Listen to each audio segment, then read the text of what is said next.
Get started. Tēnā koutou katoa, Marina, everyone. Welcome to the hearing. This is reconvened hearing 4 of Variation 2. It's being live streamed, so I'll address the wider audience who may be tuned in. This is the third week of hearings. It's a bit unusual to be starting on a Friday. That's mainly because I had some other commitments in Waimakariri in the last 2 days, and it also has given people a chance for a bit of breathing space, which I'm sure people who've been participating in this process will enjoy. I'm Gary Ray. I'm chairing this panel. With me are Commissioners O'Malley and Walker. We have reporting officers Emma Christmas and Bede Morrissey, and other support staff here as well.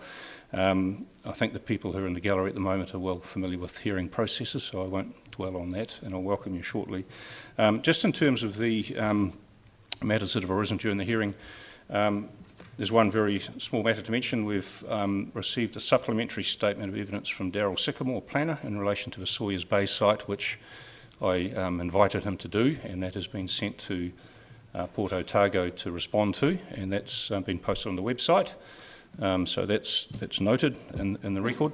The other thing is that the hearing schedule was, as I mentioned on day one, is very fluid, and I've encouraged people to keep up with the website updates on that. And one of the notable updates is that on Monday afternoon at 3 p.m, I believe, around 3 p.m, Mr. Garbutt, council solicitor or solicitor for council for council, will be addressing us on some of the sort of broader principles around Variation 2.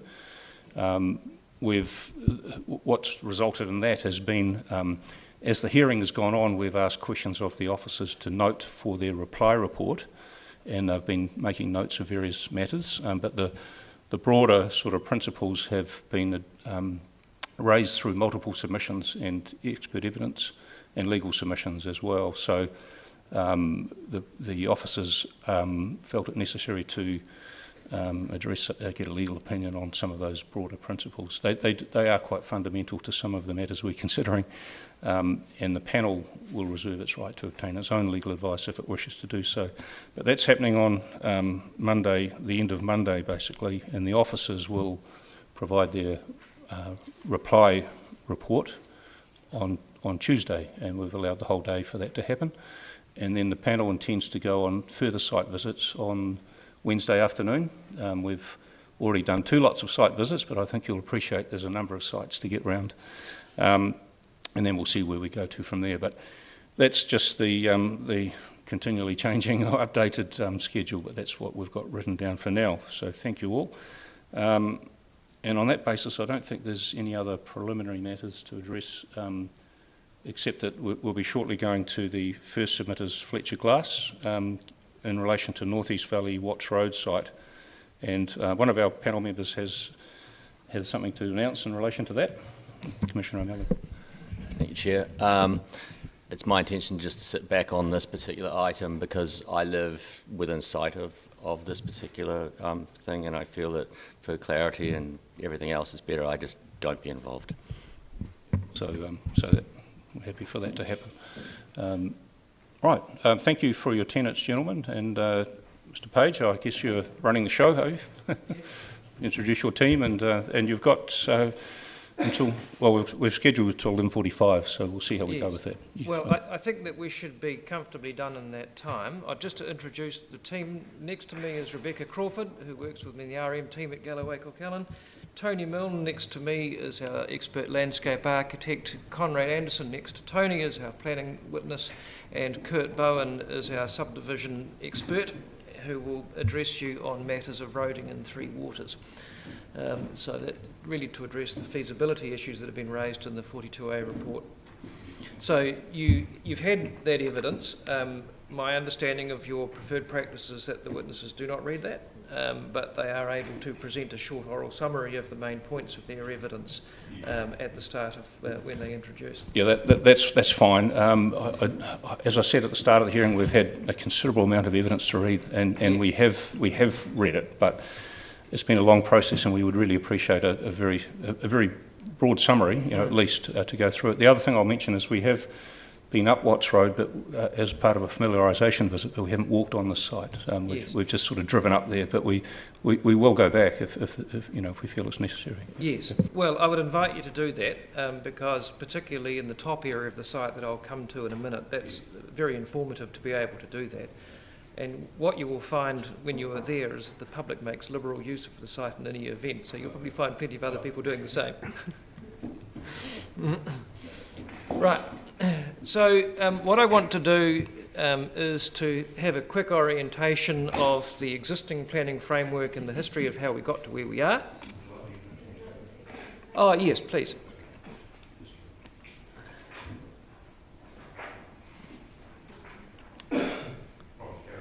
Yes. And then what I would like to do is to address you briefly on what the proposal now is by reference to the graphic supplement to Mr Milne's evidence. And I want to do that because Mr Glass wished to be here and to address you on what his aspirations for the property are, but unfortunately he's out of town working this week in order to pay our bills, and so we're grateful for that. To start then with the existing planning framework for the site, Bede has very kindly offered to be the tour guide with the screen, so that's very good. The obvious features are the existing GR2 zoning on the floor of the quarry, and what the value of actually walking the site is that its history as a quarry is stark. The quarry floor is already GR2. The area I'm showing you now, which we'll come to in Mr Milne's graphic attachments, is the old worked quarry face that has been re-established and replanted as an arboretum by the Hunter family and contains a number of walking tracks. And then at the top, above the quarry, is an area that wasn't worked, which is the polygon here is for an unresolved 2GP appeal, which has been put on hold pending resolution of this process. The SNL line, which Mr Milne will talk to you about, and you'll see that there is an existing rural residential 2 zoning for that top part of the site. We've got rural hill slopes which occupy the existing vegetated areas around the edge of the quarry, and also, for some reason that no one quite remembers why, down this side of the quarry where there's the existing Aurora high voltage line running between the rural and residential boundary. So the site that we're dealing with today involves existing GR1, existing GR2, existing rural Res 2, and the balance of the site in rural hill slopes. There is only 2 protected pieces of vegetation on the site, specifically marked here. There are 2 trees that are marked as significant. Bede, can you zoom out for us so we can... Yeah, keep going out. So yeah, that'll do. So what we can see is that we've got a relatively confined patch of rural hill slopes. You can see this is Chingford Park, and within the rural hill slopes, the Chingford Park vegetation has been protected, both within the park itself and above, by specific conservation overlays. So what we can take from that is that apart from the 2 trees which are specifically scheduled, the rural hill slope zoning does not serve to protect the vegetation that is on this application site. And we know this because when you look at the Chapter 10 rules for vegetation clearance, it is permitted to clear 1,000 square metres of indigenous vegetation every 3 years, and it's also permitted to build roads up to 3 metres wide and to clear for establishing fence lines up to 2 metres wide. So the point that we want to make for you this morning is that if it is the council's intention to protect the vegetation, then rural hill slope zoning is not that tool. There are specific tools in the plan, in the rural zones, the conservation overlay areas. In the urban zones, you've got ASBV overlays and other methods for specific conservation management of significant vegetation. So throughout the 42A report, you will have read concerns about the biodiversity values of the vegetation that's there. My submission to you is that is not protected by its existing zoning. This site, after the arboretum establishment by the Hunter family at the end of the quarry's life, was offered to the council as reserve. Council elected not to take it, as a consequence of which it went to market and Mr Glass bought it. So council's had two opportunities to protect the vegetation on the site. One, through the notified 2GP. There were tools in the plan to protect that vegetation if it was regarded as significant. Those tools weren't used. And secondly, to take it as reserve from the Hunter family when it was offered, and the council declined to do so.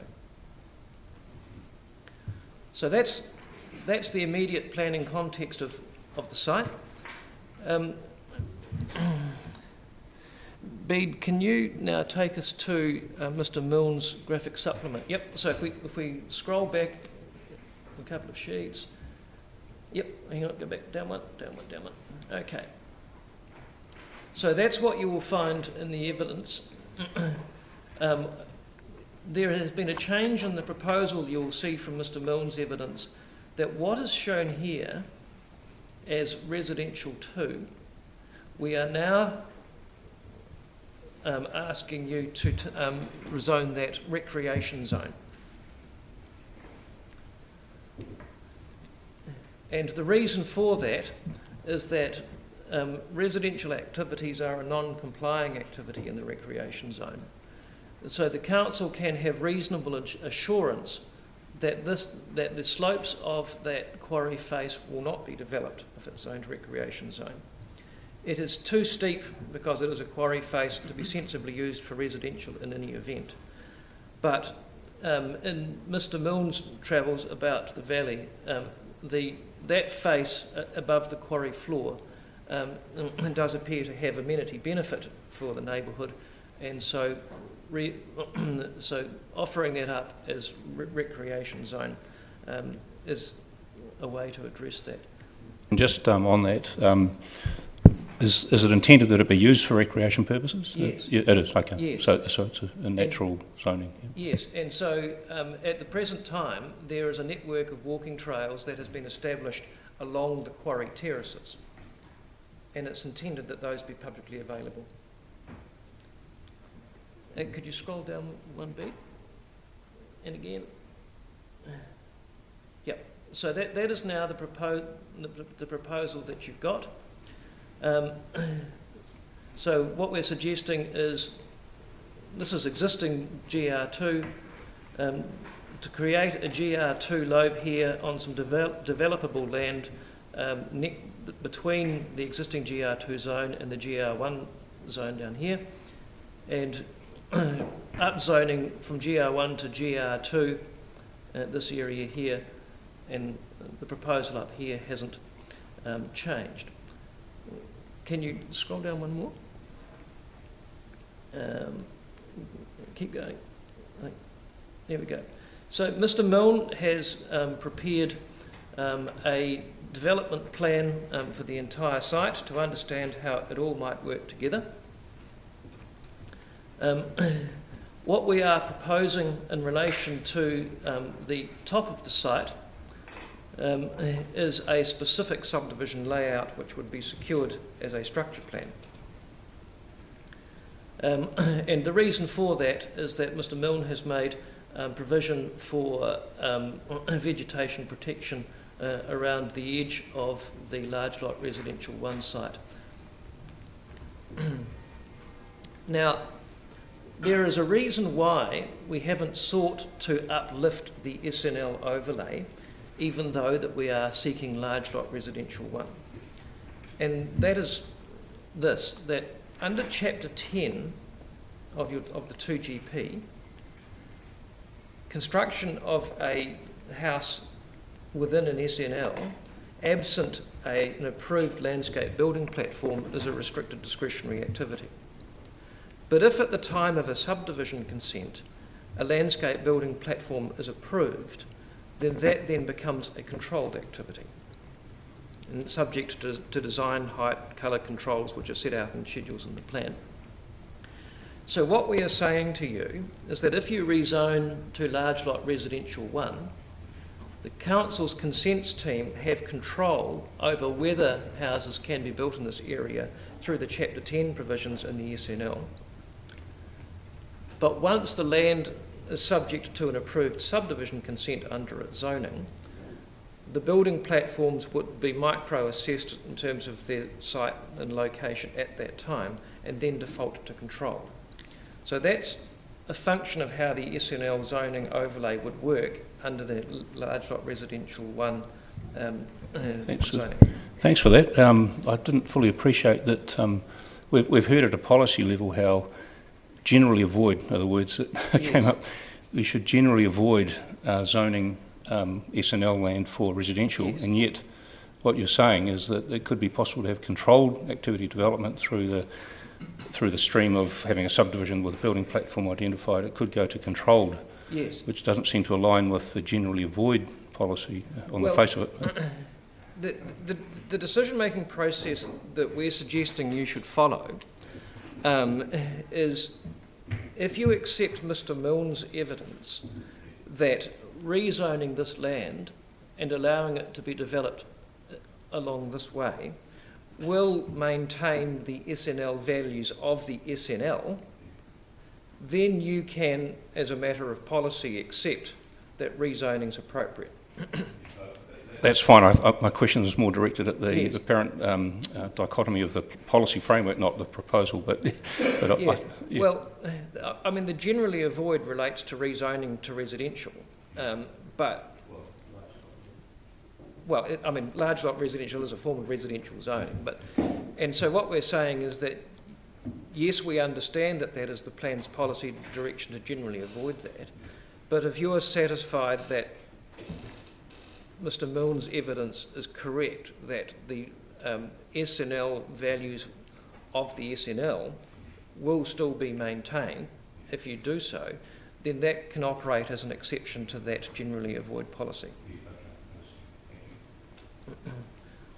But the purpose of maintaining the overlay is to ensure that prior to subdivision, the council has the power to say no to development.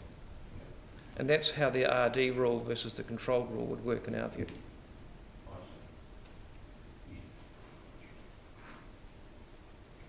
And we'll probably come back to this in planning evidence, won't we? But yes, I that's think something that Mr. Anderson can address for you. That's fine. No, that's interesting. Thank you. So that deals with the area of the upper site, and I would recommend that you have a good walk around there, as I did yesterday. What you will find is that the vast majority of the site is occupied by deciduous exotics and gorse, and one tent. So in terms of getting access to the site, we won't be accompanied by Commissioner O'Malley, who knows the area well. So, Commissioner Walker and I, where should we embark on our journey? What you will find when you go up Watts Road is that there is an existing gate in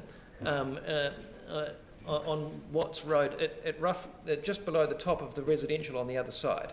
And you can walk in through that gate, and there's a network of trails, and if you just generally find your way uphill, you'll inevitably get into this split there. So we did a difficult sort of U-turn or triple turn up right up the top, so we should park up in that area and walk up to the left? Yes. Okay. And there's a fence line along the top, as you might expect, and the Hunter family's homes across the fence, and you'll see that obviously where the site boundary is. And you'll see a blue tent about there. Someone's decided to live in a tent up there. I don't know quite why, but that's their business, not mine. Coming down to the possibly what I submit is the most controversial part of the site, which is Area E. Now, the reason why the whole of that part of the site was sought to be rezoned large lot residential 2, rather than just the developable bit, is that Mr. Glass wanted to avail himself of the averaging that would be available to achieve a higher density form of development in a relatively confined part of the site. So it is not intended and not proposed that the whole of Area E be developed. It can't be. The contour just doesn't work. But what is proposed is that a relatively confined portion of it is rezoned to available for development, and that could be done either through a structure plan or some kind of overlay which makes clear that the lower parts of the site close to the stream are not to be developed.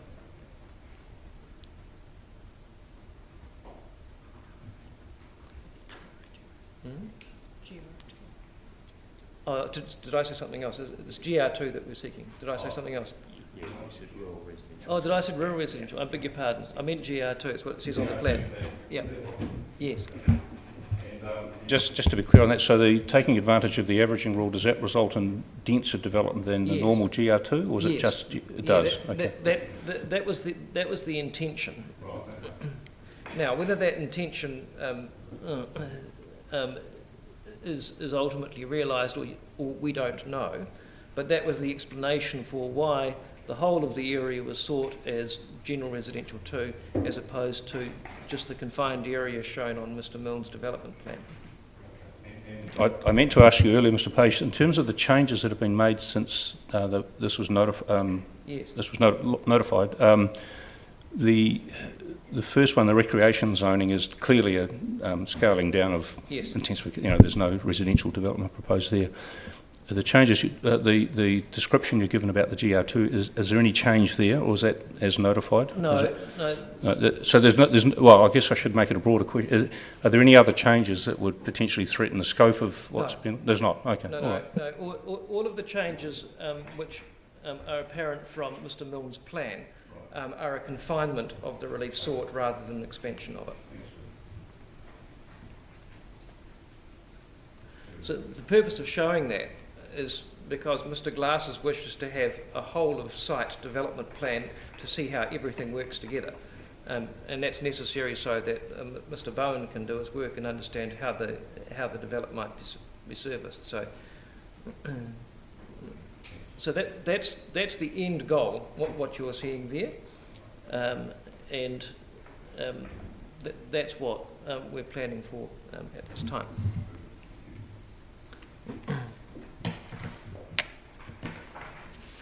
But in terms of development sequencing, this part of the site already has a subdivision consent and is already under development. When you go there, that you will see vegetation's been cleared and works are going on. This part of the site would be next cab off the rank, because being large lot residential 1, it wouldn't be serviced for wastewater, so we can get on and do that. And we know that the soils there are appropriate for on-site wastewater treatment and disposal. So so these parts of the site would go first.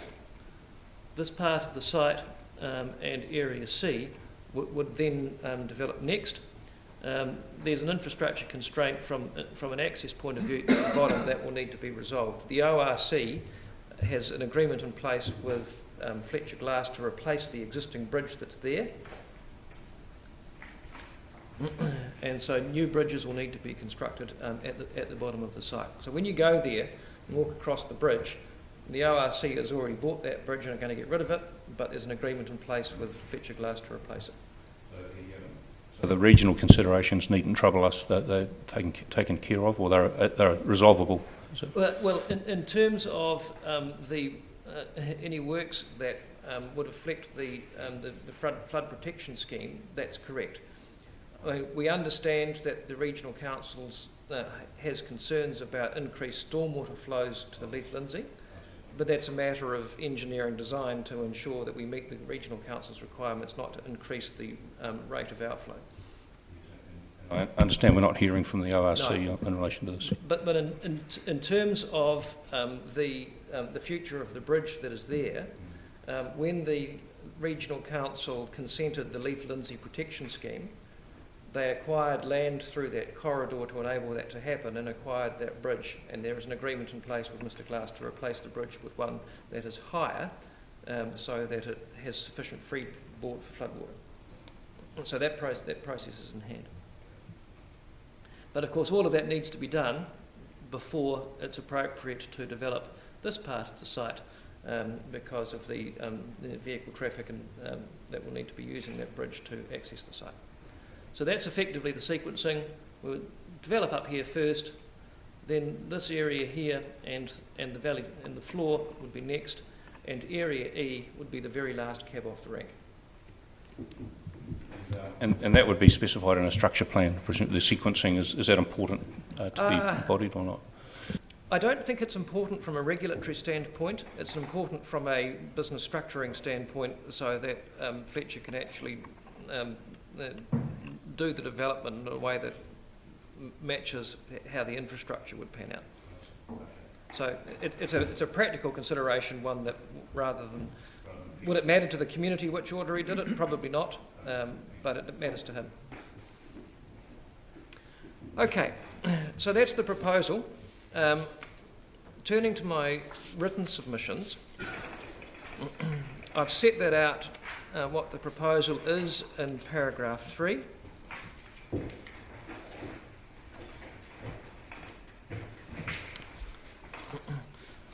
So maybe if I go to paragraph 6 as the starting point on page 3.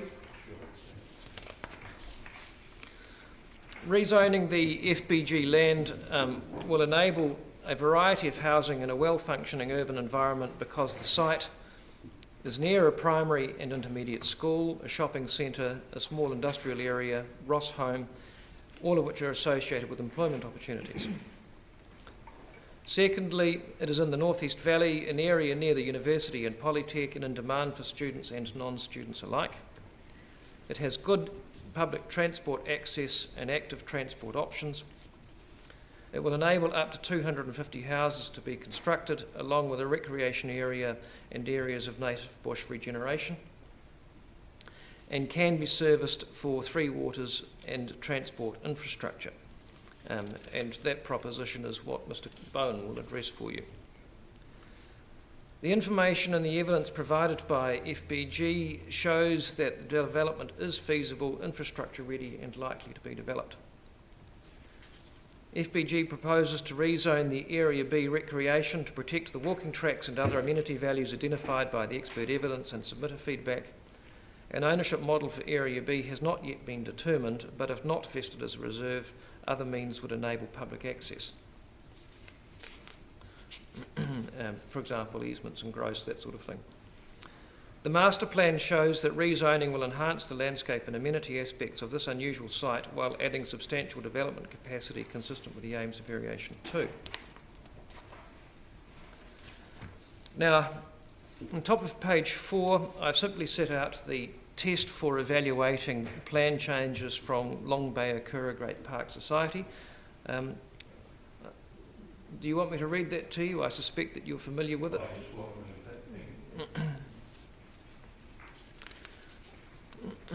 Coming then, the plan change must give effect to the National Policy Statement Urban Development 2020 by providing at least sufficient development capacity has been identified as a matter of national significance. Dunedin City Council is subject to the NPSUD as it has urban environments within the district, and Dunedin is also identified as a Tier 2 local authority due to the size of the urban environments and the predicted demand for housing and business land. In providing for housing demand, the 2GP must give effect to the NPSUD. The first objective is New Zealand has well-functioning urban environments that enable all people and communities to provide for their social, economic and cultural well-being and for their health and safety now and into the future. The introduction to Chapter 12 of the 2GP mirrors that first objective. The NPS requires all territorial authorities throughout the country to monitor and plan for urban growth. The faster growing an urban area is, the more directive the requirements. Variation 2 is effectively a response to the housing capacity assessment that identified insufficient capacity available in the city. The NPSUD has also introduced the need to provide for a competitiveness margin over and above the capacity required to meet identified demand. The strategic direction section of the plan outlines the objectives and policies that guide when and where urban expansion should occur, in what form, and give effect to the NPSUD. The Chapter 12 provisions link back to the strategic priorities. The strategic directions are based on the Dunedin Spatial Plan's goal of being a compact city with resilient townships based on sustainably managed urban expansion. It is submitted that the policy framework will tend to favour development within the existing urban fabric and or located near transport networks and other supporting infrastructure. The proposed site clearly satisfies those criteria.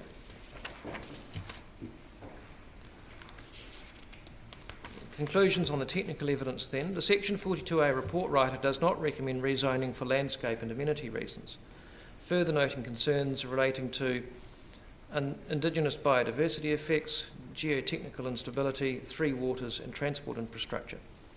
The Section 42A report issues as to affordability are raised in relation to transport and three waters. It is submitted that the viability of funding infrastructure requirements is a business decision for the developer, not a basis to refrain from rezoning the site. So what I'm wanting you to understand by that last submission is that whether or not you think that Mr. Glass is able to afford to develop this part of the site or this part of the site or any other part of the site is not your problem. It is inevitable that over the coming 5 or 10 years, some of the land that you rezone will be developed and some won't be. That's more to do with the personal circumstances of the landowner and their ability to be a developer than it is to do with judgment calls that the council needs to make about who can afford to do what.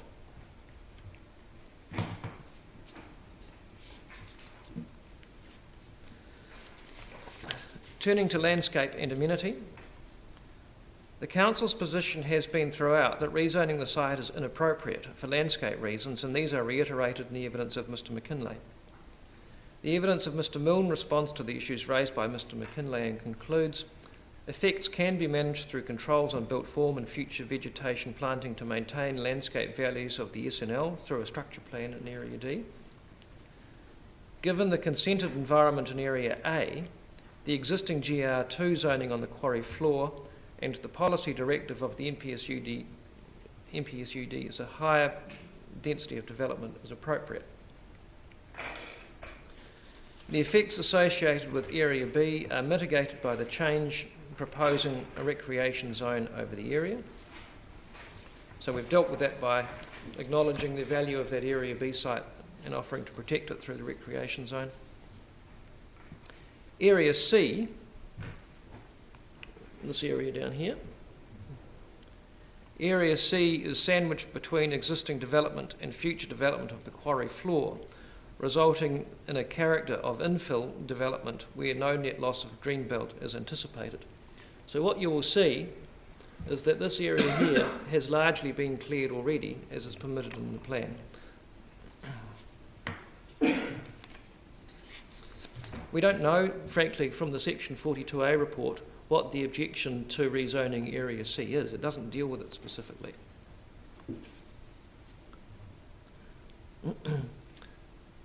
Oh, can we, Bede, can we go back to the planning map for a moment? There is one aspect of it which I wanted to draw attention to. Could we zoom into Area C?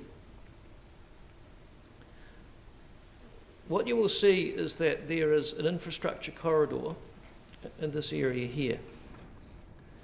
And that was mentioned as a reason not to rezone to residential. But the problem with that argument is this. You've already got a residential zone that infrastructure corridor passes over. So if it was a reason not to have residential zoning, then this area here shouldn't be GR1 already, but it is. So it shouldn't operate as a constraint. And what you will see when you get to the site is that the site falls away into the valley here. And so the Aurora high voltage line, which this relates to, is actually relatively down low on the site, and most of the developable land in that area is actually at a higher elevation along the spur. It is Mr. Glass's hope and intention to reach agreement with Aurora to underground this high voltage line. The North East Valley substation's down here where it's designated. And he's been in discussions about that. We haven't got there yet. But that is a financial decision for him to make. Would paying for the undergrounding of that alignment create sufficient yield to make that an economically sensible decision, or would it not? We just don't know the answer to that yet. But what we say is that there is perfectly developable land above that infrastructure corridor, and so the presence of that whole voltage line is not in itself a reason not to rezone. Is that designated, or is the D252 relating to one site only? No, the designation relates only to the substation site. The infrastructure corridor is marked on the planning maps, and there are rules in relation to it around setback that reflect the electricity separation regulations. So, so you can see that there's a dotted line on either side of the corridor. So that is the setback required from buildings from a high voltage line, and that's actually established under the Electricity Act anyway, but simply recorded in the plan for information purposes. Back to my page 7, paragraph E at the top there, rezoning of the proposed area E does have the potential to generate effects on landscape attributes, but these can also be managed through a structure plan. Mr. Milne concludes that the potential slight loss of overall rural character and the amenity it affords accords with the existing and anticipated future development patterns of the area. It is submitted that the slight loss cannot sensibly outweigh the benefits accruing to rezoning the site as proposed, especially considering the development capacity that such a rezoning represents. Indigenous biodiversity. The Council's biodiversity evidence concluded a site visit was not able to be undertaken in May. Smaller areas of higher density zoning may be more appropriate for the site than those originally proposed by the submitter. And that was, up the top here was Wildlands advice saying, well, they would quite like to see denser development in there rather than the large lot residential one layout. And the increased intensive residential development in the North East Valley could result in potential clearing of mature Indigenous trees or gorse that protects the regenerating Indigenous trees. To the extent that the Council's biodiversity evidence addressed the potential impacts of increase in residential development in North East Valley, it is submitted that its conclusions are of limited relevance to the panel's assessment about the appropriate zoning of the specific site. It is submitted that the controls proposed to increase and manage vegetation for landscape reasons also manage Indigenous biodiversity concerns raised. So what we're saying in those last two paragraphs is that hill slopes rural zoning is not a vegetation management tool. So it is wrong to say if you want to protect the vegetation then keep it zoned rural. That is not what that zone is for. That zone is there to manage the productive values of the rural environment. If you want a vegetation protection tool, there are other tools in the plan to achieve that, or a structure plan offered up through this process.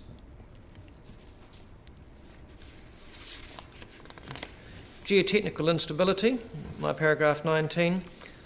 FBG says the instability identified is primarily located on Area B, which is now proposed to be rezoned recreation. FBG is open to a standard relating to geotechnical assessment at the time of subdivision to provide council further comfort relating to stability. And that happens routinely anyway. I would be amazed if any application for a subdivision consent on a sloping site in Dunedin wasn't accompanied by a geotech report routinely. That's right, and we've often said to developers or submitters that the test for this panel is: are there any roadblocks to development? Is it feasible to have to build on this land? Yes. And we appreciate there'll be a process of doing site-specific assessments, but as a general rule, is this land suitable to be built on? And what's your answer to that? It is Well, not. the answer to that is neither all nor nothing. There are parts of the land that are suitable development, and there are parts of the land that are not. Right. But the trouble is that rural hill slopes zoning says no development anywhere. And the reason for that is because there is an avoid policy in the rural chapter of the plan for residential activities and for subdivision on undersized sites. And the subdivision standard in the rural hill slope zone is 25 hectares. So the entirety of this block is already undersized as a rural hill slope. So no development of the rural hill slopes zone is permissible. And so what we're saying is, well, yes, we accept that there are constraints on this site because it's a complex site being a former quarry. But if you accept that there is some development potential, and I'll come to this in a conclusory paragraph later in the submissions, if you accept there's some potential development, then you simply can't sustain rural hill slope zoning because that zoning says no development. Just need to be satisfied Yeah. there's evidence in front of us that says that there can be some development on this land Yes. without it being really difficult to do. Yes. That's where we're trying to get to. And that's Yep. the right approach. If you're satisfied by the technical evidence that yes, there is potential for development, then we're out of hill slope zoning and we're talking about some other tool to allow that to happen and to be managed. Three Waters. DCC Three Waters have raised concerns about the availability and feasibility of stormwater and wastewater management should the site be rezoned. Kurt Bowen in his evidence describes methods available and indicative costs associated with them, includes that appropriate stormwater and wastewater management can occur. Water supply issues appear to have been misinterpreted in the context of the assessment table in Appendix D to the 42A report, which classifies these issues to be manageable. Transport. DCC concludes that the site is well positioned for active and public transport. We note that these forms of transport are recognised in the NPSUD and the 2GP to be encouraged. However, DCC Transport raised concerns about roading suitability. Mr Bowen concludes that additional users of Watts Road and the Watts Road North Road intersection associated with the rezone can proceed in a manner that ensures the effects of Watts Road are no more than minor. In terms of those effects on North Road and the Lindsay Creek Bridge, Mr Bowen concludes that the changes to the bridge are likely to be required regardless of the rezone. We know that it's going to be replaced anyway. Mr Bowen goes on to conclude that the DCC transport concern can readily be overcome through the design process which are feasible due to the large scale of the proposed zoning. For these reasons, FBG says that the rezoning its land as proposed is appropriate, is the most appropriate planning outcome because the site is effectively infill housing, generating significant development capacity, well placed for public and active transport, adjacent to an urban centre with residential demand, and single ownership, making it easier to develop and more likely to proceed, adding a substantial recreation area alongside Indigenous biodiversity planting, the subject of a comprehensive plan with a mix of zoning to provide for a range of in-demand housing options and of sufficient scale to overcome the services constraints.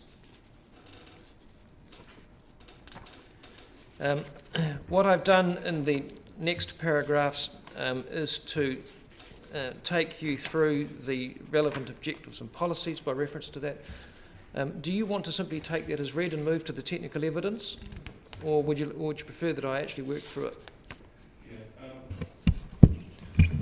I think I'd like you to work through it actually. Okay. The reason I say that is it's not troubling the panel, but we're certainly minded that we have to consider these higher order matters, and All right. the SNL is probably a key thing to go Yes. through, so welcome you. Okay. Well, the Long Bay approach requires the rezoning to be examined having regard to its efficiency and effectiveness as to whether the most appropriate methods for achieving the objectives of the plan. So turning first to SNLs in the 2GP. Objective 2.4.4 protects Dunedin's significant natural landscape. Policies 2441 and 2442 direct SNL values to be identified, classified and mapped. Policy 2443 sets out how to protect SNL values through requiring a resource consent and restricting the scale of development and ensuring that development design is appropriate.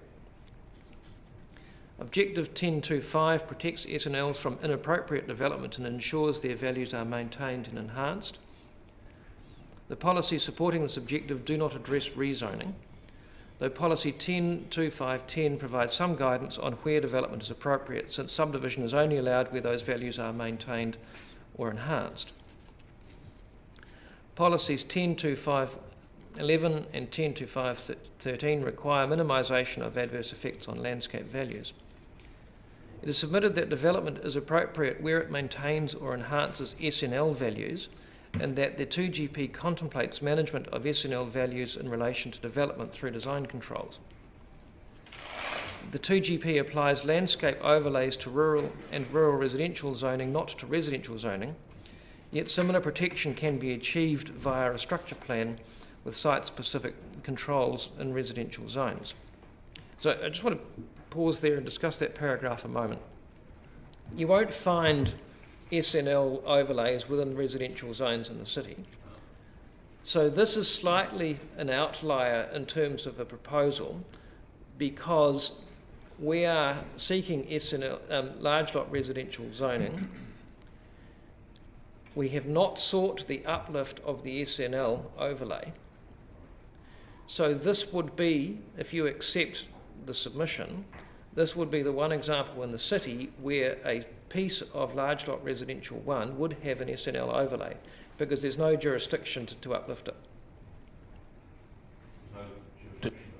Because we haven't sought that in the submission. Oh, because you haven't asked for it? Okay. Yes. Yeah. Yeah. So it would remain, Yes. and the large lot residential 1 zoning, if you accepted the submission, would Right. be there. Okay. So there would be SNL overlay with large lot residential 1. Yes. Okay. But the reason for that is deliberate and explained at the start, Right. because it allows the planning team to exercise control over pre-subdivision development. Yes. Okay. Okay. Understood. Because if you look at the Chapter 10 rules in relation to development in an SNL, it's not specific to what zone it is. So long as there is an SNL, then the Chapter 10 rules apply.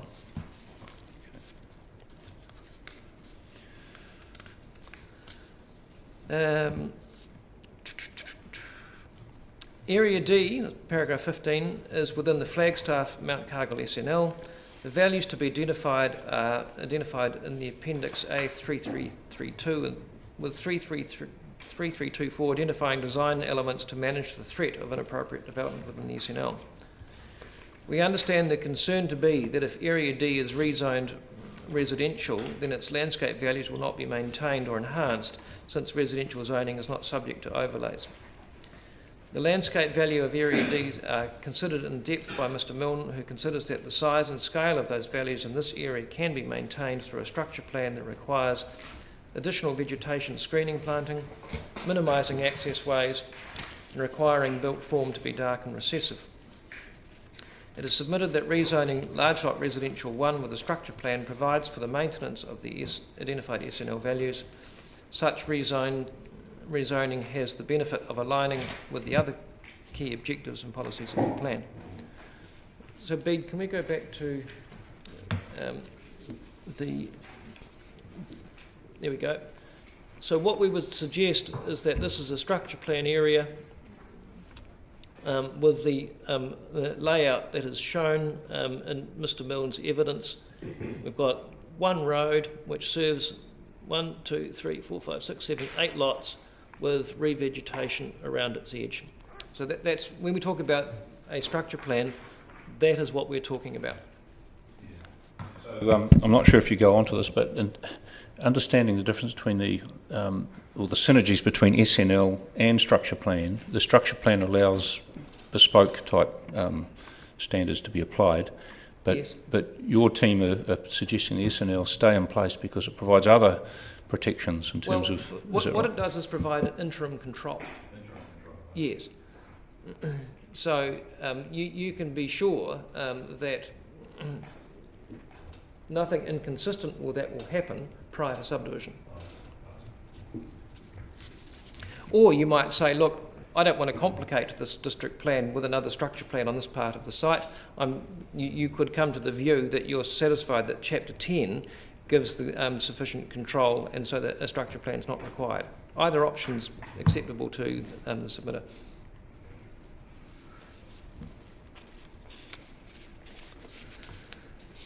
Key objectives and policies. We're going back to Chapter 2 now, my paragraph 19. Objective 2.61 of the 2GP is that there is a range of housing choices in Dunedin that provides for the community's needs and supports social wellbeing. Policy 2621 implements this objective and is the key policy for addressing the appropriateness of the rezoning. It recognises criteria for identifying appropriate areas. The site possesses most of those criteria which determine whether the area is suitable for development. It is surrounded by areas of existing development and is effectively infill housing consistent with compact and accessible city. It is close to the Gardens shopping centre. A recreation area is proposed as part of the rezoning to provide for walking, cycling and a range of recreational opportunities. Necessary infrastructure can be provided without long-term cost burden on the council. The proposed roading design supports active and public transport choices, and the proposal will enhance Indigenous biodiversity on the site. The evidence of Conrad Anderson discusses the policy context applying to FPG and includes there is little, if any, support for rural zoning of the site. The residential zoning better aligns with the key 2GP objectives and policies and the direction of the NPSUD. The key matters raised by Council in relation to landscape are either outweighed by the NPSUD or can be addressed through the 2GP. And it is submitted that the proposal is well aligned with the key objectives of the 2GP, the purpose of Variation 2 in achieving quick wins, and the national direction which the variation seeks to implement. Turning to matters raised by submitters. Concerns raised by opposing submitters reflect those which have been the focus of the Council's experts discussed above and include effects on landscape, amenity, biodiversity and infrastructure costs.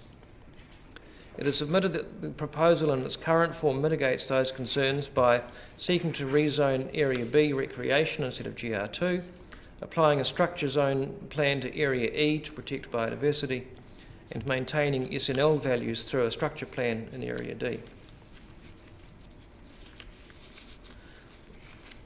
The main criticism that I would have, just departing from the text for the moment, of the submitters, and this is entirely understandable, and it's normal in hearings like this, is that submitters look at a site and assume that under its current zoning it will maintain forever in its current form. I hope I've explained at the outset that that's not a safe assumption under rural hill slope zoning, because the zoning itself doesn't protect the vegetation values of the site. So when a submitter comes to you and says, I like the bush, I want you to keep it, does the existing method do that? No, it doesn't.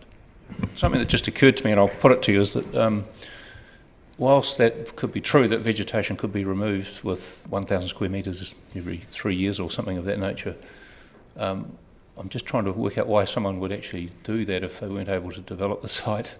Why would you clear scrub and so forth and make the land less stable if you can't build on it?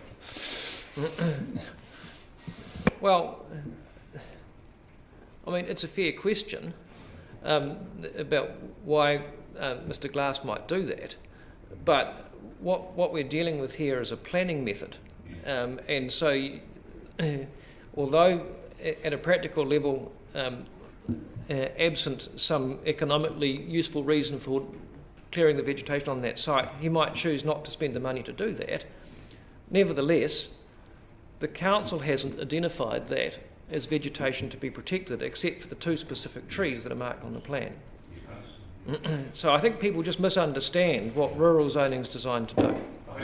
I'm really just putting that as a perspective of a submitter. A submitter might think, well, I understand that they can't build on that land, so it's unlikely they'll remove the vegetation. But you're bringing in the nuances of the planning framework and how it's almost like a permitted base, or it's something that could happen. Whether it's likely to or not, it's for the purposes of permitted baseline, it's of relevance potentially. Yeah, okay. Yeah, I mean, the rural zone is there to manage the rural environment. It's not there to protect vegetation. I mean, it does to a limited degree, but it's not to say... I mean, if this had a conservation overlay, as Chingford Park does, that would be a different matter, but we're not in that space. My paragraph 25, can urban development capacity be realised with rural zoning? If the panel accepts that rural hill slope zone portion of the site has some potential for urban development, then rural hill slope zoning is inappropriate to allow that potential to be realised. Put simply, under the 2GP policy settings for the rural hill slope zone, any resource consent application would be a non-complying activity and would not stand any realistic prospects for success. Maintaining the rural hill slope zoning is therefore appropriate only if the panel is satisfied that there is no possibility of any residential development on that part of the site being appropriate. Anything short of a no development finding requires some other zone method to be pursued. And again, to go back, that's a consequence of the avoid policy framework in the rural chapter of the plan. And which is fundamentally different. Under the old operative plan, we did not have avoid policy settings in the rural zone. So it was always a possibility for an applicant to say, actually, I've got a really good idea. There's a resource consent proposal I want to bring to the council and to be assessed as a resource consent application. And you rolled the dice and took your chance. And a lot of them succeeded. Council has deliberately chosen to slam the door on that approach by saying, no, if you want to develop, you comply with the rules, and if you don't comply with the rules, get another zone. That's the approach, and so that's what we're doing.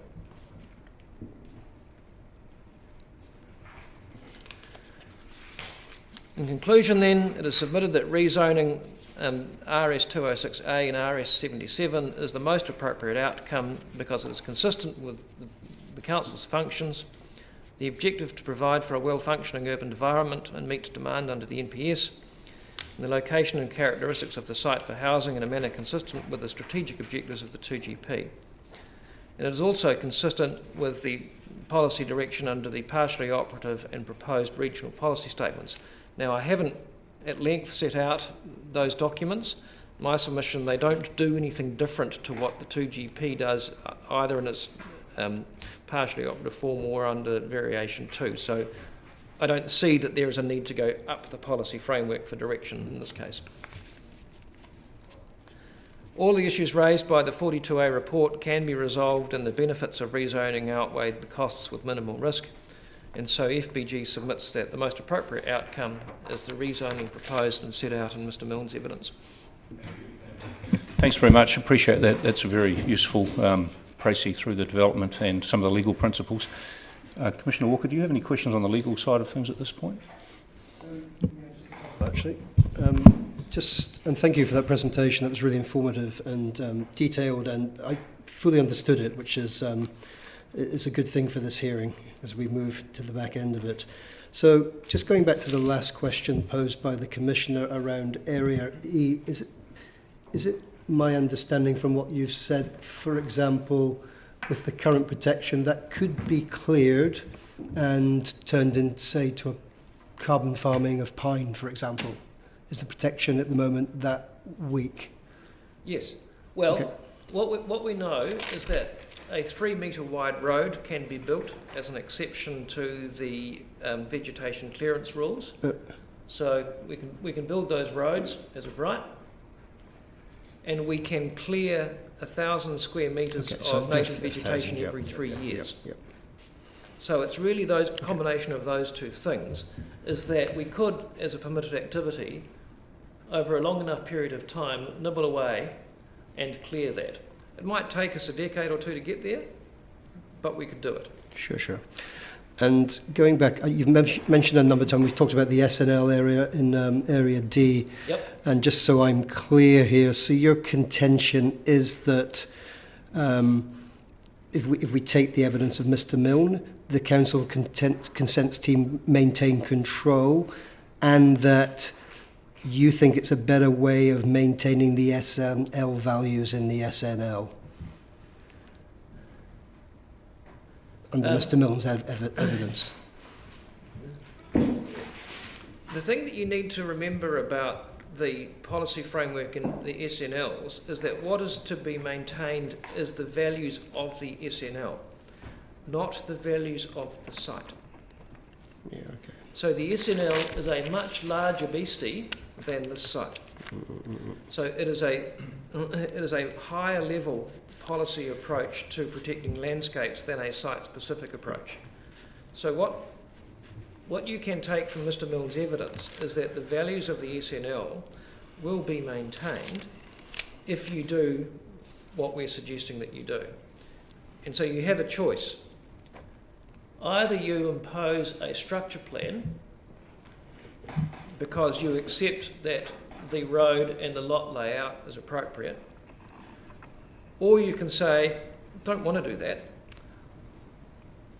I want to rely on the SNL overlay, which will remain, to protect those values unless and until a subdivision consent application is made and each allotment has a landscape building platform proposal that will be assessed at the time of subdivision by the consents team. So you've effectively got two options to choose from, and frankly, we don't care which one. You could do both. Yep. Yeah, that makes sense. Thank you. And two more questions. In terms of the verbal agreement with the ORC over the bridge, just a wee bit more detail about that, because I'm always nervous about verbal agreements. No, it's not a verbal agreement. Oh, it's not verbal? No. Okay. No. So what happened was to do with the Lindsay Creek flood protection. Okay. Yeah. So the ORC purchased land from FBG to augment the Lindsay Creek alignment along its boundary.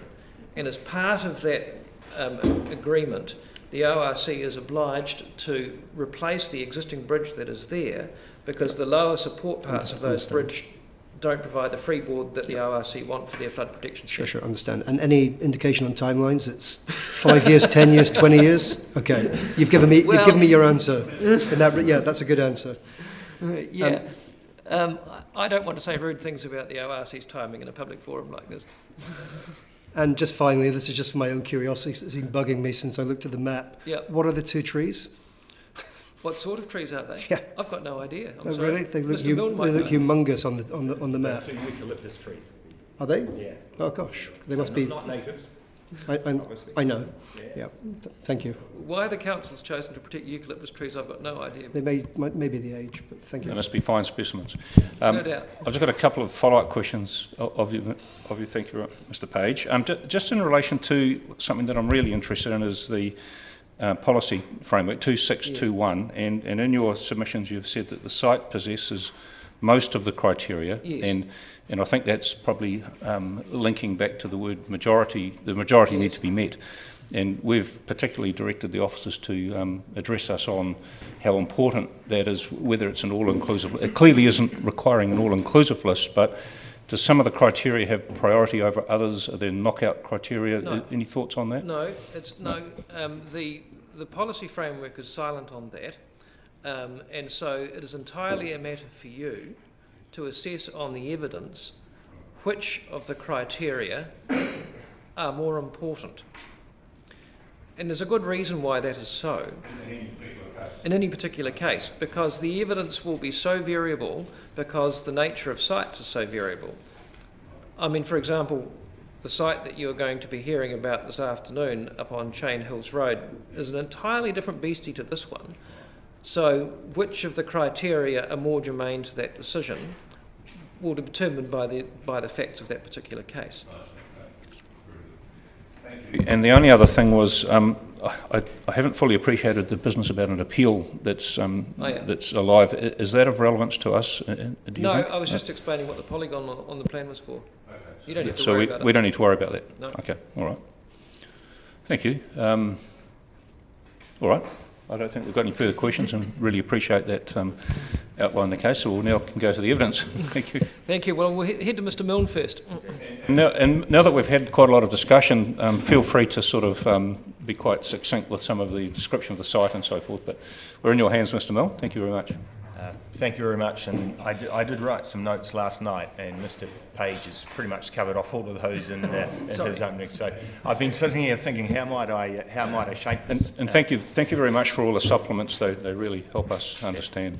Absolutely fine. So I thought maybe I'll do this relatively informally and just backtrack slightly and outline my involvement in the project, just to explain to where I've got to in my evidence, if that is okay. And I'll even backtrack right to the days of where I lived in Ainslie Place. So I'm pretty familiar with the valley. My grandmother worked at Ross Home as a nurse, and my grandfather was a gardener in the Botanic Gardens. So relatively familiar with the area.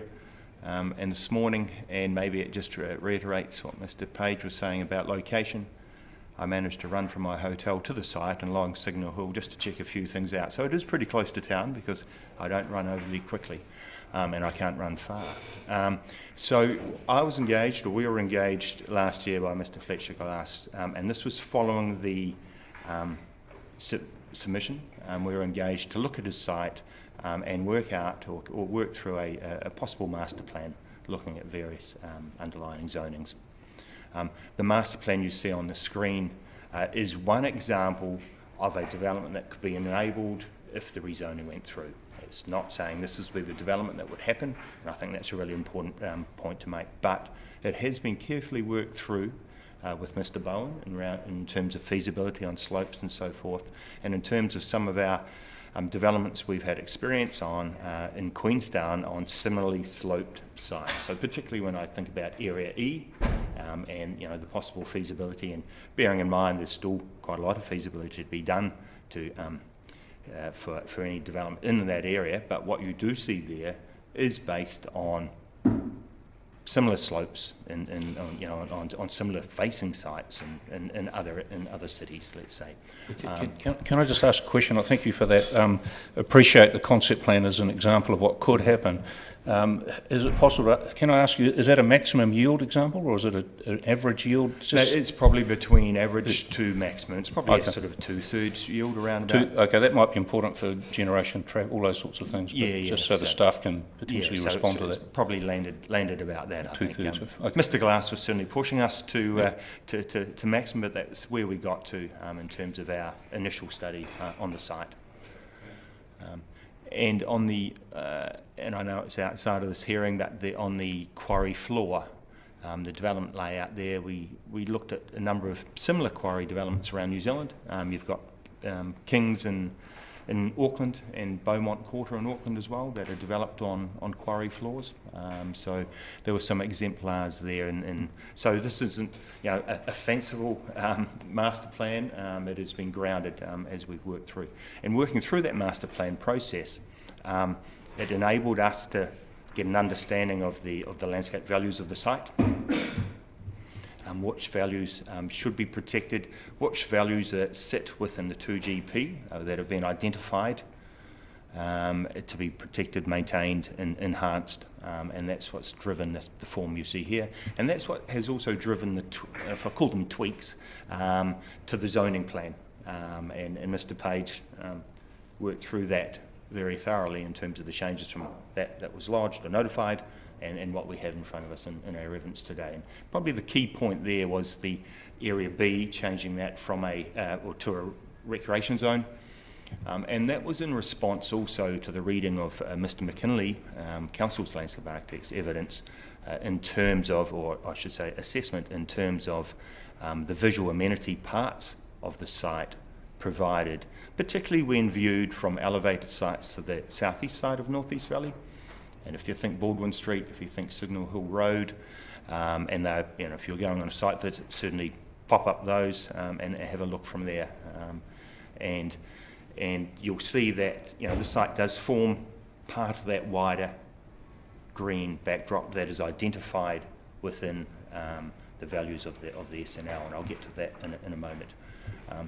Probably the really good point there to reiterate is when you do go up the top of Baldwin, or even 3/4 the way up, or maybe just half, and along Signal Hill, yes, you see the site and you see how it sits within that landscape, and that's probably the key point, is that it sits within that wider landscape, and that wider landscape not only includes the lower slopes up to Mount Cargill, maybe Flagstaff over in the distance, but also how the city has evolved over time and how built form has folded over spurs very similar to this, valleys we see either side of this across Dunedin City. So you get that in your view from Signal Hill as well. So we aren't talking an exclusive view where this site is primarily in the view, and I think that's a really clear or a key point to make, that it's seen in that wider landscape. And I think when you view it from there, you'll then understand, and in this point here I reference Appendix 3 in the 2GP, and Appendix 3 is also contained at sheet 4 and 5 of my graphic attachment.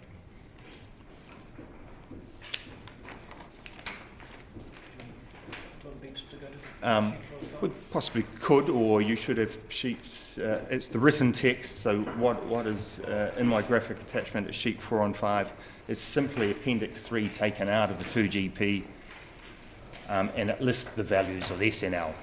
Yeah, so that's what I was just wanting to draw your attention to. I'm not going to read through all of those, because I think when you make a site visit, and this is the conclusion I've reached, is that you'll realise that a good proportion of these values, and Mr. Page alluded to this as well, actually sit on land outside of the very toe of this SNL, which sneaks in like the tip of a tongue into this site. And you'll see that the majority of those values actually don't resonate with the land and the current state of the land on our site on this site at the moment.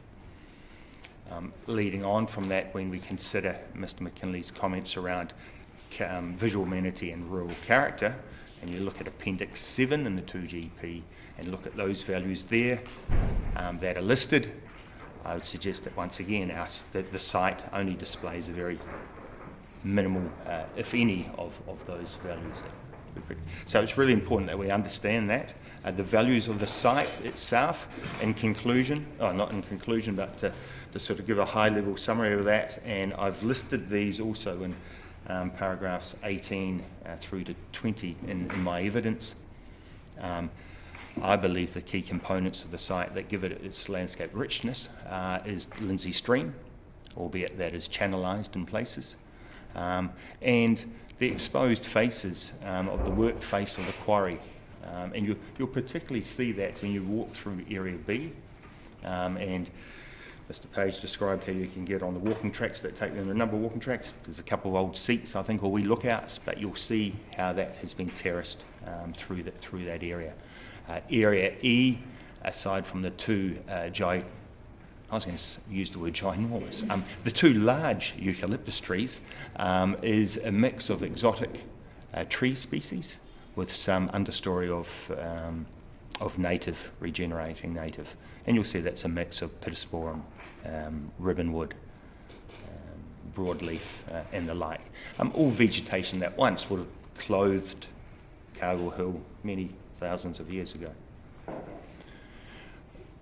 Wildlands have identified, whilst they haven't been on site, they have pointed to a patch of broadleaf, a wee pocket of broadleaf trees at the northeast corner of Area D.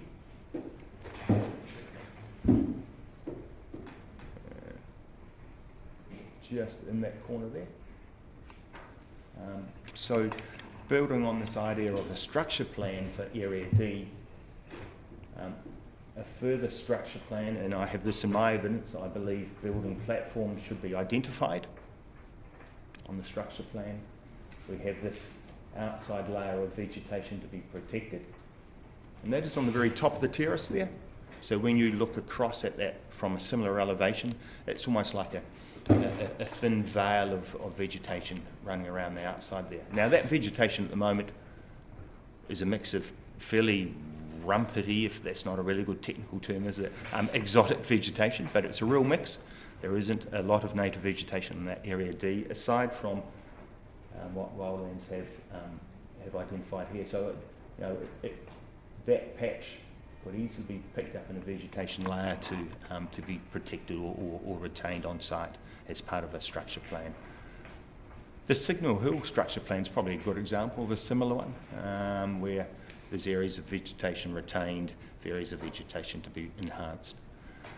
I've come from a plan hearing a couple of weeks ago where, in a similar situation, we had specific rules associated with that structure plan, and I have suggested some rules in my evidence in terms of colour, in terms of building platform, but there could also be a rule that, say, any vegetation within this area needs to be native vegetation, which once again would reinforce some of those values of S and L further up Cargill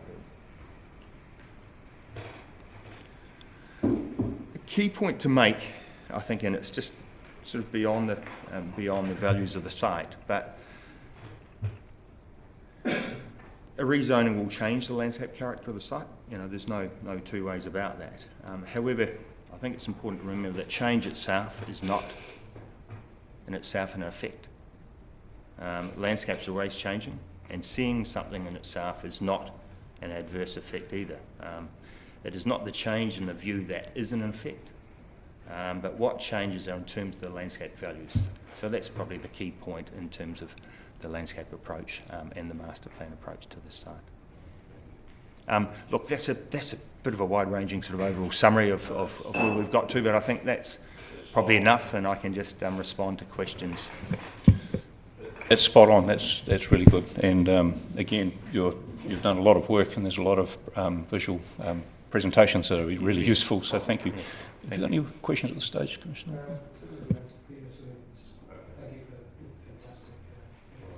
Okay, I've got a couple of questions. We have heard landscape evidence from, I think, Mr. Moore in relation to another site out at Outram, and he was a situation where basically the urban development would extend into a paddock, so it was quite a change, you know, from the landscape, and he assessed that as, in terms of the way landscape architects or experts assess effects, as adverse low, yes. and I understood that to be, it must be adverse because it's changing the character completely from one to another, but it's at the lower end of that adverse scale, and overall it becomes a minor change in terms of the way planners assess things, I think.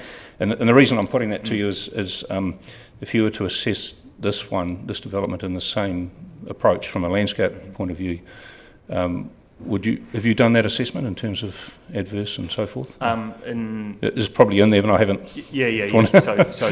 But I'd reached a very similar conclusion to Mr. Moore in terms it would be yes, there is an because it's a change of character, so there is an adverse effect.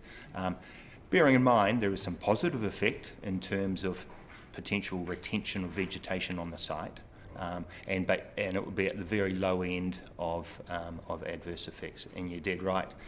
In our landscape best practice guidelines, very low through to low moderate relate to less or no more than minor in terms of effect. Would this one be potentially better in the sense that it's got existing vegetation that's to be retained than a true greenfields development? Yeah, I think there's probably two parts to my answer there. Yes, the existing vegetation framework that can be retained sets up a beautiful framework for the site, but it's not also, I don't believe it's a peninsula or a knob of residential that pokes out beyond any other residential around it. So you'll see on Watts Road, we've got residential all the way up to the top end of the site.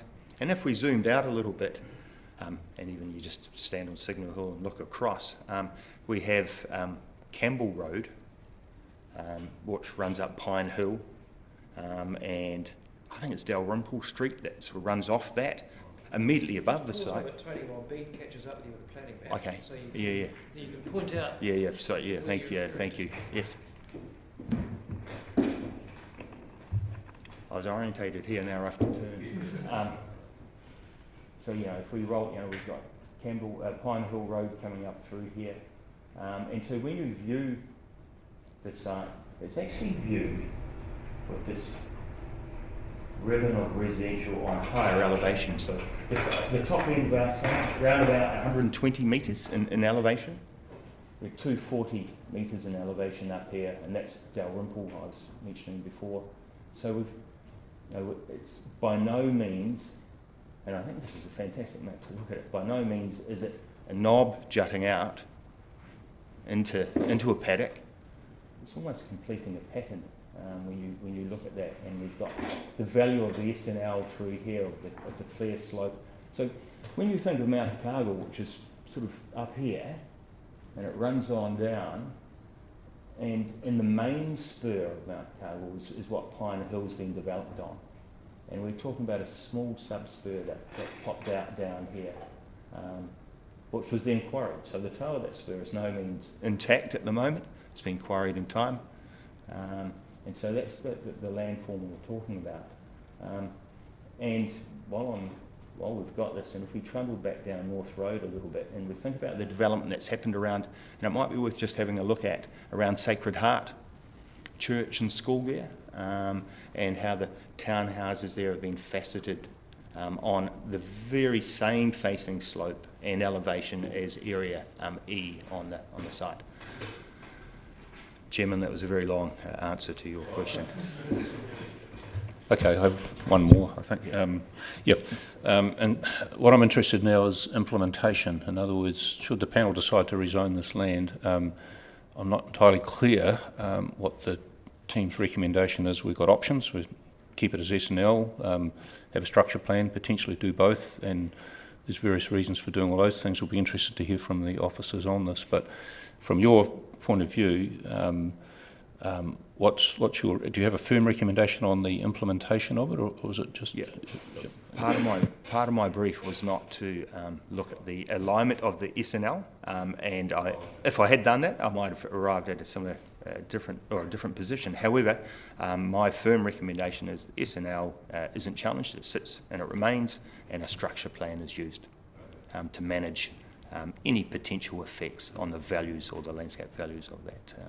And if we accept that, I'm interested in how. I mean, our decision would then be to rezone the land and require these things, but I'd have to ask the officers if they feel that there's enough information to develop a structure plan, or whether the onus is on the proponent to develop that structure plan and put it forward, whether it's attached to our decision, whether it is a consequence of our decision. So those are sort of matters not for you maybe, Mr. Milne, but that's what we'll be interested in, and it applies to other sites as well. So if you could advise us on that, that would be useful as a general, how do we implement our decisions? Yeah, thank you. No further questions of you, Mr. Milne. Thank you. Thank you very much. Cheers. Thank you.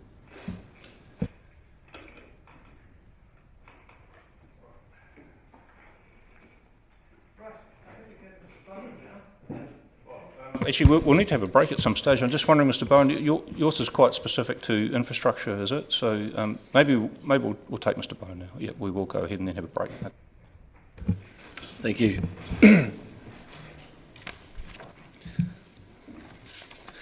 So I would like to just take you through some of the some of the infrastructure issues that have been raised through the Section 42A report. I won't obviously read my evidence, but I'll discuss the main conclusions there and how I've arrived at that. If I can maybe grab that little, yeah, thank you. So potentially starting with transportation, and there are two groups of issues I would say with transportation. One is the quality of Watts Road and the formation standard of Watts Road, and what effect additional traffic will have on that, and the second one is the North Road entrance. So starting with Watts Road, and that's a bit, yeah, thank you. So what we have here is a T intersection at the bottom, a road coming up here. Progressively, I guess the quality of the road declines as you head north. It's reasonably good in this area. Then there's a bridge with 1 footpath on it. 2 footpaths down here, and Footpath continues up to about here and then it ceases altogether and the road continues up. The width of the road is actually reasonably good the whole way up and meets council's standards, the carriageway width. The result of the proposed rezoning of these areas, which is this GR1 area to go to GR2 and a large lot residential zone in here, in my assessment would produce a maximum of 22 additional sites using Watts Road. Now, there's a clear break in the contour between this area and this area here. So I am predicting that traffic from any rezoning down here is going to come down and use North Road. And you'll see that obviously when you go and have a look. 22 sites of additional sites through here, combining with what would be reasonably anticipated to be developed over time within the existing zones, gives a total of 64 properties that are likely to come down and use the T intersection. That's reasonably small in the scope of local roads in Dunedin, and so I think my first conclusion has been that I don't see there's likely to be any issue with the function of the T intersection at North Road based on the very low volume of traffic that will be using Watts Road. In terms of the quality of Watts Road as it moves north, my assessments concluded that while the carriageway width is suitable, certainly it would be well within Council's expectations for a footpath to be built on the southern side of the road, all the way up to the top entrance, wherever that might be. So that's not a small job. There's a relatively steep bank on the side of the road at the moment. There's some infrastructure as well that might need to be moved, but certainly I don't see it as not being a feasible proposition. What I've suggested, I think, there is that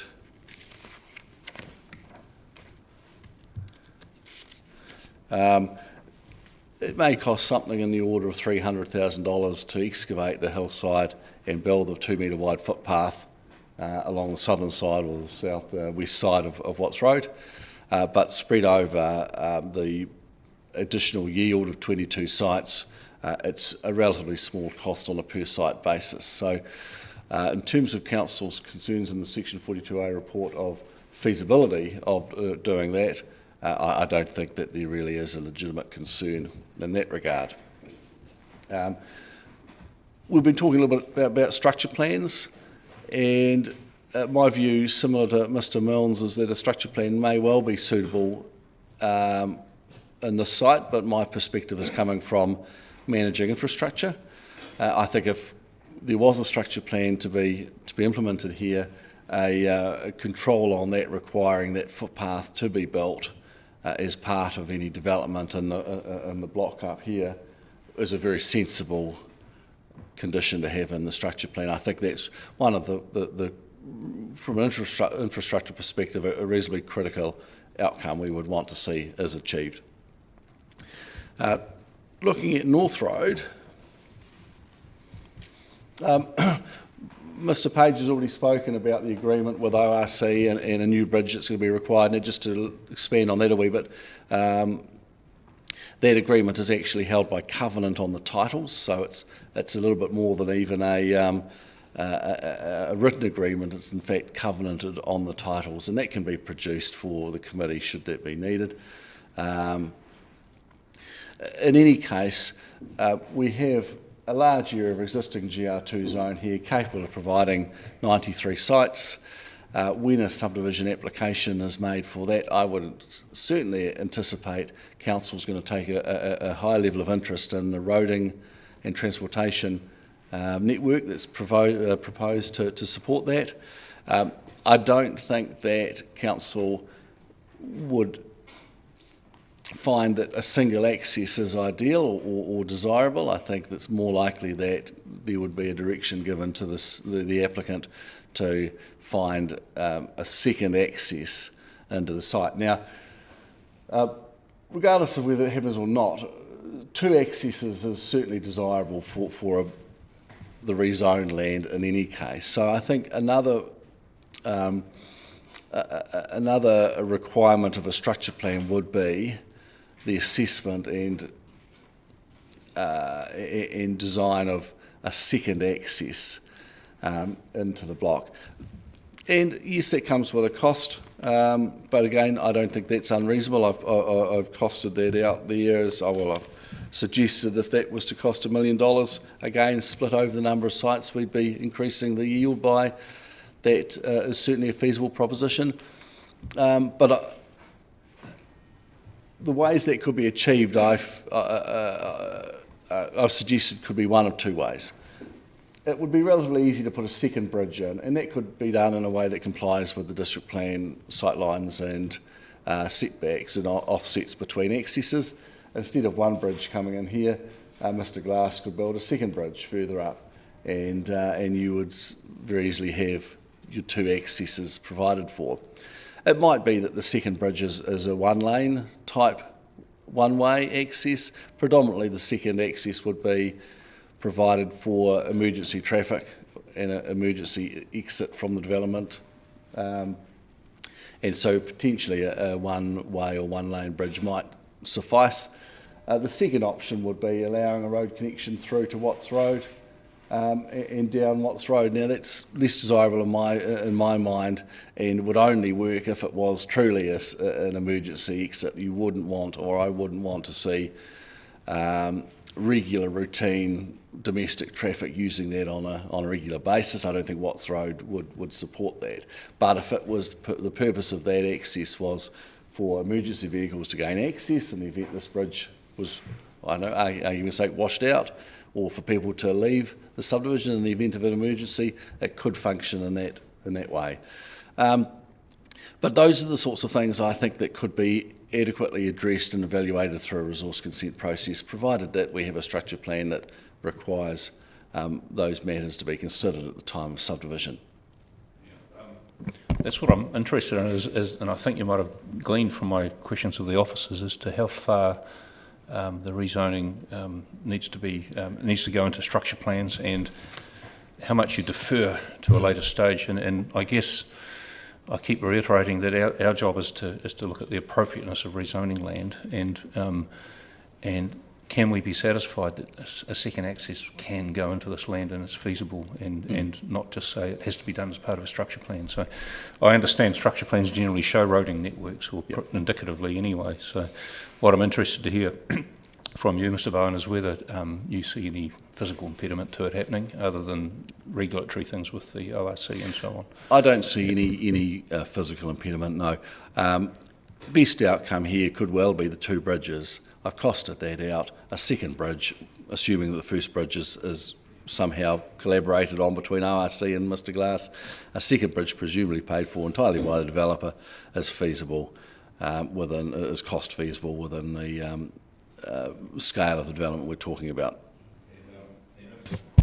If you were asked to show on a structure plan where the road would go, would that require further work, or was it just could it be placed on the map effectively? That's one element I probably wouldn't like to necessarily show with any certainty on a map. I think it's important the structure plan might include as a text requirement that a second access is required.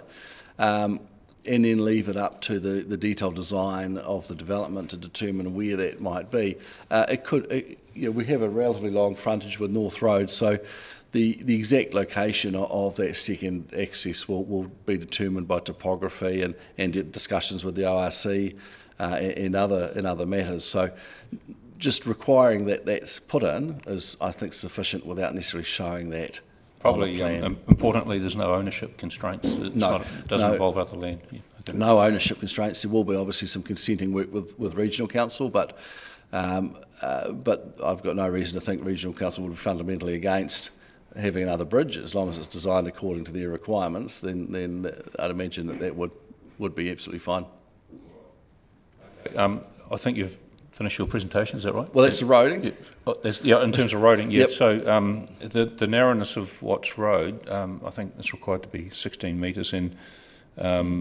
What I'm interested to know from the officers is whether the initial assessment that led to the conclusion about insufficient or inadequate traffic solutions, whether that was based on a generation that's different to what you're now giving in evidence in terms of whether the amount of traffic coming in and out was an influence on that recommendation, or whether the evidence changes the recommendation in any way on that. But you've acknowledged that it's narrow, but the carriageway width and footpaths are consistent with the 2GP provision. So we have two sorts of things we're looking at there. One is the legal width of the road, which is undersized. Now, functionally, the use of the road is more governed by the formation widths of the carriageway and the footpaths. So a 16 metre wide legal width, which is the district plan's minimum, allows for relatively wide booms on either side of the footpath, which are often used for services and things like that, but aren't required to be used. You can put services under carriageways and footpaths. So there's two elements. There's the functional width, which is the carriageway from curb to curb, plus the footpaths, which are the parts of the road that most people will use. And then there's the legal width, which is often, always somewhat larger than the suitable formation width. Having a wide legal width does allow council to widen the road if it's found to be necessary in future. That's one advantage of having a bit of extra space there. In this instance, I'm not certain there's likely to be any future widening on Watts Road. We'll be interested in a response on the, I think it's maybe pages 4 and 5 of Mr. Bowen's evidence on the transport issues. Thank you. Any questions on transport? Just very briefly, because you've covered up most of my questions are stuff that will be dealt with at structure plan and consent stage. But I'm just curious in your paragraph 18 related to that 16 metre width requirement under the 2GP. You state at the end that that may be possibly reduced as it's been an agreement between council and developer. Is that something in your experiences it happens regularly? It doesn't happen all that regularly. We're talking about internal roads with a new Greenfields subdivision. So if it's a brand new road, not using an existing road, then normally council would expect to have a 16 metre wide road. I have seen instances where that's been reduced to 15 over recent times, but it doesn't often go below that. I mean, historically there are, but in modern times, 15 has been the established sort of minimum. Now that's for a brand new road where there hasn't been a road before. It's slightly different when you're dealing with existing roads because traditionally through many decades of survey work within Dunedin and other cities, we've typically had roads that are 50 links wide, which is 10 metres, 10.06 metres, 60 links wide, which is 12 metres, and 100 links wide, which is your 20 metres wide standard road. So in this case, I think this is a 50 link wide road, 10.06,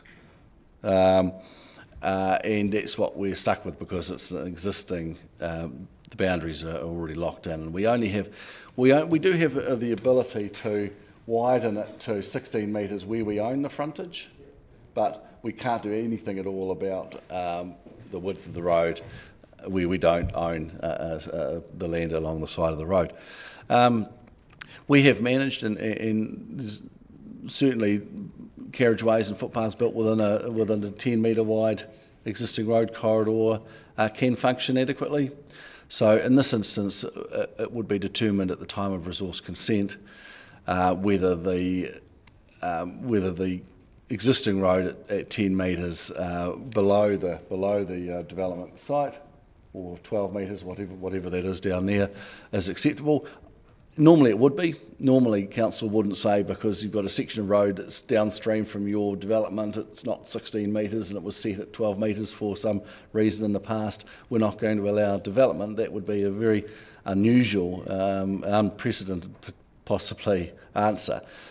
So the consideration is more around do we need to provide 16 metres where we can provide it along the frontage that Fletcher owns?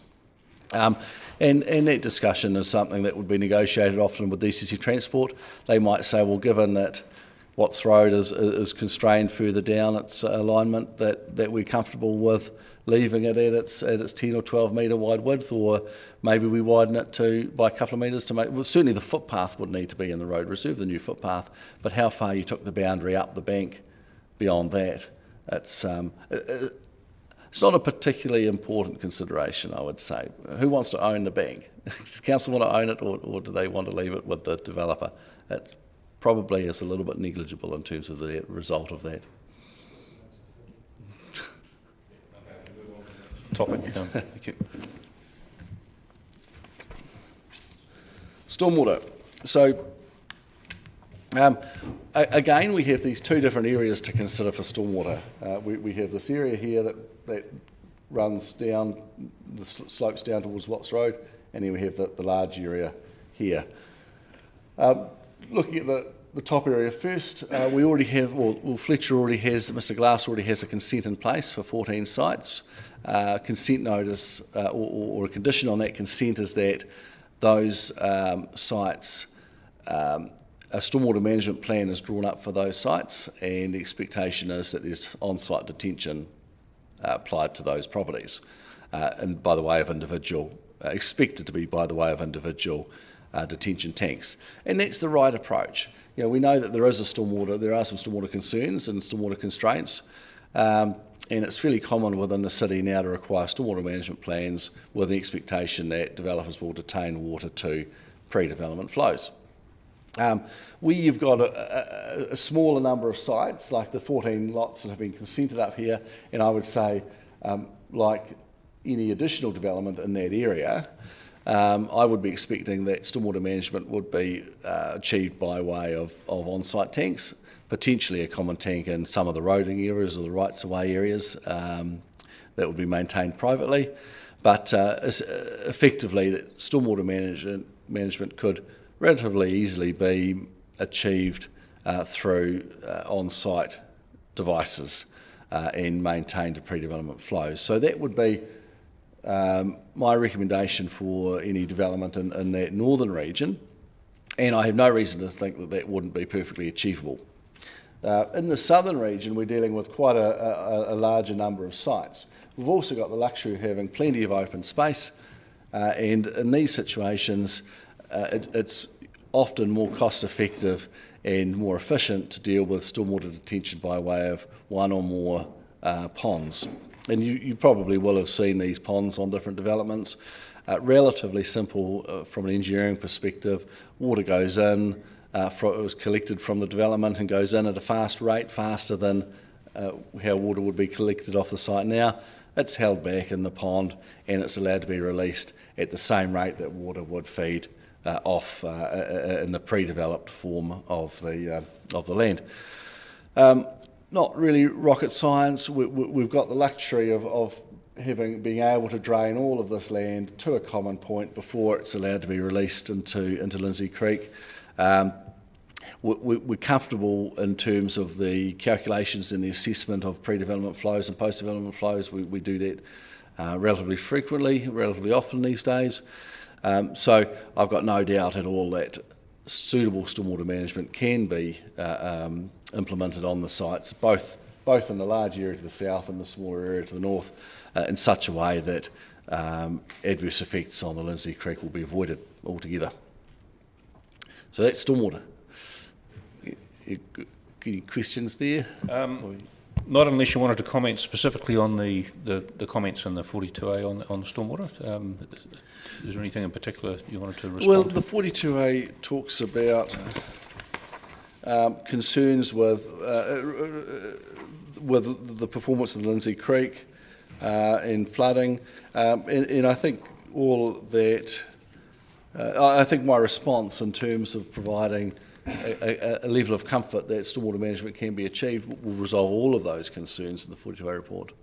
The way I read that report, and can be corrected, is it sort of pointing to some potential issues, and you've responded to it in evidence. So again, we'll be looking for the response to those things. So thank you for that. Maybe you could move on to the next topic. Yeah, thank you. Okay, wastewater.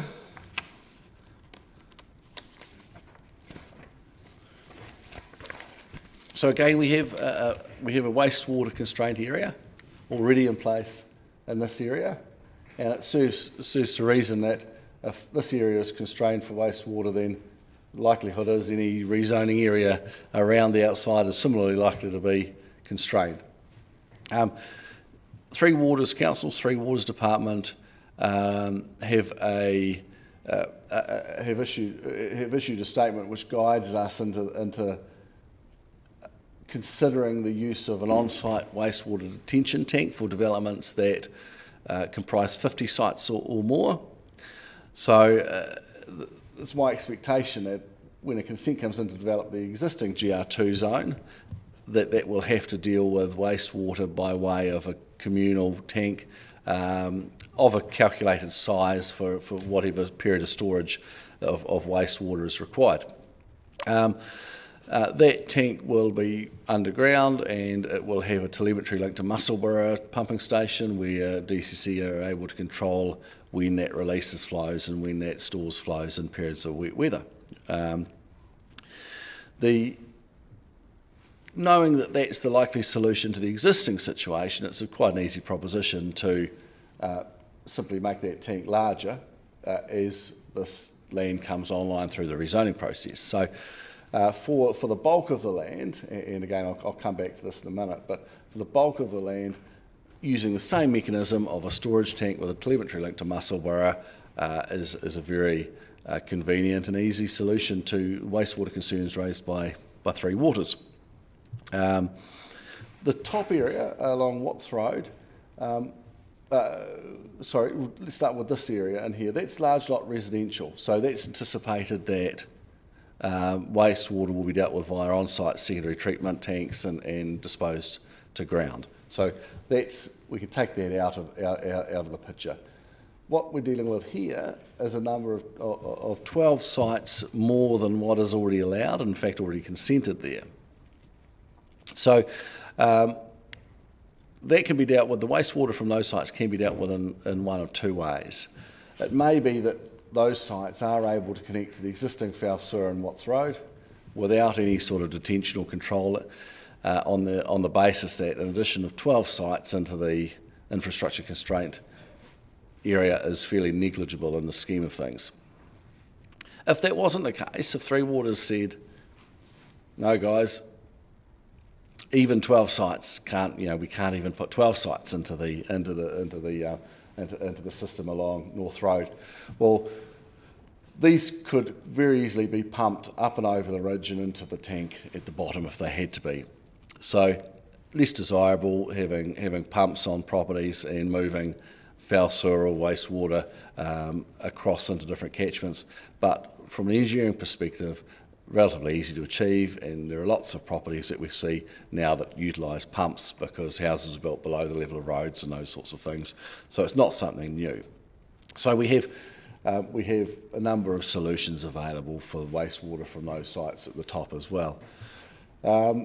So that's probably the wastewater solution that I'd be putting forward. And again, I'm confident that that is a solution that would work and function on this site for the number of sites that we're talking about being developed. Very briefly, just again going back to the 42A report and the commentary on wastewater around the fact that there may be potential difficulties because it's split across two subcatchment. Do you making it challenging? Do you have commentary about that? Well, my interpretation of that is the one catchment there which would feed down Watts Road and the bigger catchment there. Which is what I've described there as being the solutions being with this catchment either to allow that in, being a relatively small number of sites, or to bring that into the main catchment. So we could make it a single catchment if we wanted to reasonably easily. Right. Yep, that's right. You will be interested in response. Now, I notice you've got water issues. There doesn't look to be much there, but no. No, we'll whip through that and then have a coffee. So, water issues. The Section 42 report has noted that there are significant upstream upgrades required, and I couldn't get to the bottom of why that says that. Three Waters can probably elaborate on that, and I'm sure they will after reading my evidence here. But essentially there is actually, in my view, ample water supply both up Watts Road all the way up and further up, where there's a range of hydrants and 100mm pipe, plus along North Road there's a large pipe and a number of hydrants. It looks to me like there's plenty of infrastructure there to be able to service the development land quite easily.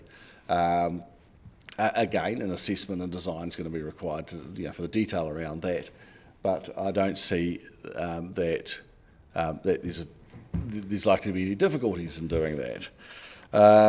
It's marked as high pressure, which is useful in the DCC's water pressure maps. And even further on in DCC, in the Section 42 report in Appendix D, the water issues are termed as some issues manageable, which doesn't quite correlate with their earlier statement around significant upstream upgrades. So, in my view, the water is probably the easiest of the three services to provide for, unless Three Waters can point something out to me that I've missed. That's it. All right, no, thank you. I appreciate we've probably taken a little longer than we expected to through our questioning mainly, but look, thank you for that, and we've got Mr. Anderson still to go. So we'll take a short break, only 5 to 10 minutes, if that's okay, just to recharge. And when we come to planning, we might be able to focus on the policy framework, but we'll see how we go with Mr. Anderson. Thank you. We'll take a short adjournment. Thank you.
You guys will get back on as soon as you. Do you need the rest of your team to come back, or you? I'll invite them and see what they say.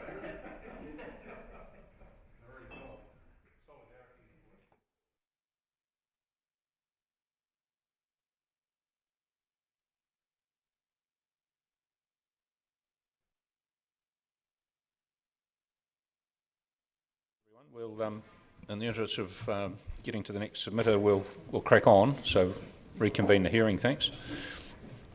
All right.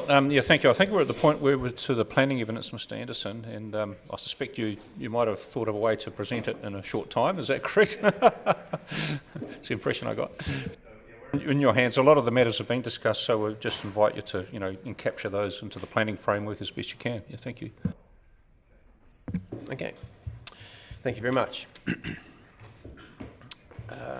My evidence has been pre-circulated, so I will only make summary comments. My opening comment is that the majority of the subject area is zoned rural, but it seems that the land has no real productive rural use or purpose. Further, any future use under the current zoning is likely to be highly frustrated by a number of directive avoid policies within the 2GP. The current zoning results in an inefficient use of that land resource. Today's hearing is in regards to Variation 2, which is in response to the NPSUD. We know the NPSUD seeks to increase residential development capacity. The NPSUD provides guidance on key parameters, such as being well serviced by public transportation. The NPSUD acknowledges that the implementation of the NPSUD will result in changes, but then it assists by noting that such changes are not necessarily an adverse effect. Further, the NPSUD requires a more responsive approach by Council if a proposal would supply significant development capacity. I have concluded that the proposal is well aligned with the NPSUD. In terms of the 2GP, there are a number of strategic objectives that are relevant, more than just policy 2.6.2.1 being the only matter referenced in the Section 42A report. My evidence takes a broader approach, and yes, there is tension amongst the various matters.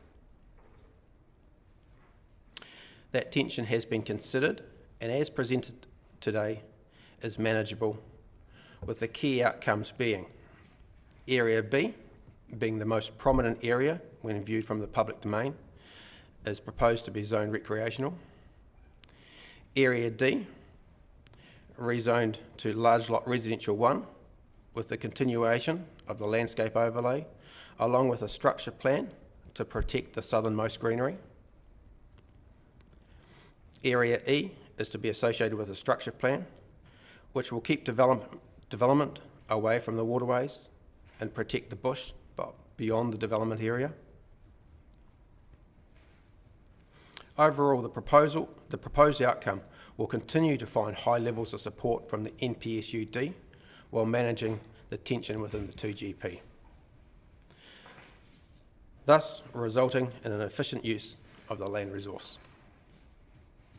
And that is my summary. Really well done, thank you. And I must acknowledge you have got very detailed evidence here, which we will go through, to go over those points again. But so the current zoning doesn't allow even a single dwelling to be built on it. Is that right, per site? Is that right?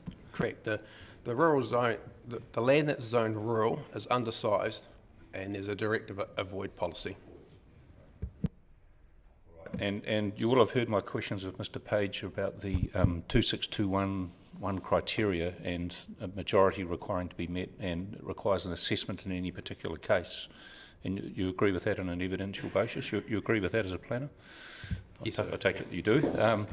And you've applied that to this site and concluded that it does meet the majority of those criteria and can be supported. Okay. Yes, correct. No, that's good. I'm just restating what I understand your evidence to be saying. Yes.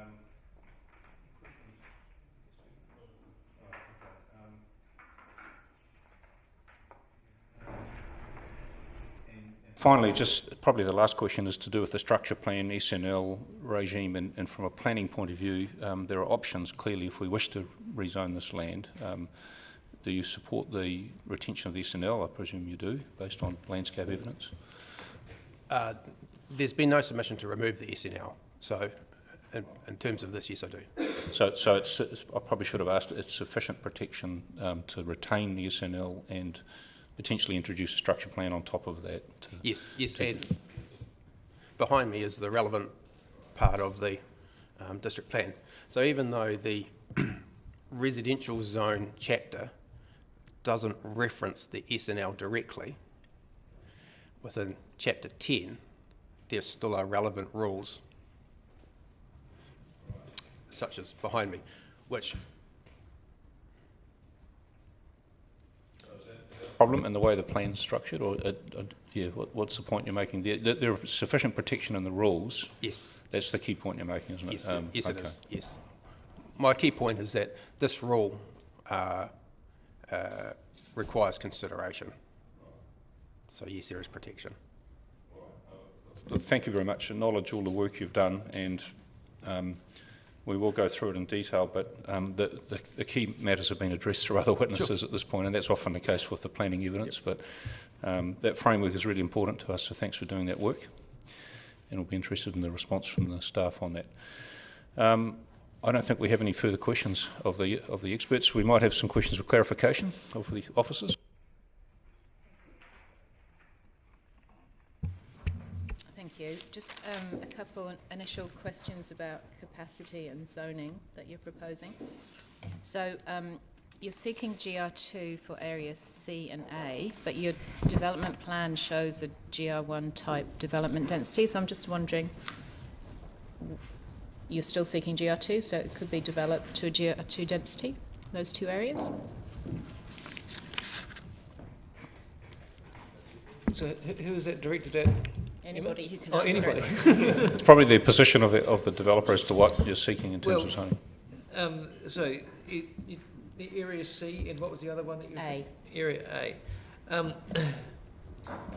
Yes. The difference between GR1 and GR2 within area A, now that we've got provision for duplex within GR1, is probably more is more finely balanced about whether that's beneficial or not, but the relief is still sought. Okay. The reason why Area C is sought as GR2 is in relation to minimum site size, as I understand it, because you can see if you look at Mr. Milne's sheet 11,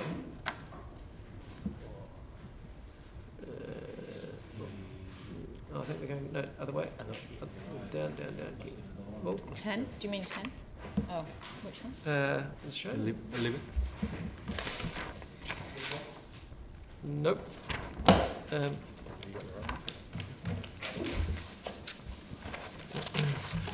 It's. Yeah, that'll do. Yep, that's the one. Oh, yeah. It's shown as page 11 on my copy.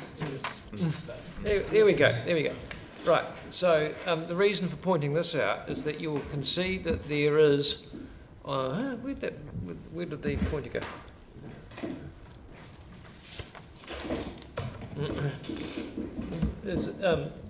There's a cross-zone boundary potential issue here. If we had GR1, remembering that this is already GR2, and so there's an area of elevated flatland, which when you go up on site you will see, which Tony has shown a relatively high density of development in there, which would be inconsistent with GR1. So there's two things going on here, is trying to maintain consistency between this existing zone and that one, so that it's actually a consistent form of zoning.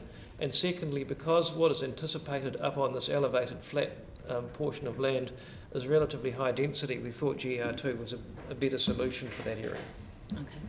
Okay. Are there any follow-up issues that arise from that? Well, there's a separate question kind of related. The calculation that Mr. Bowen's done of 273 dwellings for areas C and E and the quarry floor, is that assuming full GR2 scale development? That's maximum development capacity? Yep. Yep, okay, cool. Thank you. And I have one, can I ask one other question? So it's a landscape question. In Mr. Milne's Appendix 2, there's some shade diagrams have been talked about. It's on page 21. Just want to make sure I understand what they're saying.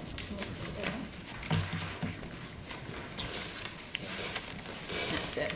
Page 20 and 21. 22. So just want to understand, so when I look at these, it seems to me that in area E and at the very back of the quarry floor, those areas will be in shade, complete shade all day for several months of the year? Through the middle of the year, yes. Yeah, so we're looking 4 or 5 months? Without having gone through every month, I would have thought probably the middle 3 months or thereabouts, 3 to 4 months. They're shown in May it's completely dark, and in July it's completely dark, so May, June, July. It's not clear what's happening in April or August. May, June, July. We've got May, June, July shown there at the stage. Completely dark. We haven't got them done for August or.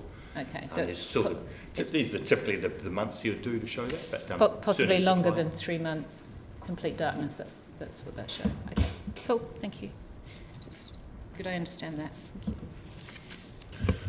you. All right. Any other questions, Emma? No, thank you. Oh, okay.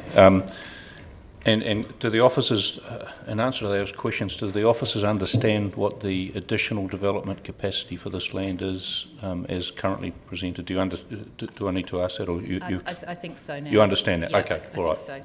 Because we've had a de-intensification of one area and intensification of others. Okay. Thank you. And did you wish to respond to the question about shading? And any other, did you want to make any further evaluative comments in relation to that, I suppose?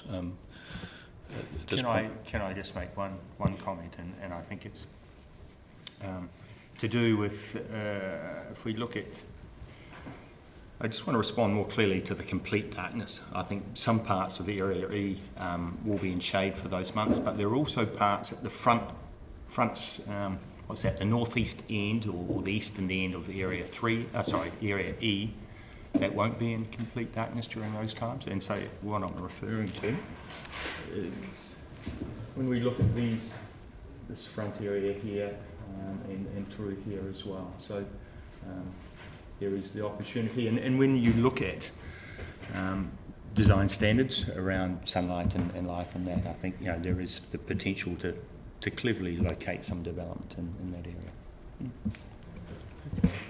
Okay, sorry, can I ask a question?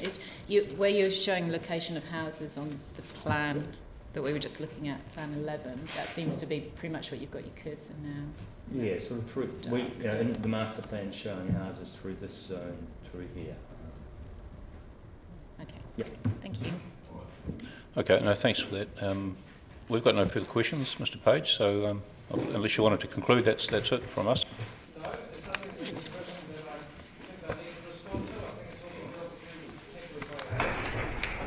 Thank you very much for all the effort you've gone to and the evidence. We do appreciate it. Thank you very much.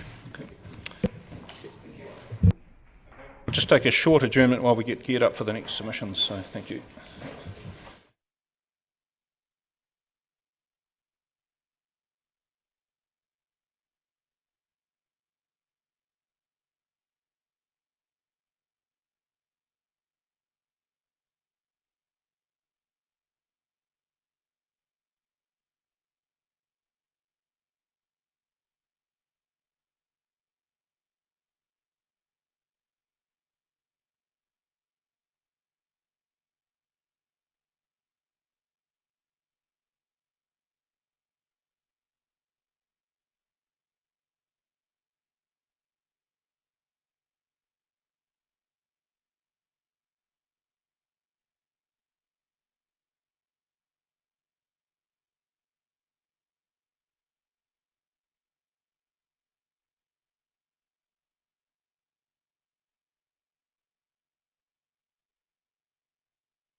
And we've got a number of submitters who come to address us on the Chain Hills site, so thank you, and welcome to those people in the gallery who will shortly be called forward.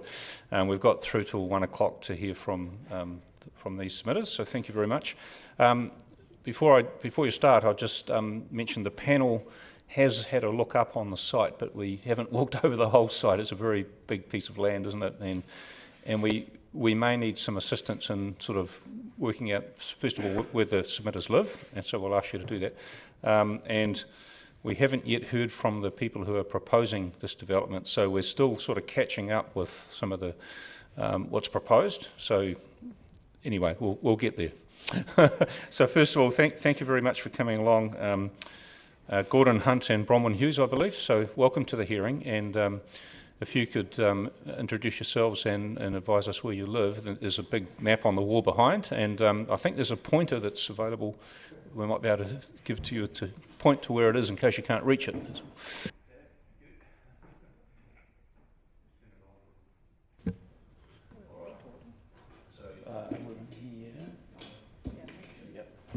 Okay. Good morning. My name's Gordon Hunt, and Bronwyn Hughes, who's a neighbour just down the road. So I live. It's in here.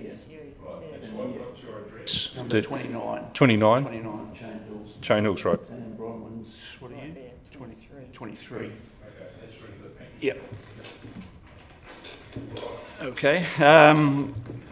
Yeah, good morning, as I say, good morning. My wife and I have been residents of Chain Hills for 9 years, and we live at number 29, as we just shown you, which is in the small group of houses at the start of Chain Hills. When doing due diligence before our purchase, I asked the DCC whether or not there were going to be any plans to provide town or foul water supply to Chain Hills Road. At that stage, the answer was no. We were aware at the time that the owner of the large farmland lots beside us and further up the road from us, which are numbers 21, 43, 55, 65, 75, and I think one more, had previously advertised these blocks of land for sale, and we thought at that time that these would eventually be sold and built on individually. We fast forward to early June 2021 when we received notice from the DCC that as we were within 50 metres of the proposed rezoning site, we had 10 days to understand what was being proposed, what effects this would have on us, and to make a written submission. At the time, I spoke to the council person who'd sent it, and he said, well, that's all that we were required to do under the notices of the RMA. It was a 2-week or 10-day working period, which annoyed me at the time because we knew nothing about it. The developers had years and years to get their side of the argument up and running, and the people that are affected have been given 10 days notice. So I certainly got off on a pretty irate zone. So along with a large number of submitters, we opposed the rezoning and development to rejected areas RS 153 and 204. Excuse me. Both these sites have already been through a rigorous process governed by the rules of the 2GP Variation 2 and were found to be unsuitable and therefore rejected. I think that the reasons for rejection are still valid, and in light of recent DCC reports by their officers, I think this decision is still correct. The original reason for rejection for RS 153 was that the site has a central gully, has areas of south-facing slopes, is very steep in parts, and that any development would be complex and less efficient. RS 204 was initially rejected because the site is fairly isolated and fails to support the compact form city policies. As I live on the boundary of RS 204, I have concentrated most of my presentation on this area. Objective 2.4.6 in Section 32 report states that the character and visual amenity of Dunedin's rural environment is maintained or enhanced. In my opinion, the addition of a large number of houses built on the plateau of Chain Hills will not meet this objective. The report supplied by both landscape architects, Mr. Moore and Mr. McKinlay, stated that given consideration to important green spaces, visual landscapes and vistas, Their opinion was that the rezoning would have moderate to high adverse effects on these values. The LVA supplied by Mr. Moore questions the appropriateness of a node of relatively intense residential development on the hilltop, separated from Mosgiel and other existing urban areas by steeper hill slope, and concludes that landscape and visual effects will be adverse, moderate to high, adverse/moderate to high, and that the rural residential zoning in this area should be retained. Mr. McKinlay of the council states that he agrees with this assessment. The developer proposes to create 60 general residential 1 sections in areas E, I and K. From my understanding, general residential 1 sections can be 500 square metres, with the possibility of this to be reduced to 400 square metres. Furthermore, duplex units may be allowed to be built on this size section. To me, this is a serious breach of controls and objectives of the Section 32 report. I've read that one of the council's requirements is to ensure that the type of development integrates with existing residential character in any particular locale. This proposed high-density development is nothing at all like the existing residential character of Chain Hills. My second main area of concern is that the plan to link Chain Hills Road with my second area of concern is the plan to link Chain Hills Road with Irwin Logan Drive. I consider this to be an ill-conceived idea by the developer, with no thought given at all to current residents of either Chain Hills, the Gladstone subdivisions, Morris Road and Fairfield. My opinion is that this link road would quickly become a secondary main route to and from Dunedin and Mosgiel, and I think that this aspect has been minimised by the developer and his traffic engineer's reports. I feel that Morris and Chain Hills roads already carry enough traffic. One of my neighbours pointed out to me that at present there's about 75 houses, residences on Chain Hills Road, the dead-end road. With this development, that would virtually double that number of sections on that would be used in that road without any through traffic. So that's a considerable amount of traffic without the through traffic proposal. The safety aspects, I already feel that Morris and Chain Hills Road carry enough traffic. The safety aspects of a marked increase in traffic flow warrant serious consideration. I would urge the panel, if they aren't already familiar with these roads, to drive up and back from the motorway exit Fairfield. Morris Road is winding and only has a narrow gravel shoulder on one side for pedestrians and pet walking. Morris Road is also used by a lot of cyclists, and there's no real room for them to ride safely to the left of the tarmac. There are also safety issues around the 2 school crossings in Fairfield should this link road be approved. I can certainly envisage traffic congestions occurring at the Fairfield off-ramp Old Brighton Road intersection. My driveway on Chain Hills Road is right on the crest of a hill, and sight lines up the road are very poor. Our neighbours on either side of us are in a similar situation.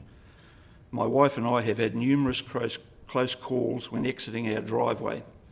There are only split seconds between the road being clear till having another vehicle suddenly appear. On several occasions I've had to quickly veer to the right-hand side of the road to avoid an accident. Road gridding is required in the winter months because of snow and ice. And at the other end of this proposed link road is Irwin Logan Drive, which is a residential street exiting onto Gladstone Road. Certainly the residents of Irwin Logan Drive and the new subdivisions, Gladstone Oaks, Gladstone Heights, I think are blissfully unaware that their expensive sections are going to have or propose to have a motorway through them. I'm heartened to read the reports from the DCC transport staff who highlight several issues, being safety, no footpaths or cycle lanes, and the huge costs that would be incurred to bring these roads up to a standard. Another concern would be the steepness of the terrain through the farmland and down to Irwin Logan Drive. I also note that the site has ranked poorly in relation to likely carbon emissions from commuting. My third concern is for the 3 water infrastructure needed to service the sites. In the DCC reports, the officers highlighted various issues, firstly regarding potable water. The existing infrastructure is inadequate, supply constraints in peak demand, low pressure, booster pumps required, additional reservoir storage, significant network upgrades required. Regarding wastewater, the southern end is distant from a connection point and there would be network upgrades required. And regarding stormwater, no infrastructure. And to quote from the DCC report by Bruce Saunders and Jared Oliver, there are known and significant flooding issues downstream of the proposed site and concerns from residents at Woodland Avenue, business in the Gladstone Road South Industrial Area and East Tyree School. Some of the other developments adjacent to the proposed site have implemented stormwater management poorly, resulting in issues for residents in DCC. The fragmented nature of the stormwater management approach has exacerbated this. The DCC Waters team assessed this site and concluded that there are issues associated with water supply, wastewater, and also concerns regarding stormwater management, which may be expensive.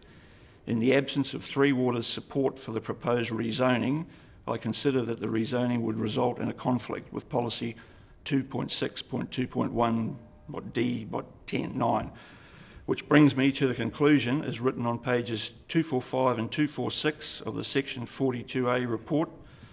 Overall, based on the expert evidence, I am unable to recommend rezoning either RS 153 and or RS 204 at this time, and I therefore recommend the existing zoning is retained. Thank you very much for listening to me. Thank you for getting through that very quickly, and we might have some questions for you, so if you would just wait there for a moment, we'll just ask my fellow commissioners if they have any questions. Commissioner O'Malley. Okay, all right, okay. Yep. All right, thank you for that. And as I mentioned, the panel did walk up onto a steep bank there, and I can see we're going to have to go back, and we're going to have to do a proper visit after we've heard from all the submitters and from the proponents of the rezoning. But one question I had was, have you, in all your in the limited time, had a chance to read the expert evidence that has been posted from the proponents of this? You had a chance to do that? Yep. And yes. does that sort of change your views in any way? It doesn't. It doesn't. No, okay. No, it doesn't. It doesn't. Right. To me, like I'm only a layman. I'm no professional person. I base my knowledge on common sense. I think I'm a common sense sort of a person.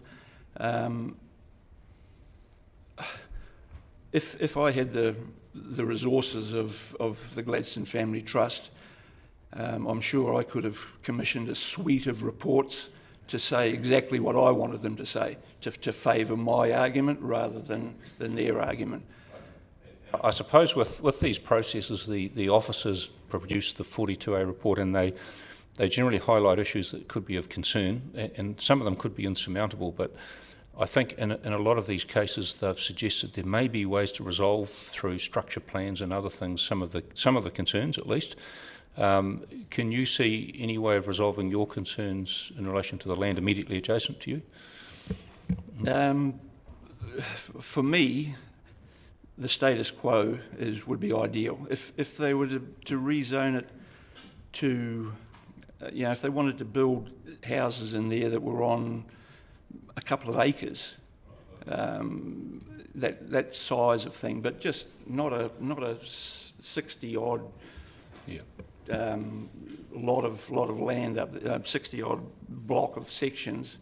Intensity of development. Intensity there, right. Exactly. Okay. I see they've talked about ponds to hold stormwater and wastewater and that sort of thing, but there's a heck of a lot of infrastructure to try and do that. The amount of runoff that's going to be coming off that hill, by the time you put a heap of sections there, that reduces the impervious nature of the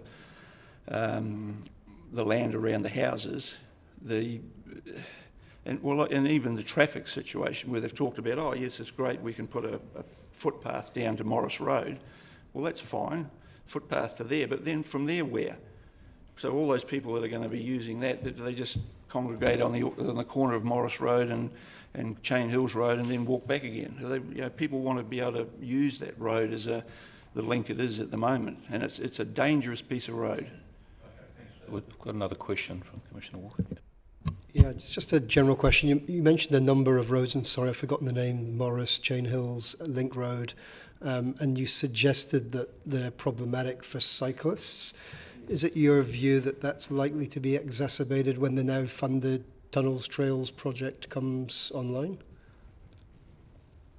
That would certainly take some of the pressure off Morris Road, but I don't think it's going to take all of it off there. Okay. And finally, we noticed you were reading from some notes. Is it possible for us to get a photocopy of those if you were to give them to Jenny here? Can we get a copy of those? Yeah, thank you. Yeah, because we appreciate that. Thank you.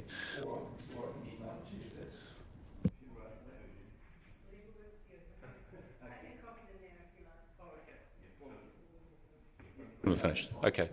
Okay, we'll now go to Ms. Hughes. Thank you. Well, we know that you now live at, you're at 23, is it? Number 23, Chain Hills Road. Is that correct? Okay. Okay, please. Mine isn't quite.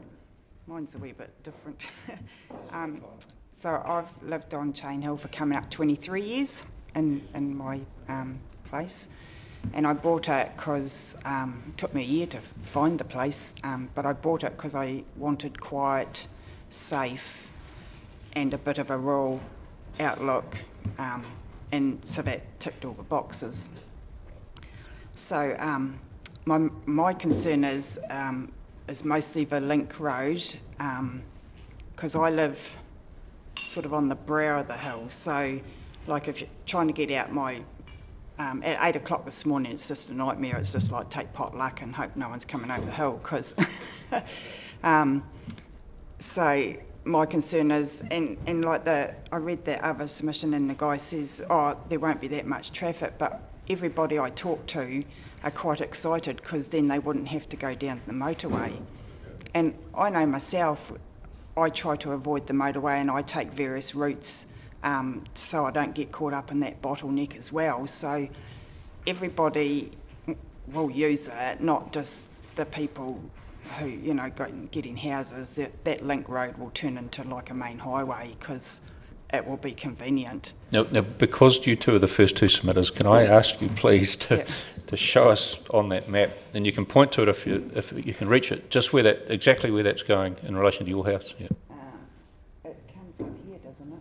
No. So it'd be, this is Morris Road coming up here into Chain Hills. So past us, where we are here, this is sort of the other people here, and then down here. Oh, I see. Yeah. And through there. So that's the top of the hill where the wool shed is. Yeah. And that's where there'd be that connection down that boundary. But that's, I can't walk it, but I want to, and just see how steep this and gully is. So that's the road you're talking about, the potential. Yeah, so lots of people will use it because it just cuts out that whole motorway bottleneck, which is what everyone, you know, when I mention it, they go, oh, I know it's sad for you, but it will be good for us. And it's like... Traffic engineering term for that. I'm reluctant to say it, but it's called rat run, I think. Yeah. So well, that's what, and sorry, some of the neighbours that I had spoken to down in Woodland Terrace, they were already experiencing people bypassing the railway crossing by turning into Woodland Ave and going through Heathfield and back out onto Gladstone Road. So, I'm just quite concerned about getting in and out my driveway with so much more traffic. And I've bought a bike, which so that I can commute, but Morris Road's a nightmare. It's like there's just no, it's all right riding down the hill, but when you're riding up, there's just nowhere, and it's very, very windy, and so the traffic just whizzes past you with not much, it's quite stressful riding a bike round. And I read that he's going to put in a footpath, but it's only like 500 metres. It's from like the wool shed down to number 1, so it's not even to the bottom of Chain Hill. It's only just to cover past the houses, so it doesn't help us walkers or cyclists, or and that. So, and then in the winter time, like it said, there's been no accidents on Chain Hill, but that's not true because I've had quite a few outside my place, but they ring their family and friends and get whipped out the ditch and off they go again, sort of thing. So there's no reported accidents, but there's certainly plenty of people end up in the ditch in the winter time because it's very icy and slippery. So, and also my concern is like with all the traffic and the heavy trucks and all the earth movements around my property. I mean, who's going to front up if everything starts moving? Like, that's a big concern because it's like if things start moving on my section and I have to repair things, well, who's going to? Is the council going to? Is the developer going to? Who's going to pay? I suppose we probably can't answer that, but what our job is to assess whether the site is suitable to be rezoned, and then if we do that, then there's a series of development plans, structure plans, consents, all sorts of things that deal with things like stability and the like. But we're certainly interested to hear what could be potential issues at this stage, certainly. So, thanks for telling us about that. And like he's got his walking track, which, I mean, that's nice, but when they get up there, where do they go other than a 500 metre footpath? We don't have street lights, and I certainly don't want street lights. I mean, I bought for the rural character. I'm just not quite sure some of the stuff they're proposing, like making the speed limit less. Well, I mean, who's even going to look to see if that slows them down? I don't think slowing the speed limit down will make any difference. It makes no difference whether they're doing 80 k's or 50 k's past my house when I'm trying to get in and out the driveway, that's for sure. So, I mean, I could try and reverse in, but then I hold up the traffic trying to get up the hill, and if I just drive in, then when I come out, I have a bit of a knack because I have been doing it for 23 years. So I sort of whip out and whip into the wrong lane and then shoot down. But if you've got that much more traffic, then I probably wouldn't be able to do that. I just feel it would be not feasible. So, yeah. Those are your main concerns? Yep, thank you. Yep. Okay, very good. I'll just see if we have any questions. Commissioner O'Malley has one. Thanks, Chair. Actually, B, could you just push the map up a little bit so we can see Morris Road? Okay, that's Morris Road there, isn't it? And I think I'm right in saying that feeds the overbridge that goes over the motorway that comes out of way back down at the roundabout going into Morskill.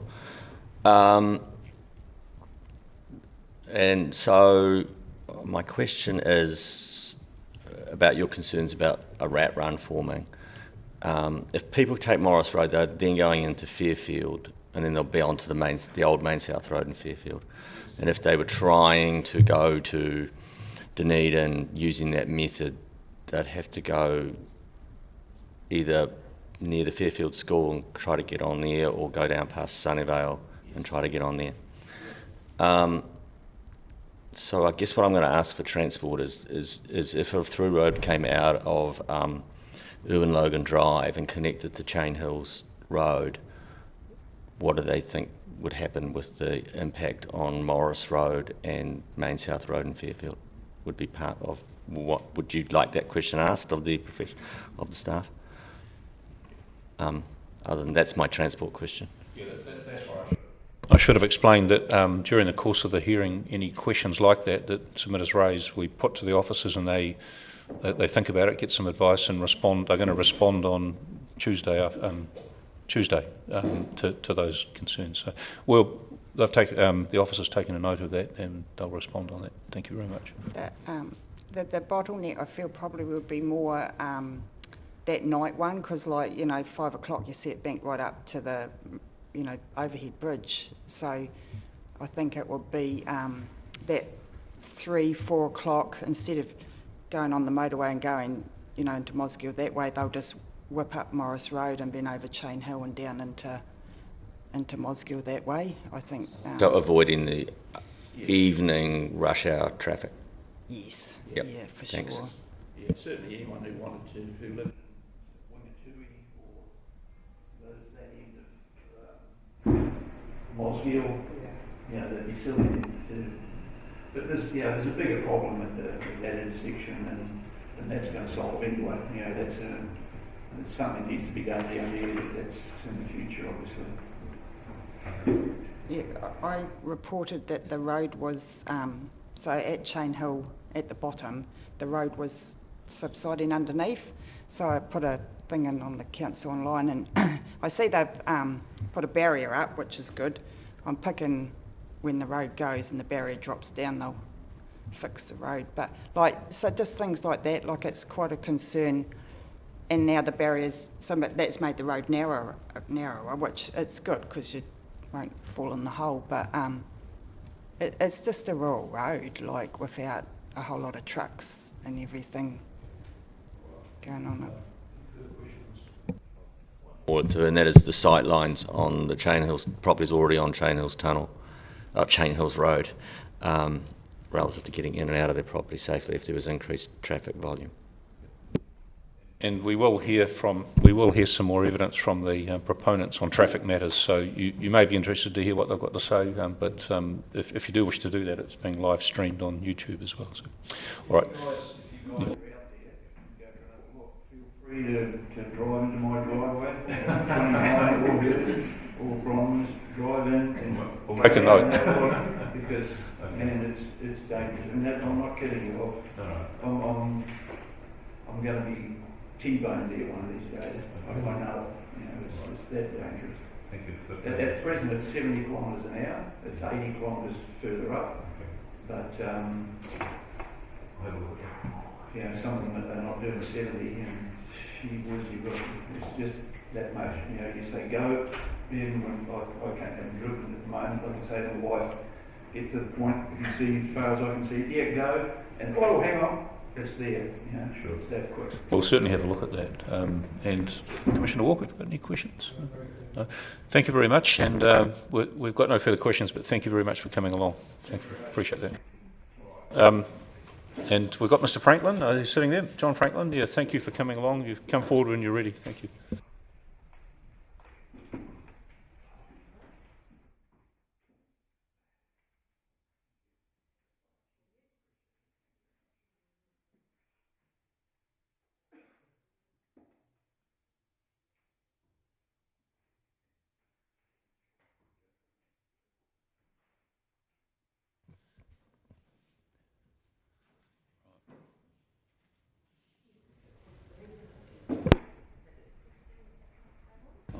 Comes on red, then you stop.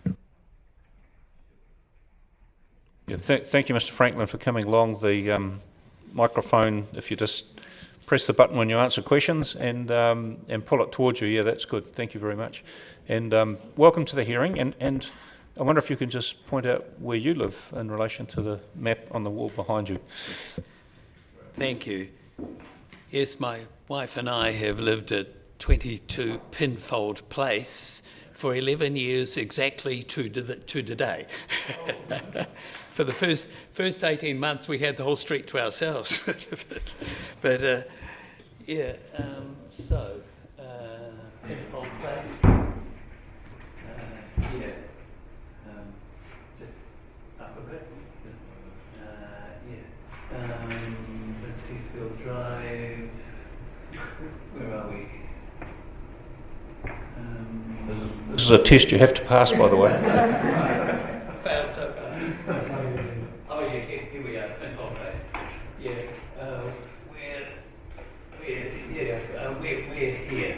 Yeah. To there, okay, well, yes. We back on to the proposed is over our back fence. Right. Right. Yeah. So, yeah. All right, no, it's really useful to get a perspective on where you live for a start, but yeah, okay. Yeah, And what are your concerns about this development? Well, here to speak on behalf of my neighbours, some of whom are even down on Logan Drive, but we cannot support the urban development of Chain Hill 153 or the proposed extension of Irwin Logan, Jocelyn Way to connect with Chain Hills, and I'll give you briefly 12 reasons. First of all, at the entrance of Irwin Logan Drive, there is this lovely sign, no exit. That is, this is not a through road. This delights us because it indicates that this is a contained, safe neighbourhood, good for children and walkers, which is why most of us choose to live here. The proposed development would change this significantly. Secondly, aesthetic considerations. The Mosgiel environment is enhanced with green space above it. The proposed development of increased residential use will put that at risk. As a way to support the aesthetics, we are in support of the revegetation with locally appropriate Indigenous cover, as per Mike Moore's report, page 16. Thirdly, it would seem to us that the proposed development is at odds with the values of the Resource Management Act, namely the ethic of stewardship and the maintenance and enhancement of the quality of the environment. This natural landscape needs to be protected and enhanced in accordance with the values espoused by the RMA. In his report, Mike Moore states, the existing sense of the urban area of Mosgiel being enclosed within a rural context will be substantially weakened, giving rise to an adverse effect in my assessment. I have assessed the landscape and the visual effects of the rezoning as generally adverse. That's page 1920. We have a moral responsibility to care for the planet and maintain as many open spaces as possible, and in this case, recover some of the original forest cover. Fourthly, the land in RS 153 is currently used for sheep farming and the grassland is secure. It will cease to be if converted to residential use. Fifth, the land is both historically and visibly unstable. There is evidence of slipping after the recent heavy rain in August. I walked over the other day and saw a bit of it. It's important to note that the instability of 153 was rejected by the council. Hillside slopes of RS 204 have been identified as Hazard 1 and Hazard 2 by making them unsuitable for urban development. Because of the increased risk of slippage, we don't want another Abbotsford. Sixth, if septic tanks were required anywhere, they would increase the water density in the soil and slippage would be inevitable. In addition, there'd be health risks for children playing on ground soaked with effluent. Seventh, it's noted in Grant Fisher's integrated transport assessment that there have been 18 vehicle crashes in Gladstone Road between July 2018 and July 2021, mainly at the Gordon Road intersection. There will be an increased safety risk to residents and traffic and likely more accidents if Jocelyn Way, Irwin Logan, is connected to Chain Hills Road. As it is, the Gordon Road, Irwin Logan intersection is very tight and has very poor lighting at night. I have raised this with the council over the last few years and been told it's in hand, but anyway, it makes turning challenging sometimes. You know, where is the corner? Right. Now, given the number of sections proposed, there will be a significant increase in the volume of traffic.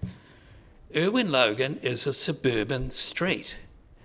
It might be zone 50, but the safe speed is 40. And it's not a through road, Mosgiel to Morris Road. Given the increase of traffic already generated by the current Gladstone Heights development, we do have concerns that Irwin Logan would not cope with more traffic and have a detrimental impact on the safety and the quiet nature of the neighbourhood. Eighth, there is talk by the developers of low-cost housing, which we applaud in principle, but much of the land in RS 153 and 204 is very steep, has gullies and some south-facing, making residential development complex and less efficient, as noted in Variation Additional Housing Capacity, Section 32, Report Appendix 4. Given the amount of infrastructure, water servicing and land retention required for new houses to be constructed in the proposed development, it's unlikely that the cost of housing would be low cost and affordable, as purchasers will pay a premium for the infrastructure development from the outset. This means the benefit of low-cost housing as a selling point of the proposed development is likely to be false and should be ignored unless very firm evidence is provided that low-cost housing is possible. Ninth, there is no provision made for public transport in the proposal.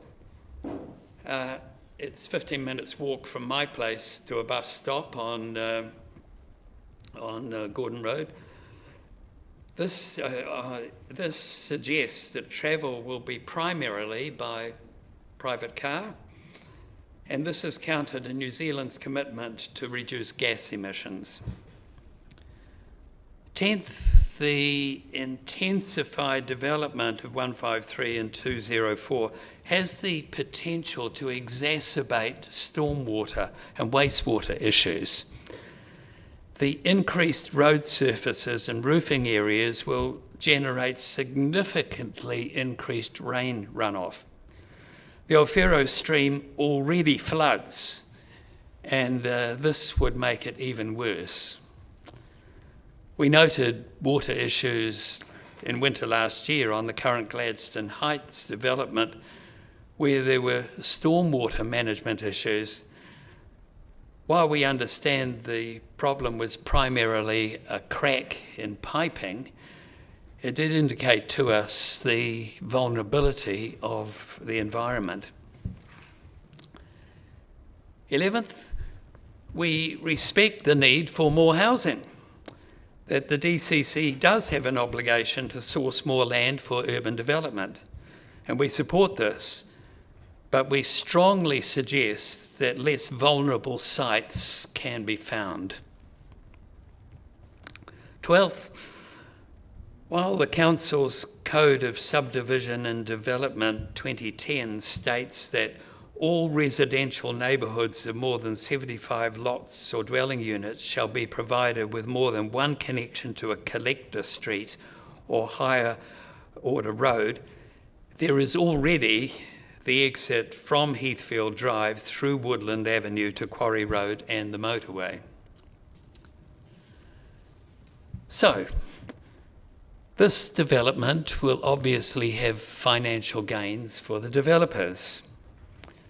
However, it would cause a loss to the biodiversity of the landscape a loss of habitat of grasses, insects, birds and sheep, as well as having a detrimental impact on the lifestyle and aesthetic of the neighbourhood, as well as for the Mosgiel community at large.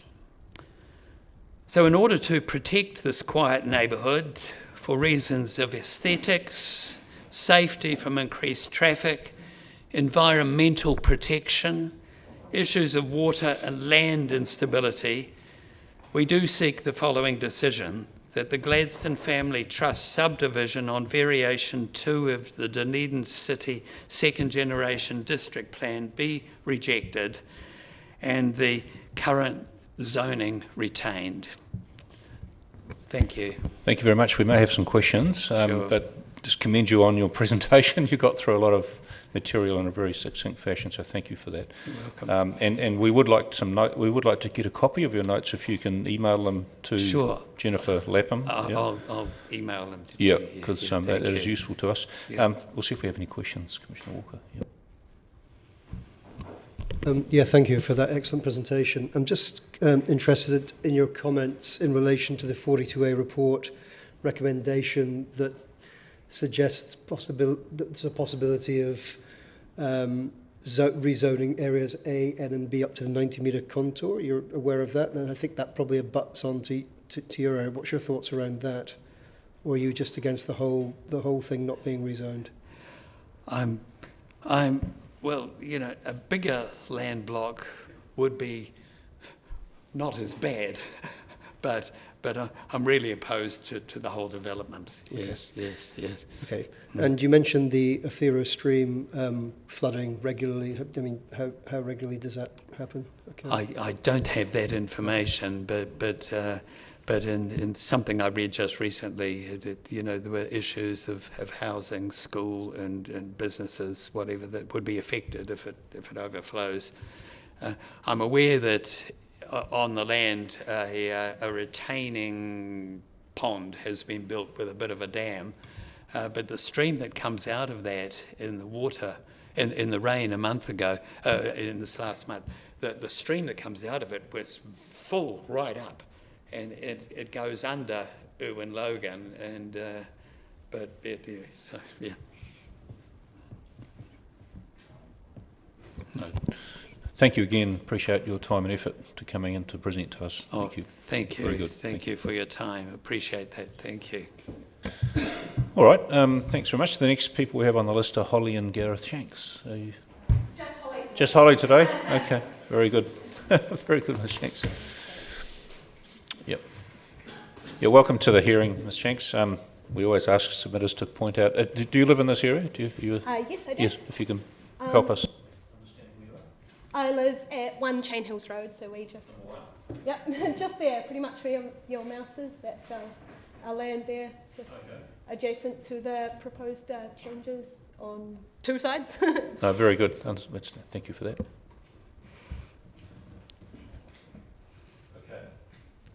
Would you like to talk to us about it? Firstly, I'm just opposed to this proposed rezoning and the subsequent subdivision by the Gladstone Family Trust in Chain Hills Road in particular.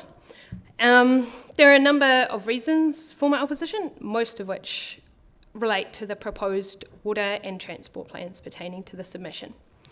I really don't think that this is the most appropriate form or location for urban expansion, despite the attempts by the developers to mitigate the issues raised in the submission process.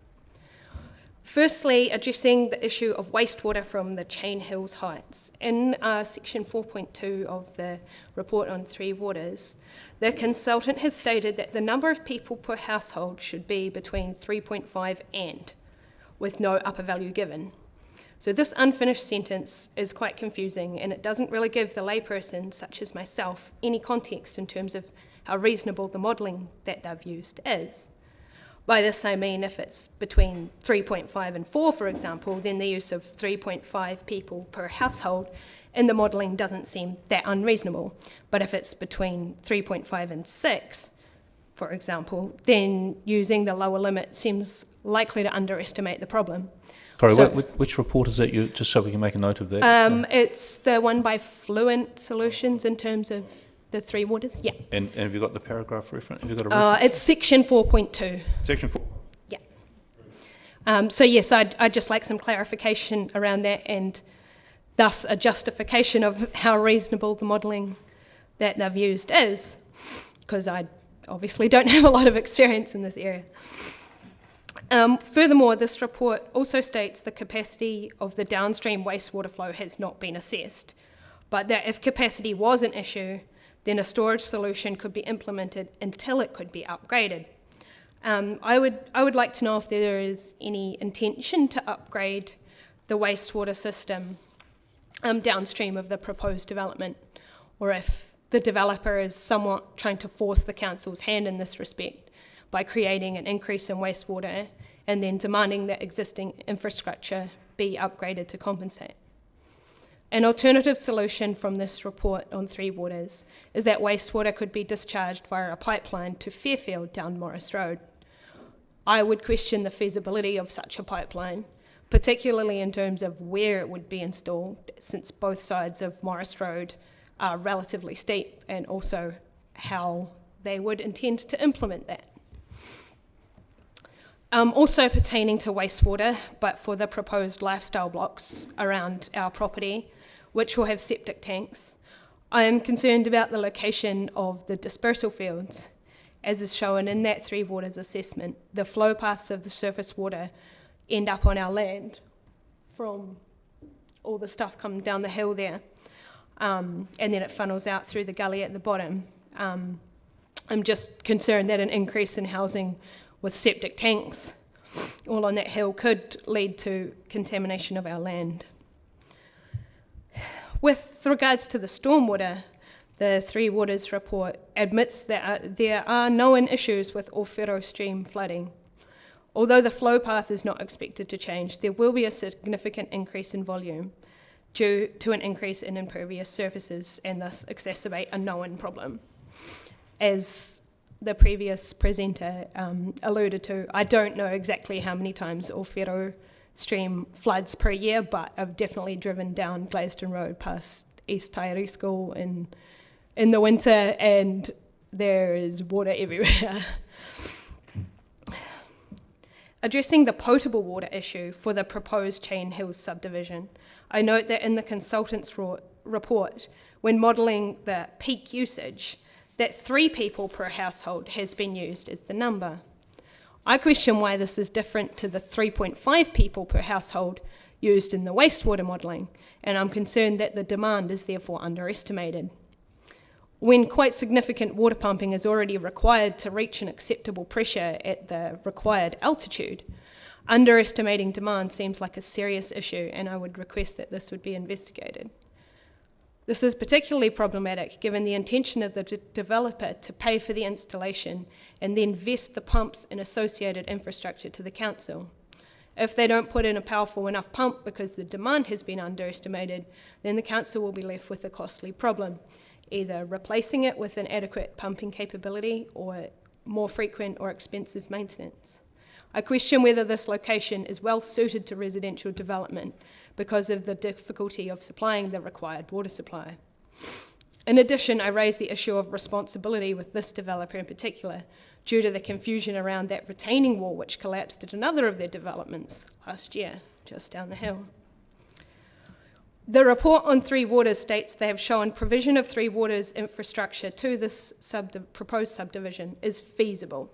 Even if it's feasible, it does not actually address the ongoing costs once vested to council in terms of maintenance or any upgrades which are then required to compensate for the development. I'm also objecting to the proposed rezoning and subdivision on the grounds of transport.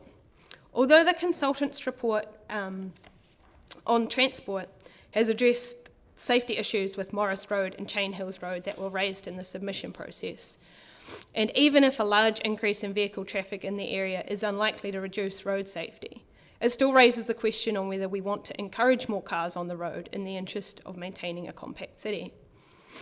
Also, I do not believe that the issue of people using the proposed road link as a bypass has been adequately addressed. I question whether the suggested road narrowing or speed cushions as a way to eliminate this would make it difficult to drive the road in an uphill direction, especially given the steepness in parts.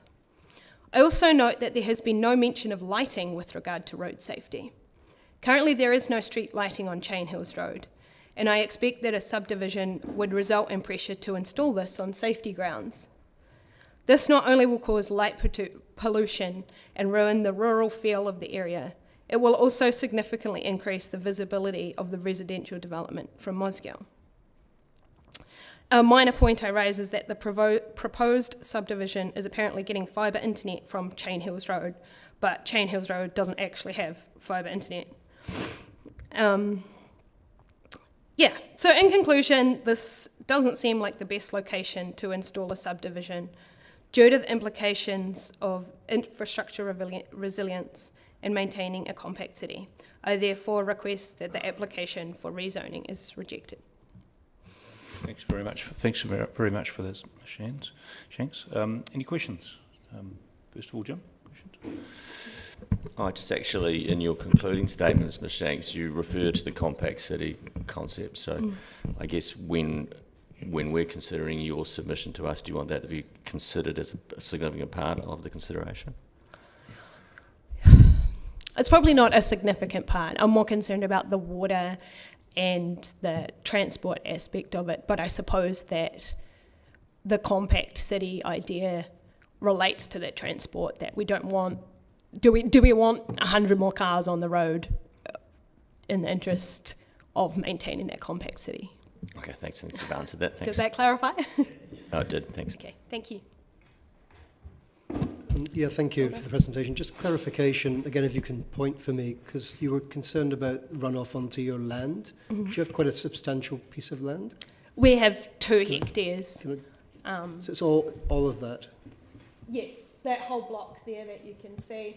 Right. Yeah, so it's quite a steep slope of down the hill. So any housing up on that hill above it is all the water just runs straight down onto our property. Yeah, I can see that now. Yeah, thank you. Yeah, thanks, Pete. Very good. It's rare for me to have no questions, but I don't. I do understand the point you make, so thank you very much again for coming along.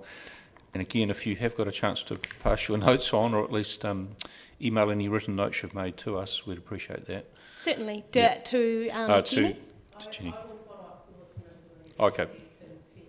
All right. Yes, that's right. So, yeah, we are interested, and we haven't been able to write it all down, so we will get a copy of those if we can. Excellent. Thank you very much for your time.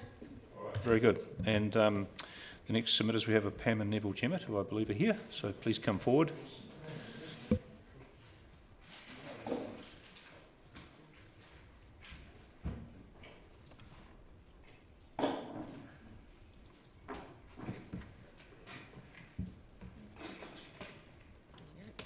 Thank you.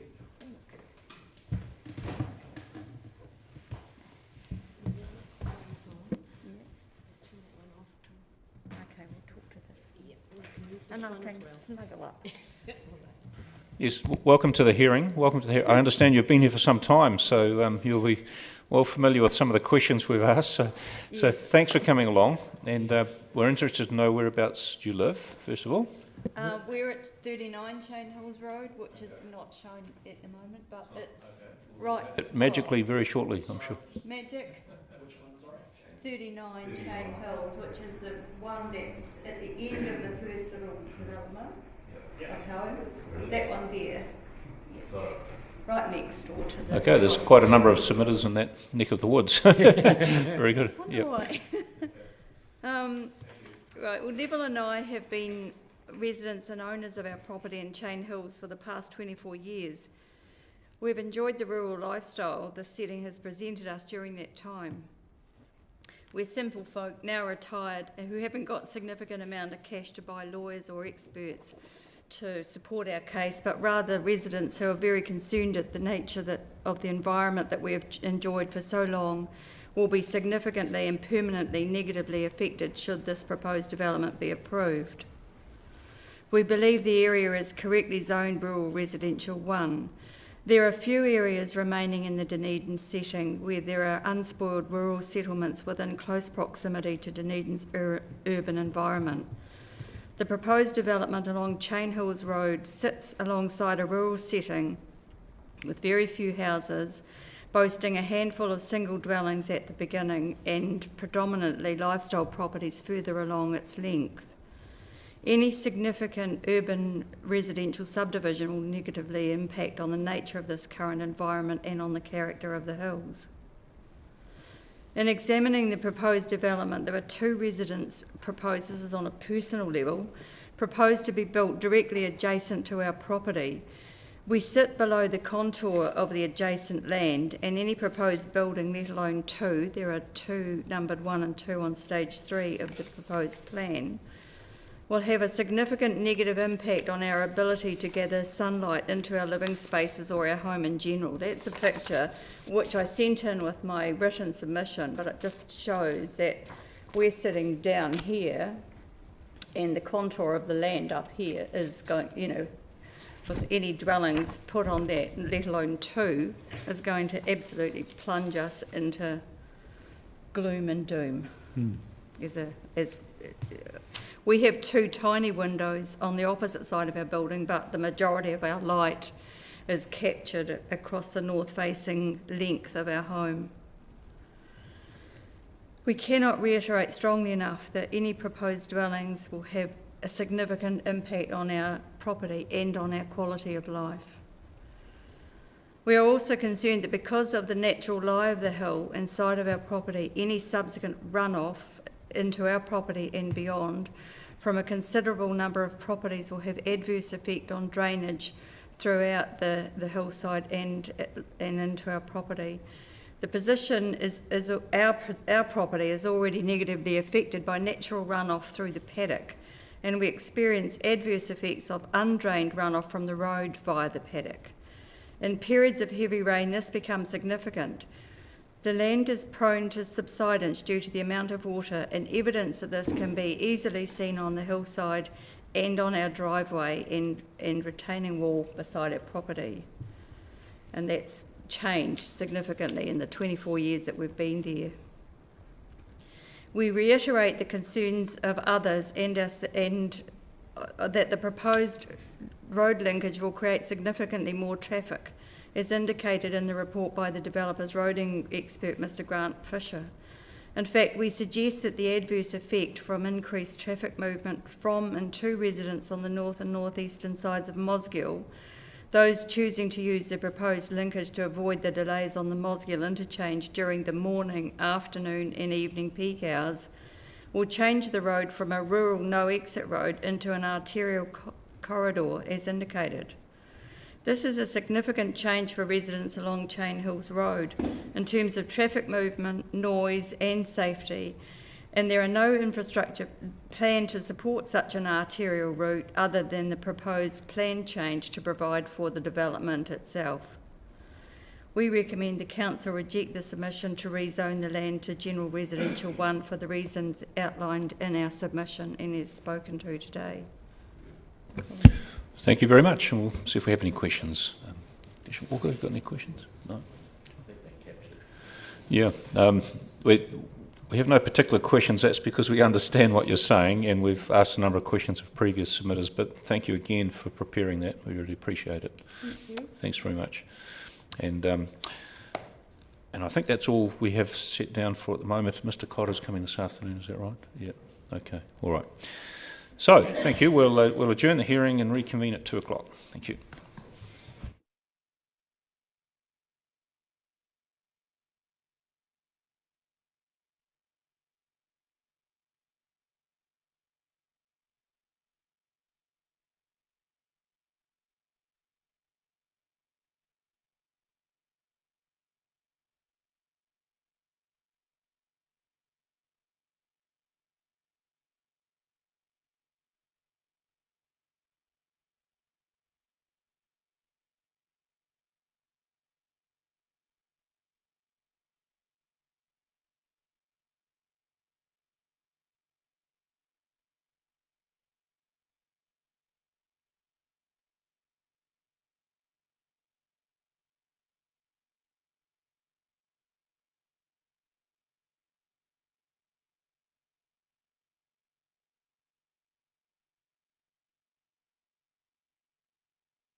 in relation to the site up at Chain Hills Road. So please come forward. Jim Cotter, is that right? Yep. Oh, Jim Cotter's there. Sorry, I was looking at the wrong people. Welcome, Mr. Cotter.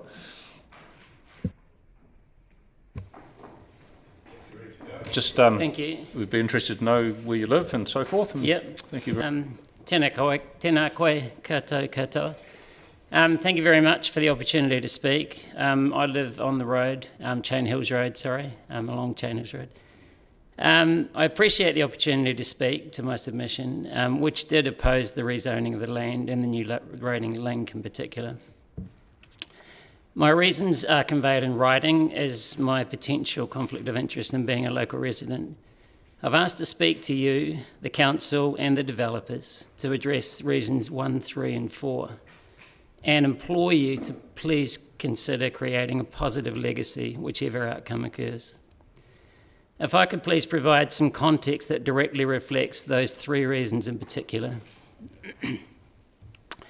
I commute through this zone to work, as a professor of exercise and environmental physiology. I'm speaking in a personal capacity, however, and as a representative of the Chain Hills Restoration Project. That's wildlife restoration. And partly as a representative of people and species that stand to be affected but have no awareness or no voice. I'm greatly concerned how modern lifestyles are degrading our population's fitness, our health system and our planet at an unprecedented rate. In our secular, private vehicle-dominated urbanised society, we've lost more fitness across this last single generation than is possible to regain even if we undertook long-term supervised rigorous exercise training, even if indeed that were ever likely. Today's youth, consequently, are on average increasingly incapable of meaningful active transport to and from a subdivision such as this.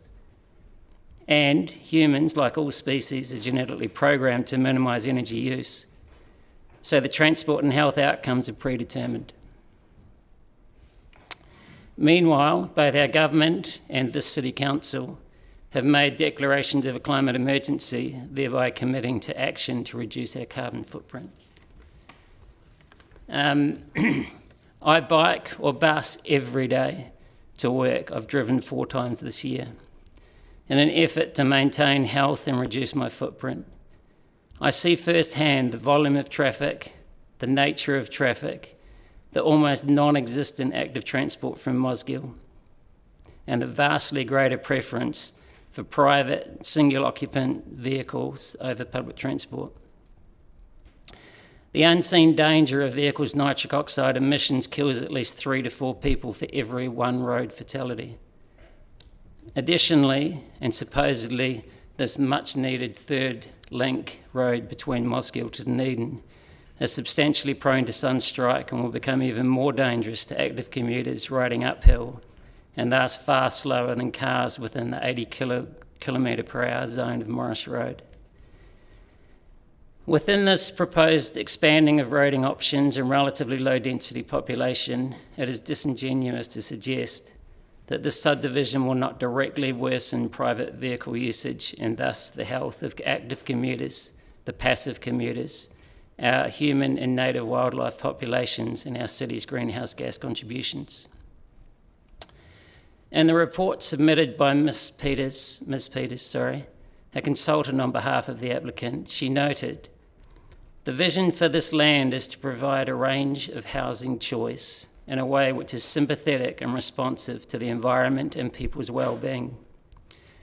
With respect, this viewpoint considers only the immediate beneficiaries with sufficient wealth to belong.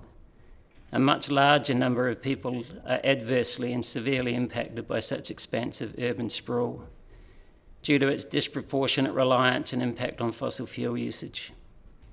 For perspective, these decisions exacerbate climate change, sea level rise and ecological degradation, such that if we consider humans alone and ignore the approximately 1 million species facing extinction, local displacement from South Dunedin will be inevitable, and approximately 2 billion people are projected to become climate refugees from the tropics within 30 to 50 years. A resource-intensive subdivision such as this serves neither local nor tropical climate refugees well, neither now, when mitigation remains possible, nor in the future, when migration is obligatory. Therefore, if you consent to this subdivision, please consider mitigating measures, whether they be solar panels, water storage. You know, if the applicants could please somehow work constructively with the council and come out on the right side of history. You know, yeah, thank you. Thanks very much for that. So as I understand it, you're not so concerned about any effects on your own property, it's more these wider considerations. Yeah, I'm well aware. I mean, we're putting solar panels up, we have an electric car, we're planting natives. I'm very aware that we're seen to be just protecting a patch, but that's not at all. I'd be perfectly happy for the council to use our property in whatever way they wished. And just a follow-up question in relation to Variation 2, which is what we're considering, not just this site, we're considering rezonings across the city in a number of locations.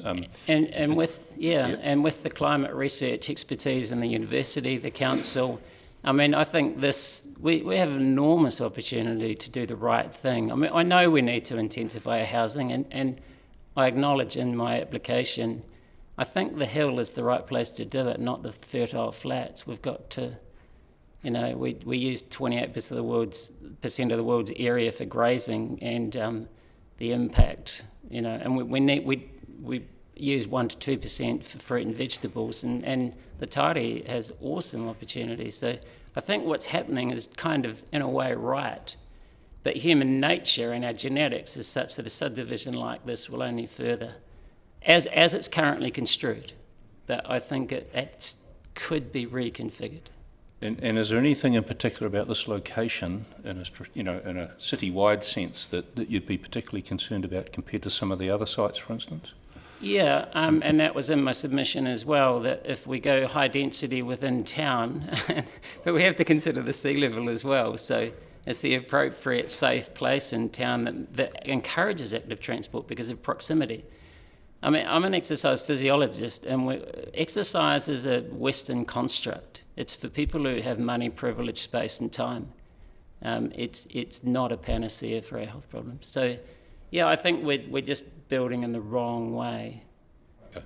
I'll just see if my fellow commissioners have any questions. It's sort of actually in your answer to the chair just then. Did you say that you thought that basically developing hills would be better than developing on the land? If we want to protect our growing capacity and our fertile soils, yeah, I can see, I have sympathy with the developers in this respect. I think it is a more appropriate place than urban sprawl in Mosgiel on the flat. And then you couch that with, provided we have the right outcomes. Yeah, because it's a bit far out of town. So if the future of work programs is such that people will remain in their local space, then it may work. But if they need to come to town, then I don't see it as working. But you and the people in the university have that expertise, not me. I'm a physiologist. Me too. Yeah. Thank you, Mr. Conner. It was fantastically clear and very passionate. Thank you for mentioning nitrous oxide. I asked a question of a submitter earlier, and I think they misunderstood my question when I suggested that with the go-ahead now for the Tunnels Trails project, we're likely to see quite a rise in people getting on electric bikes and bikes generally. And it's been pointed out today that a lot of these roads are not suitable for riding bikes. Do you think that's going to exacerbate the problem once that project comes on stream? There's the transport experts in the university who research this who could give you far better advice than I. But we only need to look at, it's $1 transport. We only need to look at the relative vastness of the people using single-use vehicles versus public transport to know how another level again, which is active transport, how successful that's going to be. It might be okay for your weekend recreationalists, but I don't think it will be any meaningful outcome for active transport for occupation.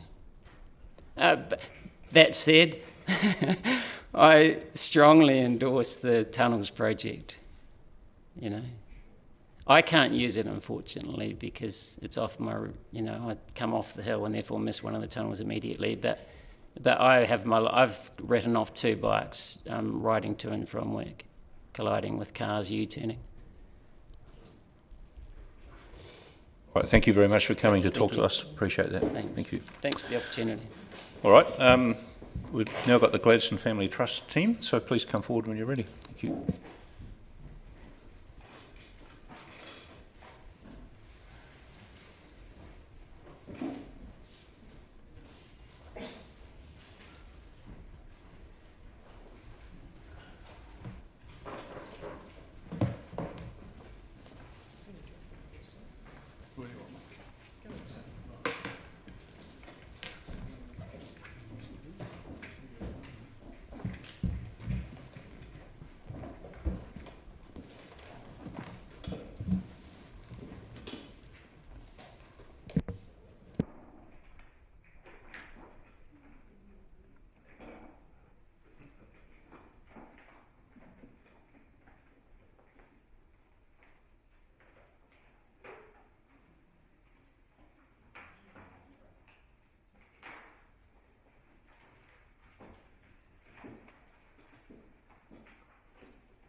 Welcome back, Mr. Page. It's slightly unusual to have had some of the submitters first, but I guess it gives you a chance to respond to some of those matters if you wish. So, yep. Anyway, we're in your hands. So. Yes, well, thank you. No, we understand that these processes just have to move as effectively as they can, and there's no magic to what order things happen in, so I'm relaxed about that.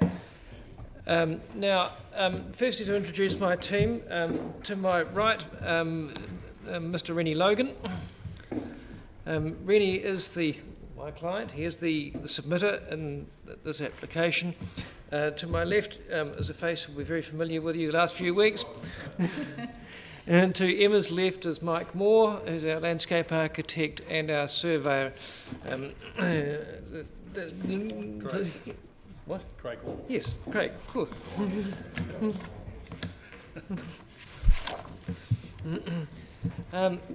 What we're going to do is I have prepared some written submissions which I won't take you all through because 3/4 of them are what you've already heard this morning. The differentiating aspect of this site I will deal with, but first Mr. Logan has prepared a statement setting out things which he wants to draw to your attention, so I'll invite him to do that first, then we'll come to my submissions and then we'll work on the technical evidence. Thank you. Yeah, Mr. Logan, welcome. Need a microphone there? You do, and you can have this one.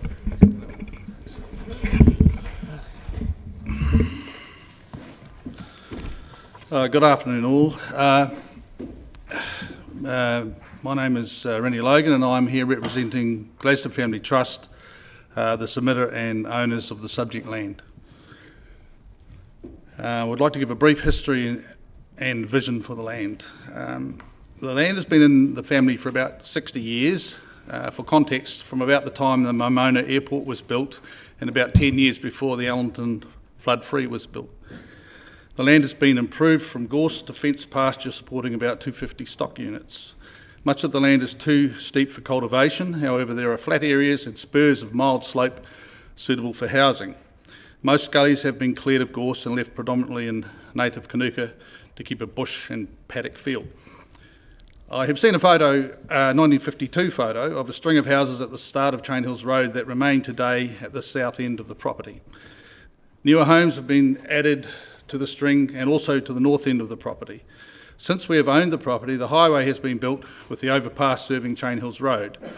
To give further context to the ownership, it was under the jurisdiction of Torrey County Council, then Silver Peaks and then Dunedin City. The zoning changed from as low as 2 acre blocks to 10 acres, then out to 15 hectares, although given the various administration changes, the document trail as to why block sizes were changed is hard to identify.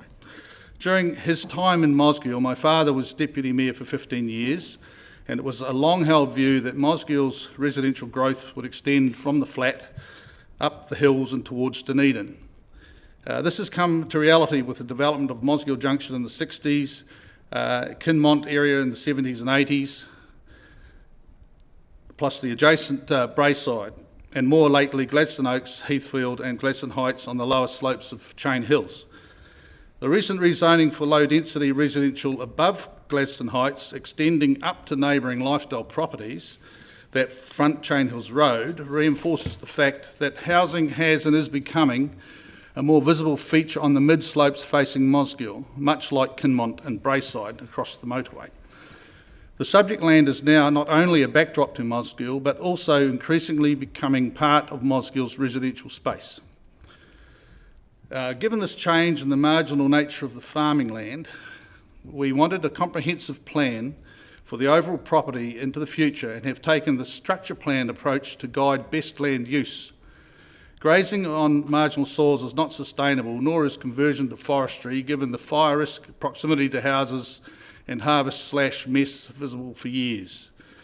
Our vision here is for diverse mixed residential and rural use as determined by the best use of land. There is demand for housing of various densities and budgets. I'll present the site as two distinct areas. Southern first, which extends from the motorway across to Chain Hills Road, and then in the northern area adjacent to Gladstone Heights. So that's the proposed Woodland Park area, Chain Hills Park, and Chain Hills Heights is the southern area, and the northern being Gladstone Heights stages 8 and 9 and Gladstone Grove. Now the southern land, so flat to gently sloping land is appropriate for higher density housing with convenient access and services. For example, along Chain Hills Road on the spurs and mild slopes where access and building platforms are feasible. Below that, lower density, large lot residential akin to lifestyle is appropriate with space for self-sufficient services. The steeper slopes will be retired by being made no-build pasture and bush areas, with the gullies also retired to put into native planting coordinated with the existing stands of Kānuka. With the extensive planting and no-build areas proposed, the end result will be a bush and pasture belt sweeping across the mid-slopes from the highway boundary to the northern boundary at 121 Chain Hills Road. We are therefore not proposing a swathe of houses on the hill mid-slopes, as could be interpreted from the zoning. Houses on the mid-slopes would be in a cluster set against bush and pasture, one on the central spur and a second cluster below the motorway. They will all be on large blocks suitable for residential lifestyle type activity. Houses along Chain Hills Road would be above the bush and pasture belt, similar to the bush belt break in parts of Dunedin. A variety of home styles is envisaged as appropriate for the smaller and larger lots and different stages of life. Services to these lots can be extended from Gladstone Heights, and there is an option for a link road. I accept that this is a significant change for the residents along Chain Hills Road, but more to do with activity coming and going than loss of views. The higher density is partly opposite vacant road frontage. The housing is on land below the road, so overlooking rather than blocking of views is the direct effect on a few.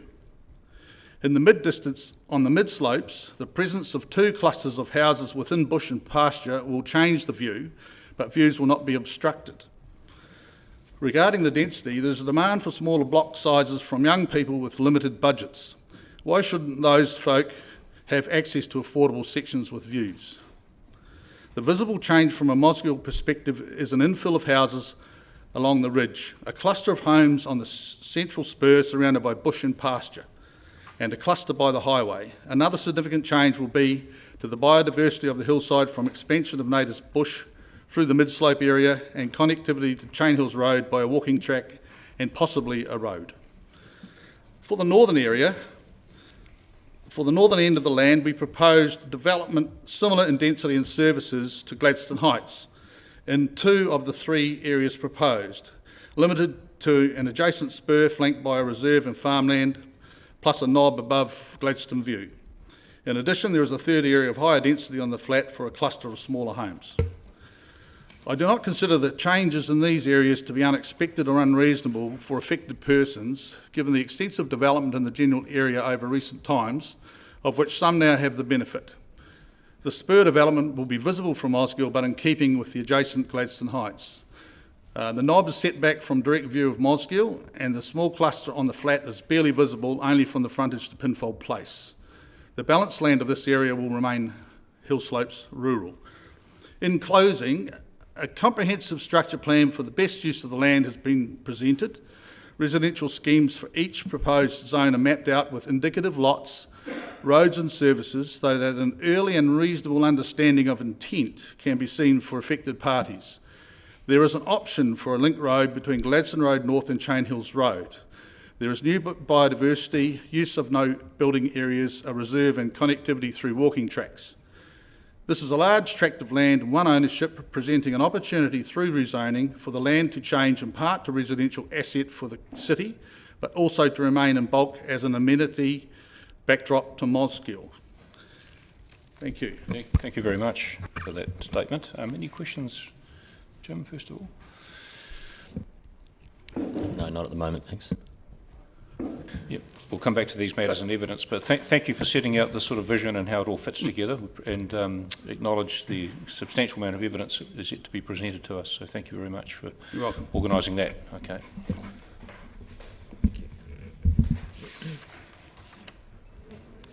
Thank you. Before I get to my written submissions, it might be useful to have the proposal up on the screen. Do you have the...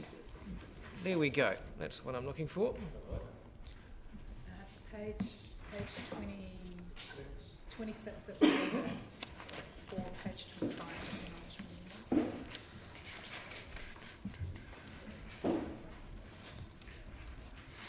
Some of it. Did you get it all? No. What's that one there? That was no. Yes, so page 26 is the one that we want. That's it. That's it? Yep. Yeah, yeah, of mine. Yeah, yeah. Yes. He's got it. He's on to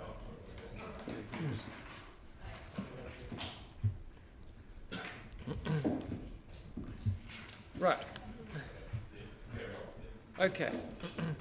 So, what I wanted to point out is Rennie's description really describes what he refers to as the lower slopes through approximate, but north of basically through here, and then the southern area is the lobe up here. And you can see the mix of zoning types that are being proposed through this hearing.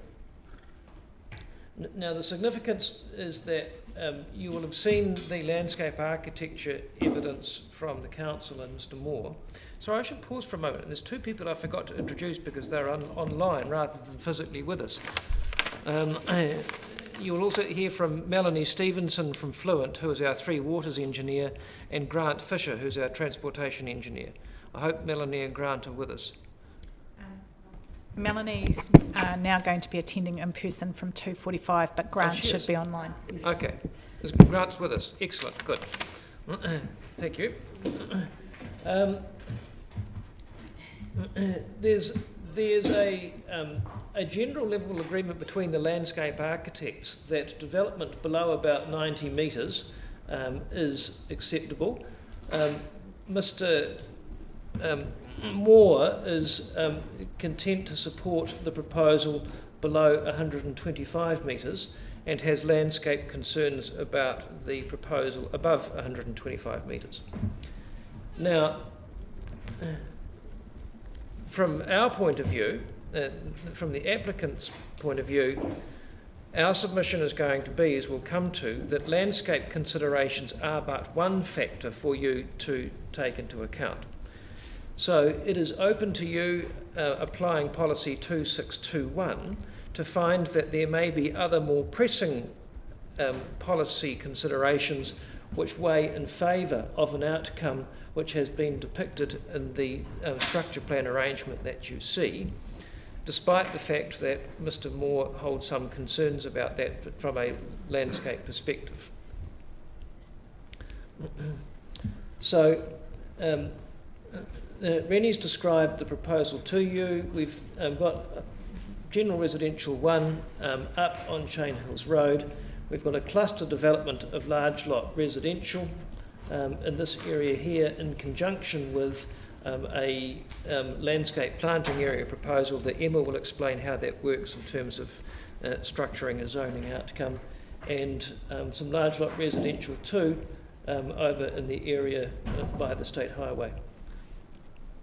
So our understanding of the evidence is that below about mid-slope is relatively uncontroversial. There is already zoned development provided for up to about 145 metres, and Rennie can explain how that fits in terms of his project planning, if you like.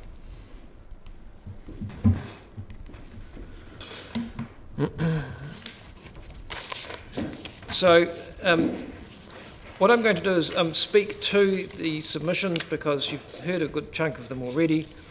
The difference in this case this afternoon is the extent to which amenity value considerations are relevant.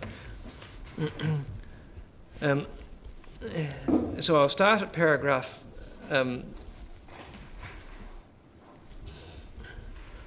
3. While the Gladstone land currently provides a rural backdrop to Mosgill's urban edge, it is not subject to a significant or outstanding natural landscape overlay, both of which are mechanisms within the 2GP to protect important landscape values. Instead, the protection of these values in relation to this site sits within the rural zone objectives, particularly Objective 16.2.3. The challenge with this approach is that if there can be no loss of amenity values, then neither can there be any greenfield zoning. In our submission, this is an unacceptable outcome, since stasis is not an option under the NPSUD 2020, which acknowledges that amenity in appropriate circumstances must yield to provide for demand. Bede, have you got the NPS handy? So if we could scroll to policy 6. Objective 6, policy. Well, you were nearly there. Hang on. There we go. Policy 6. So the importance of policy 6 that we say can enable you to say, well, look, there may well be rural amenity issues at play. You've heard evidence that this morning and this afternoon from local residents who are concerned about things. But the important thing is that when making planning decisions that affect urban environments, decision makers have particular regard to the following matters. B is the important bit, that the planned urban built form in those RMA planning documents may involve significant changes to an area, and those changes may detract from amenity values appreciated by some people, but improve amenity values appreciated by other people, communities and future generations, including providing increased and varied housing densities and types, and the important thing here is, are not of themselves an adverse effect.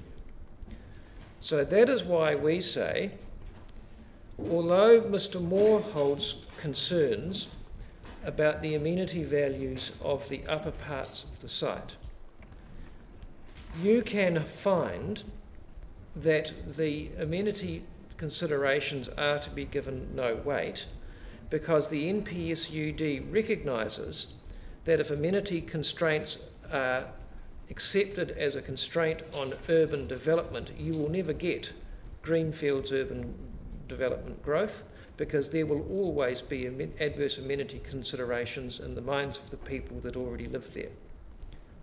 It's a simple proposition. I look out of my lounge window, I see lovely green paddocks, I don't want to see houses. Well, government says that is not in itself an adverse effect, because if you accept that that's a deal breaker for rezoning, we will never get any. Does it also imply an element of scale? Like, is it an automatic? It's not an adverse effect, full stop, or is it something that can still be considered in the round? I guess in terms of a particular site. Yeah. Well, I read Policy 6 as a mandate for you to say, we understand that neighbours are affected by this, but that is not a factor which is to be weighed against making provision for urban land supply under the NPS. I just have a question on that very point, and especially your term, if these considerations are a constraint. What would your opinion be based on the staff advice that with the increased density zoning was that we did early on in this variation, and with the Greenfield propositions together, that there is sufficient supply to meet the current UDC requirements, but that does not necessarily require that every Greenfield application gets passed? And then at that point, then if in fact there are more applications in than required to be okayed or passed to meet the demands that meet the UDC requirements, then when do these considerations not become a constraint? Well, I think that's mixing two problems. Your policy 2621 tells you about the qualities of the of sites that the city is looking for as being appropriate for urban development. The other part of your question relates, well, how much supply do we have to allow for? And the NPS is clear that you have to provide for at least. So when you compare 2621 with the NPS direction that you provide at least sufficient, not just for what's actually required, but also a competitiveness margin, my submission is that it's a wrong approach for you to say, look, we've got enough, therefore we're not going to zone anymore. Because you don't know how much land that you have zoned is actually going to come to the market and when. You've got no control over that. It requires an applicant to come forward and say, yep, we want to proceed now with a subdivision consent application and do all their infrastructure and all the rest of it. So although you could add up the amount of sites that you've got and say, oh, we've got so many thousand potential site sections, you've got no ability to say, we know those are all going to come to the market, we know what sequence they're going to come to the market in, we know what areas are going to be developed first or second. So it would be inappropriate in my submission to say, well, we're going to ration access to that market by saying, well, we don't need Gladstone because we've already rezoned something else on the other side of Mosgiel. You just can't have the confidence that that's actually what will play out. I guess on the other side of that argument, because you can't have, if you were to say that we can't have that confidence, then would it be appropriate then to say that therefore we have to assume a zero effect, or basically we're not going to achieve it all? I mean, presumably there's going to be somewhere between with the increased density change rules let's face, for example, there's a potential for a certain amount of sites to be developed, and then a multiplier, a probability was put on it to say there's the expected number. Now that's, to me, is there any other better way to do that? And I get from what you're saying, you're almost implying that we just simply can't. We've got to assume that number's going to be even smaller than is being modelled. Yeah, well, it's a little more nuanced than that, because you could mathematically say all of Dunedin's demand could be met by intensifying existing urban areas so that brownfields development will provide numerically what our forecast demand is. But that's not what the NPS requires. It requires you to provide a range of choices. Some of that might be urban intensification, some of that might be greenfields development, some of it might be in Dunedin City, some of it might be on the southern fringes, some of it might be in the northern settlements. So the problem is that by saying, oh, well, we've done enough, we're not going to rezone anymore, pushes against your obligations not only to provide at least sufficient supply to ensure that there's a competitive market, but also an obligation to provide a range of housing choices, which is what Rennie was talking about in his submission to you earlier. For example, what we presented to you this morning in relation to the Palmer's Quarry at North East Valley is a completely different product to what Rennie's talking about. So you can't say, oh, well, there's 200 sites there, therefore we don't need these ones here. I wouldn't think that we are. I think I'm trying to get to what I feel might be an assertion. I want to just clarify if it is or not. That are you asserting that these policies in the UDC effectively can be almost treated as an override of the district plan? Because if you're meeting the objectives of the UDC and you have your district plan and you can meet the district plan objectives and meet the UDC objectives, wouldn't you try to do both? Well, yes, you would. It's only, my submission is that Policy 6 is only an override insofar as adverse effects of urban growth on someone's amenity values is a relevant consideration. And that's good, that's clear. And as I understand it, that's possibly to get around the dilemma of you simply can't rezone greenfield land if amenity is a key consideration. Yes. Or at least it lessens the impact of that consideration. Yes, and we heard some of that this morning with people concerned about the amount of traffic going past their house on the road. Well, if you've got to say no to future zoning because of traffic going past someone's house, you're not going anywhere. You will always say no to rezoning if that's the amenity argument. From an amenities perspective, but not so much from a safety point of view. Yeah, okay. That traffic safety, we're completely happy that that's relevant and for you to take into account. Thanks for answering those questions. It's really important to us to understand that. Thank you.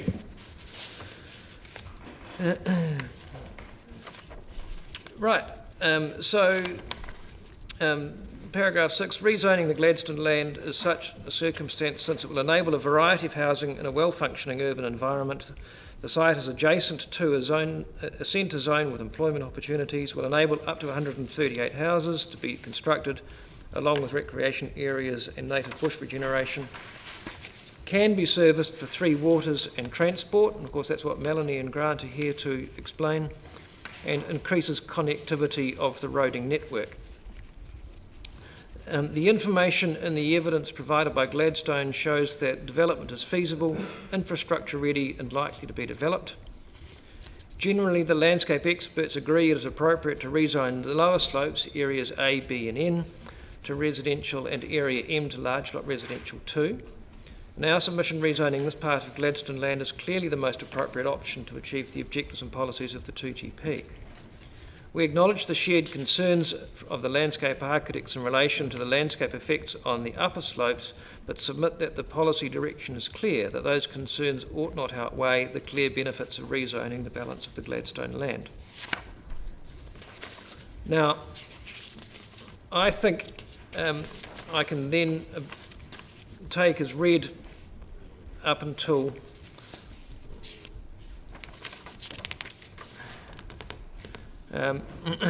page 9, into paragraph 22. I just had one question on the capacity, that if I can ask you now, and relates to the earlier submission too, that providing sufficient development capacity. In your earlier submissions this morning, you mentioned that there's a need to have a competitiveness margin. Yes. And you gave us a footnote that says that the NPUS SUD at clause 322 requires an extra 20% over the short and medium term and 15% in the long term. Yes. And is it your understanding that the variation 2 does that in terms of the, does it provide that? I know your submission is it should be at least that and more, but I'm just not clear whether that's what is provided. Yeah. I accept that variation 2 is intended to provide for that. Whether it actually achieves that, we'll never know, because we won't know until the product comes to the market, actually how many sections make it to the market. And that relates to Ms. Peters' points about theoretical capacity, which we heard last week. Yeah, okay. Fully understand that now. Thank you. And there may well be developers who fully intend today to develop their land, but something happens in the economic environment which means they change their mind. And that's their right. Please proceed to the next part of the submissions. That's fine. So at page 9, under the conclusions on the technical evidence, variation 2 acknowledges that insufficient residential land was zoned in the 2GP to provide sufficient development capacity. Exacerbating this are limits on infrastructure which Council have identified as being of concern in relation to the proposal. Rezoning is not recommended by the 42A report writer because of uncertainties identified in relation to Three Waters and transport infrastructure and to adverse landscape effects. In the report and in the further submissions, the areas of infrastructure concern primarily relate to the land outside the lower slopes. The transport and Three Waters evidence provided by Gladstone demonstrates that from an infrastructure point of view, residential zoning can be supported. The proposed structure plan shows indicative services layout and access, roading and other services, and shows a method by which the infrastructure issues can be managed. On the issue of landscape, there is general agreement that the residential zoning of the lower slopes is appropriate, though Mike Moore considers that the rezoning can be supported up to 125 metres, given what development is already provided for on the adjacent spur. Considering this evidence, rezoning the lower slopes as proposed seems reasonably non-contentious. Landscape effects on the upper slopes. The Section 42A report writer and Mr Moore agree landscape values to the mid to upper slopes arise as a rural backdrop to Mosgiel. No policy requirement for a rural backdrop to Mosgiel has been identified by either landscape expert. This is exactly the issue that Policy 6B of the NPSUD is directed at solving. To the extent that the policies of the 2GP seek to preserve landscapes and vistas for the amenity of Mosgiel residents, it is submitted that the higher order policy 6B must prevail. Gladstone says that rezoning its land, including the upper and mid slopes, in the way proposed is the most appropriate outcome because it is adjacent to the urban centre with a shortage of capacity, and single ownership, making development easier, faster to coordinate and more likely to proceed, adding a substantial recreation area alongside Indigenous biodiversity planting, the subject of a comprehensive plan with a mix of zoning to provide for a range of in-demand housing options, and has sufficient scale for a range of to overcome servicing constraints. And the scale thing is important because in order to spend a lot of money on infrastructure, you have to have a large number of sections to spread that cost over.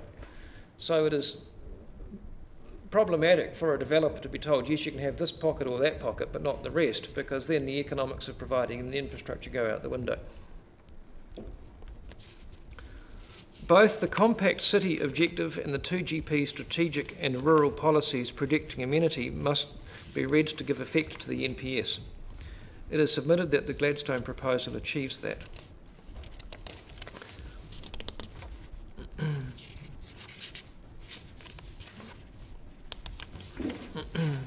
The key objective is 261. Objective 261 of the 2GP is that a range of housing choices in Dunedin that provides for the community's needs and supports social well-being. Policy 2621, we've talked about at length, and I set out in paragraph 15 why we say that it gives effect to the majority of those policies. And again, as we discussed this morning, my submission is it's entirely your judgment as to which one of those are the most pressing and the most relevant. So there's no hierarchy between them. It's a matter of how does the evidence fit.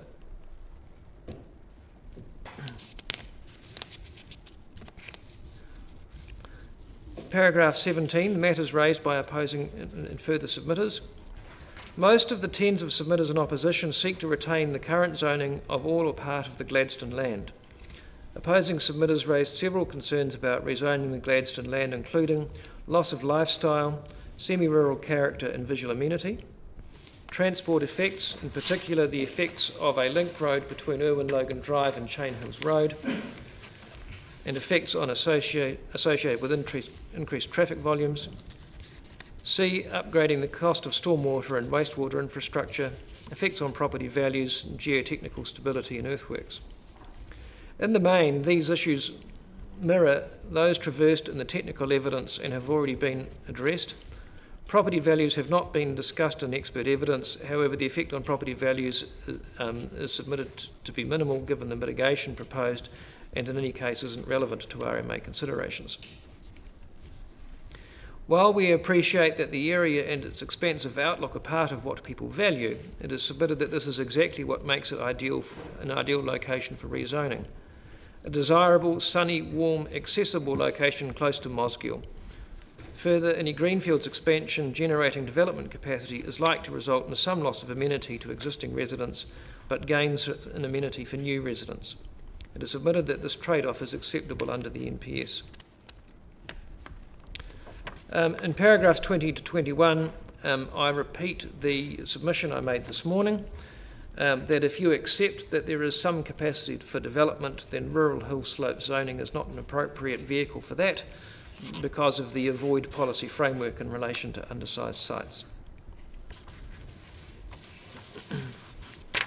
So in the context of variation 2, and I'm at paragraph 21 now, that means that the large lot residential method in conjunction with an RTZ or a new development mapped area tool offers the best method for controlling bespoke development. So the example that I'm thinking of there when I make that submission is the land in this location here. You might think, well, ordinarily that might be a candidate for rural residential zoning, and that's beyond the scope of this process. But the reason why LLR we submit as appropriate is because the housing is in fact grouped relatively tightly on a spur. And so that's not a layout that you would customarily expect to see in a rural residential 1 area. So the method which has been devised by Emma is that we have a structure plan with an RTZ overlay which deals with the establishment of the bush regeneration area and a new development mapped area overlay that deals with stormwater and wastewater.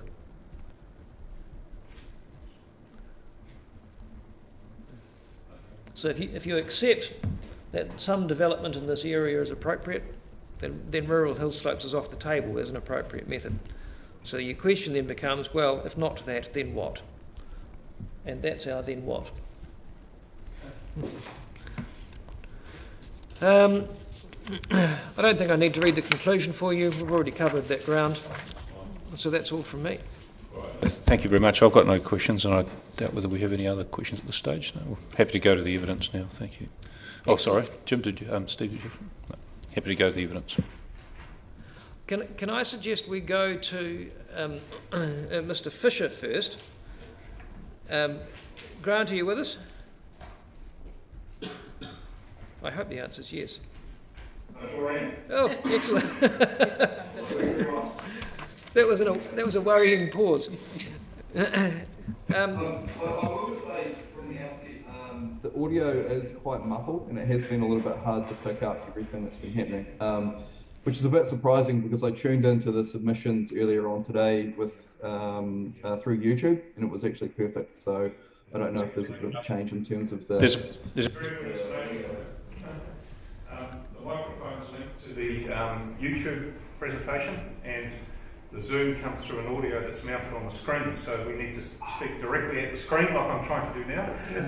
Yeah, that's actually been quite bad. Enough, eh? Last week, so we almost. Actually was the case, a bit of a difference in the location of the hardware. So. Grant, before I ask you to briefly address your evidence, were you able to hear the submitters this morning who raised concerns about the road connection between Irwin Logan Drive and Chain Hills Road? Yes, absolutely. I heard all of those submissions quite clearly, and I'll just be briefly addressing those in my summary of my evidence and my traffic report. Thank you.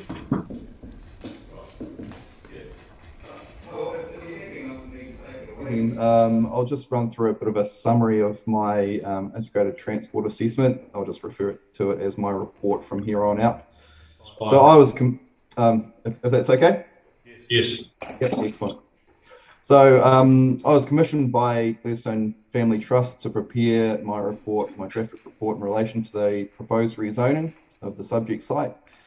The Trust, as I understand it, is seeking to rezone the site for residential development with a mixture of zonings, including general residential 1, low density residential, and large lot residential 1. Overall, I consider the proposed plan change area to be reasonably well located for residential development from a road safety and efficiency perspective. Except for promoting a reduction in private vehicle use, it aligns with the transport outcomes of the Dunedin Integrated Transport Strategy, which is outlined in more detail in my report, obviously. Across the wider area, the site is well situated for accessing the primary road network, with the arterial road corridor via Morris Road located to the southwest of the site, and the state highway network easily accessible, particularly outside of peak commute times, apart from the interchange area at the south end of Mosgiel. As you would have read in my report, the existing Urban Logan Drive road link is already oversubscribed in terms of the number of dwellings it serves without having a secondary connection. A feature of the proposal that I therefore strongly want to reiterate the significance of is the proposed road link to Chain Hills Road and its role in providing additional transport network resilience toward the south end of the Mosgiel Township at a time when the State Highway 87 Gladstone Road North intersection is under considerable operational pressure. And by way of background, I know I've come across a few members of the panel before, and they'll probably recognise my face as being a former council officer with the transport team. And so I just wanted to say that I have been previously heavily involved in the consenting, the design and construction of both the Trust's land. So that's Gladstone Oaks and Gladstone Heights, as well as Pinfold Place and Prudence Place, and the adjacent Heathfield development. And so my previous experience, and this is going back a few years admittedly, was that as part of discussions around development of the Trust's land, that the council was at the time quite amenable to the secondary road link being created for the reasons outlined before and in my report. And really a lot of that came back to remedying some of the connectivity issues that weren't really addressed when the land was originally rezoned from rural to residential. And so another point to make from my previous days as a council officer is that there's an opportunity for even greater resilience and interconnectivity to be provided by the council constructing a road link between the Gladstone Heights and Heathfield developments, which was actually part of a historic agreement, again going back a few years, that was agreed to between the council and the Gladstone Family Trust. And it's my understanding that the council has no current desire to complete a road connection between the two sites to link to the road that was constructed on the Trust's land. Turning to internal access and circulation within the subdivision itself, this will be designed to deliver an appropriate level of service for all transport modes in accordance with NZS 4404 or similar appropriate engineering guides. There's some commentary and assessment in my report around the current speed limits, particularly on Chain Hills Road, and my recommendations that those be reduced as a consequence of the rezoning proposal. Although, admittedly, that is a process that sits outside of the Trust's realm to actually action. That's something that can only be implemented by the Road Control Authority.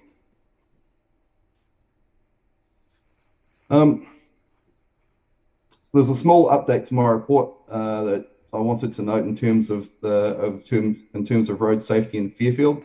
So my report noted at the time that safety improvements were being investigated by the council, and I'm now aware that there have been several upgrades to Main Road and hold on, I'm just pulling this up.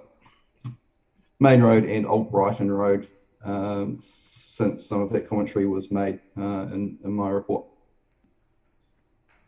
So it's clear that council are making progress in terms of road safety in the Fairfield area. I've listened to submitters presenting to the panel this morning and this afternoon. They've raised or reiterated several of their submission points in terms of transport matters.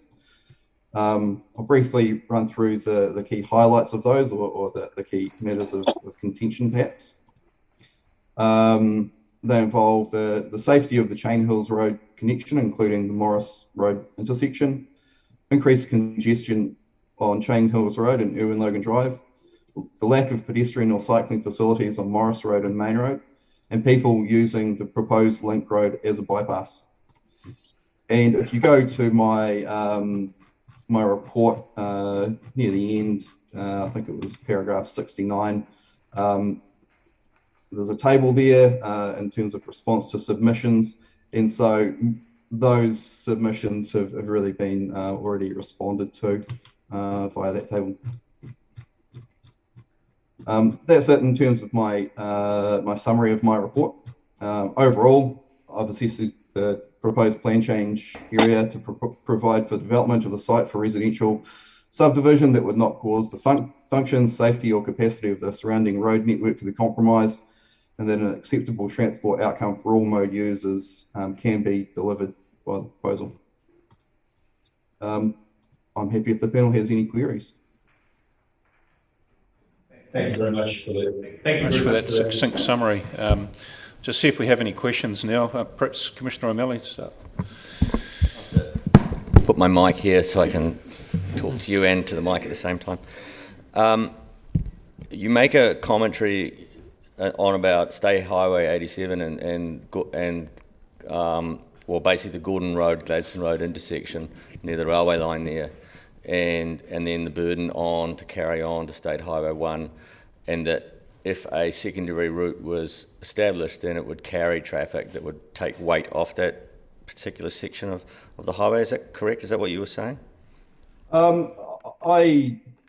I've assessed it as being, I don't think there'll be any more traffic that will go through that intersection, and there may be a reduction in traffic which will go through that intersection. We can control to a degree how much, and to use the term that was raised this morning, rat running might occur through the site. And there's established infrastructure that can be installed at the time of subdivision or road construction, which can control the degree to which that route would be available or receptive to for motorists. Okay, so then I actually thought that the council had considered developing a secondary route quite specifically to take pressure off that intersection. More for connectivity and resilience. So are you referring to my previous time as my comments around my previous time as a council officer? Is that yeah, and then in your oral presentation just now. Yeah. So going back in time, the trust's land in Heathfield, which is the adjacent development, they were rezoned, but there was no structure plan that was set up for quite a large piece of land. So there was no real surety around interconnectivity between Heathfield and the trust's land. And so we managed to negotiate a wee link between the two, which unfortunately never went ahead. But also we started looking at what's some real sort of resilience that gets us away from the State Highway 87 interchange area. And we really started looking at going up the hill with a connection through to Chain Hills Road. You'll see that there's an existing legal road corridor which goes from the trust land up the hill to Chain Hills Road. And so, the question that was really being asked around the officers at the time was, what happens if Irwin Logan Drive, the intersection, gets knocked out, a natural hazard or otherwise? Where can people go? And really, it was at that stage that we started looking at going to up the hill to Chain Hills Road.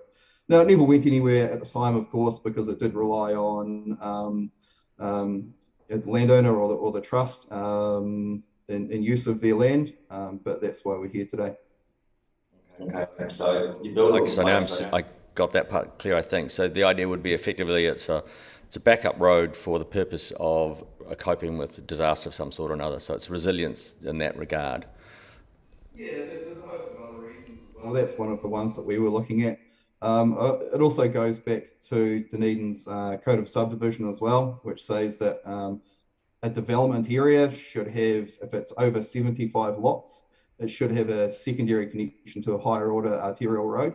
And at the moment, I think Urban Logan Drive was up around 150. So, yeah, it's already well oversubscribed. Okay, and then, so my question is okay, so you build that for the purposes of resilience, but I'm looking at the significant development going on around Wingatui Racecourse further down Gladstone Road. And if you are currently trying to get to Dunedin, you're either going to go over 3 Mile Hill or over through the motorway. I think they are the only practical roads that are existing. So the presenters this morning, their concern was if a through road is developed out of Urban Logan Drive, then if you are coming from, say, the Wingatui section of Mosgiel, it may be very attractive to you now to simply go up the hill before you get to State Highway 87 and that very complex intersection and all the burden, and especially coming back at night where we know that it backs up all the way onto the slip lane now of State Highway 1.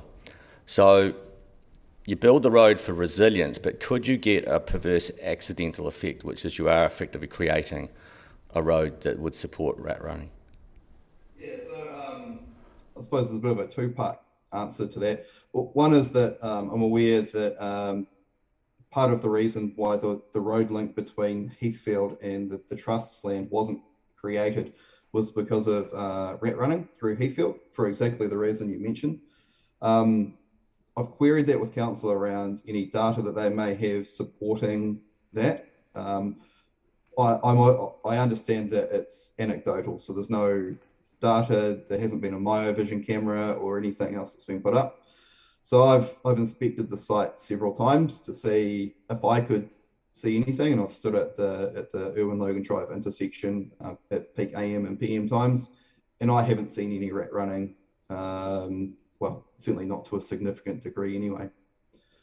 Part two of that answer to that question is, as outlined in my report, there are infrastructural measures you can take to make that route quite undesirable for people who don't need to be driving down that route.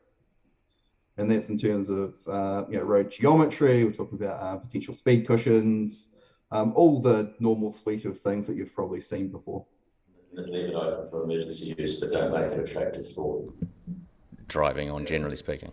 Okay, thanks. 100%, yeah. Just so it doesn't become that thoroughfare that we would otherwise be concerned it might be. Okay, thanks. Thank you. Thank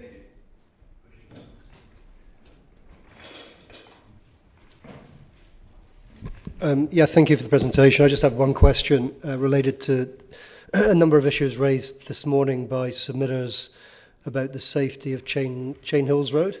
Can you hear me? It's a little bit hard. Yeah, maybe if you can face me. I'll speak please. in your direction. Yeah, thanks. So it's about the Chain Hills Road and the submissions made on that. And in your response sheet, you say there are no specific underlying road safety issues, but we had evidence from residents who have lived there for a long time saying, for example, they've picked cars out of the ditch, etc., and it takes them quite a long time, and it's very dangerous manoeuvring out onto that road. So it seems to be contrary to your response. So my response is based on reported crashes. So certainly there's no reported crashes, and I've looked back quite a reasonable length of time to find that, and so no reported crashes. It's also predicated slightly on the change in road environment that would occur after development happens.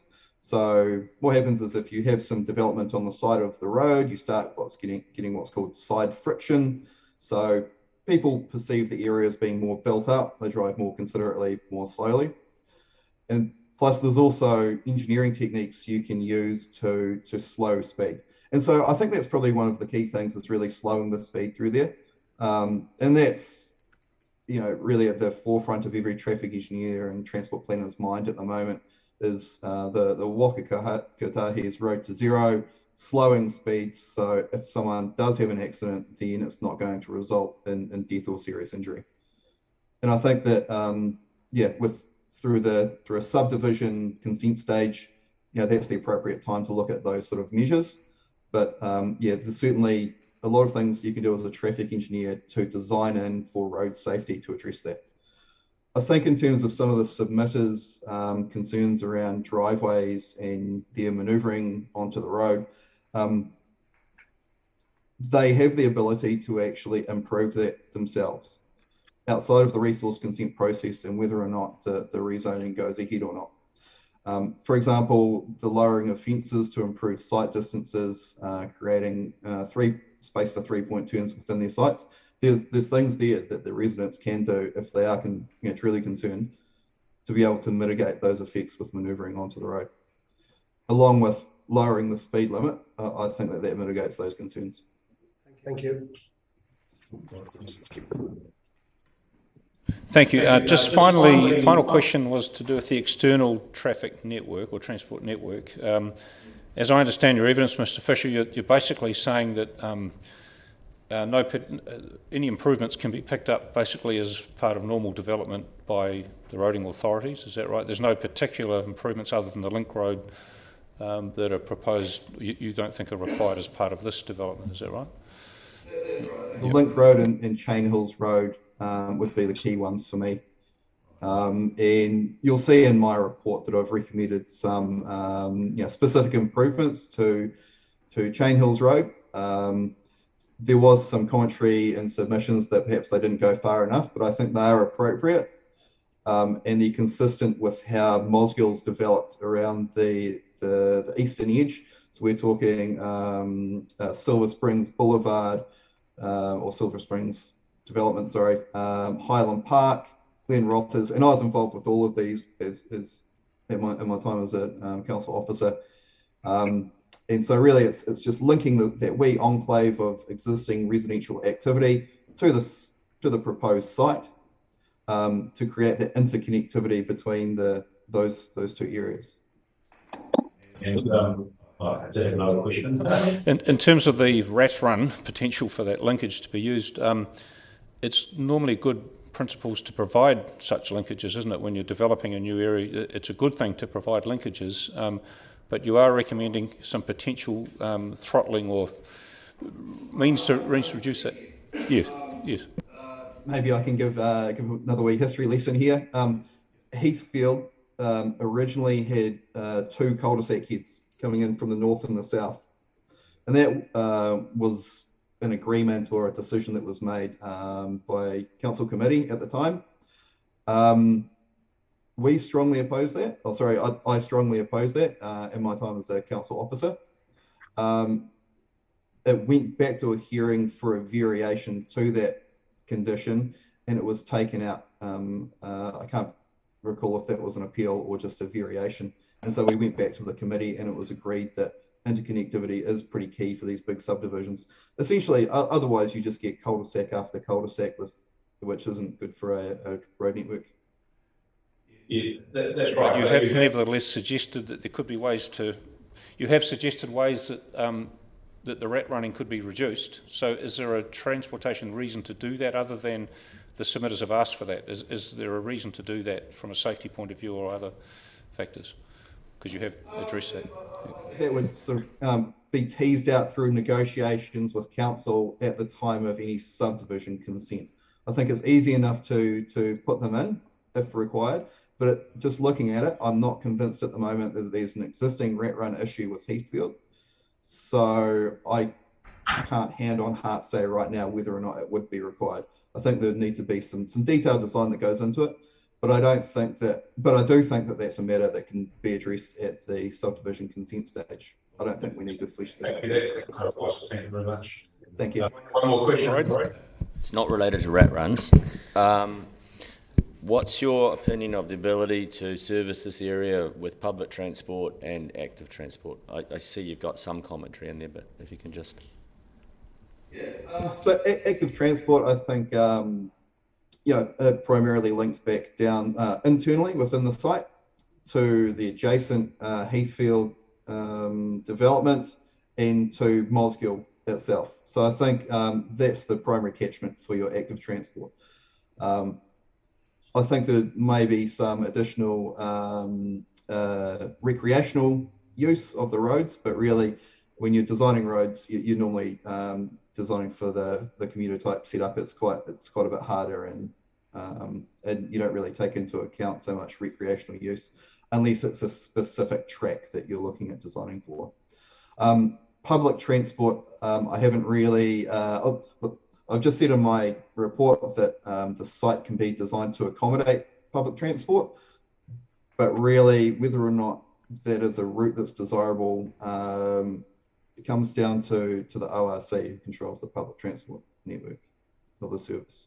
Yeah, and I guess my question was really not so much about people living in the site and doing what they do, you know, around the area, but basically if they have a job in Dunedin, what's the chances are that they won't be using their own private vehicle to get there? I've identified that in my report as saying, look, it's probably an area that the development won't discourage private vehicle use. But then, you know, we've got other initiatives or other projects which are coming through the pipeline now, like the Trails Trust, you know, which is, yeah, I think you'd still need to be quite an enthusiastic cyclist to be able to use that. But there's other technologies which are coming in now which make cycling a lot easier. I've got an e-bike myself, and it's fantastic. It gets you up the hills, no worries. So, yeah, I think that there's probably some technology available right now to be able to pick up some of that or encourage some of that active transport use. Thank you very much for the questions, Mr. Fisher. Thank you. Mr. Page. Well, while we've got our heads in infrastructure, perhaps we should move to the Three Waters infrastructure issues with Melanie. Melanie, is there anything yes, if you could press that button so that you can be heard on YouTube. First time. You've got your own channel now. Yes, great. So feel free to give us a verbal summary of where you've landed in your evidence on the Three Waters issues. Okay. So Fluent Solutions, who I work for, we've completed a Three Waters feasibility assessment on the proposed development. They're in two reports, one for the Chain Hills development and one for the other area of GH 8, 9 and Gladstone Grove. I'll just go through each one separately. So with the Chain Hills, well, as an overall summary, I believe that both developments can be serviced for the Three Waters.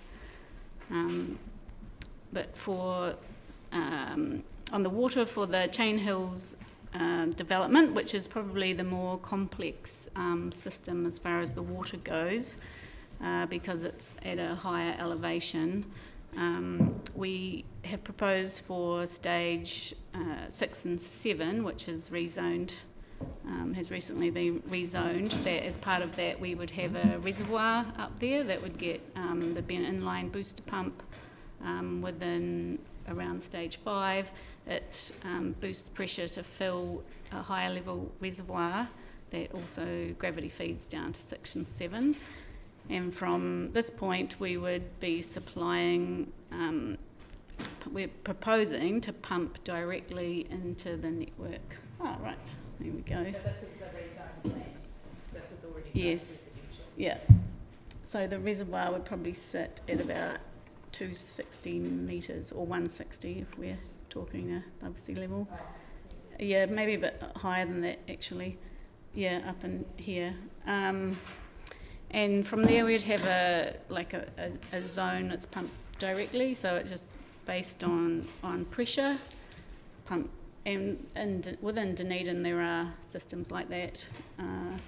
We would have a generator to ensure that there was always a backup supply if there was a power outage, and there would also be fire pumps to provide the fire flow. Alternatively, you could have actual fire storage tanks around, but you're not going to, because there's no high-level land nearby to provide gravity feed, we can't do that. And we've proposed it this way because to limit the amount of sites that have infrastructure on them to make it a bit easier for operational reasons.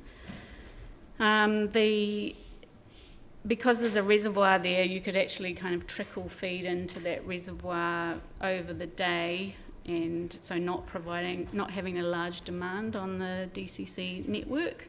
So I've worked out the daily flows would be equivalent to about 4 garden hoses running if it was supplied over the 24 hours. So it's not huge.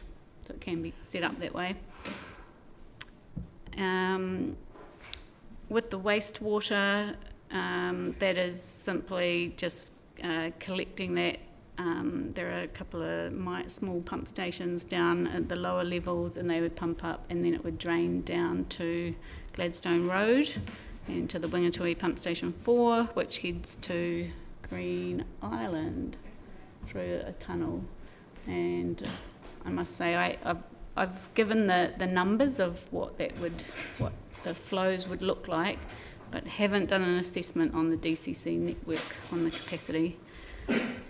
If there was a problem, there is the potential to store wastewater temporarily. So you usually have about 8 hours before you might get any odours coming from that. So that's just an option that could be looked at. For stormwater, there are a few different types of sites. So for the large lots, they'd have an on-site, it would probably just discharge to ground. But for the more higher dense areas, we would have, we propose to have detention ponds to ensure that our pre-development flow was maintained after post-development. And we'd probably have those up higher near the development rather than down the bottom, just to manage the erosion issues that could occur.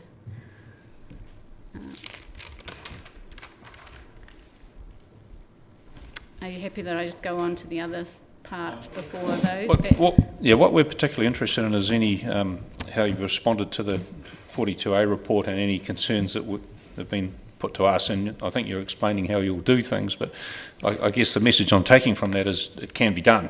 Is that what you're basically saying in terms of, if there's any particular responses to the Three Waters comments, we'd really like to hear those, but other than that, we're taking your evidence to be it can be done? Yes, it can be done. Yep. Are there any specific concerns around that, Emma? Yep, I'm just going to pull out the Three Waters comments.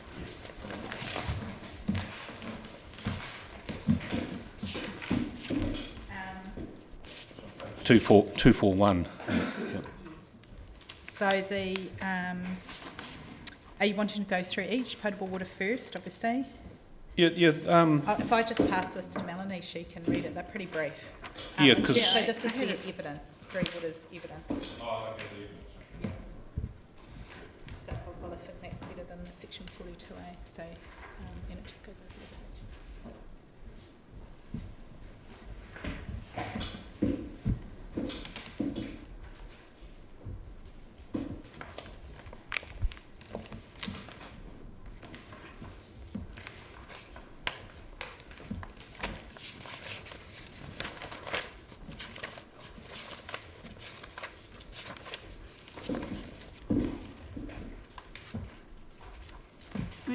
I don't think there was anything. I had reviewed this a while ago, but there was nothing in there that. Yeah, it's section 42 summary of it all. Yeah, it might be easy to look at the very brief comments in the 42A report, one paragraph each on each aspect, and I can give you a lead by reading it out if you wish. But this one.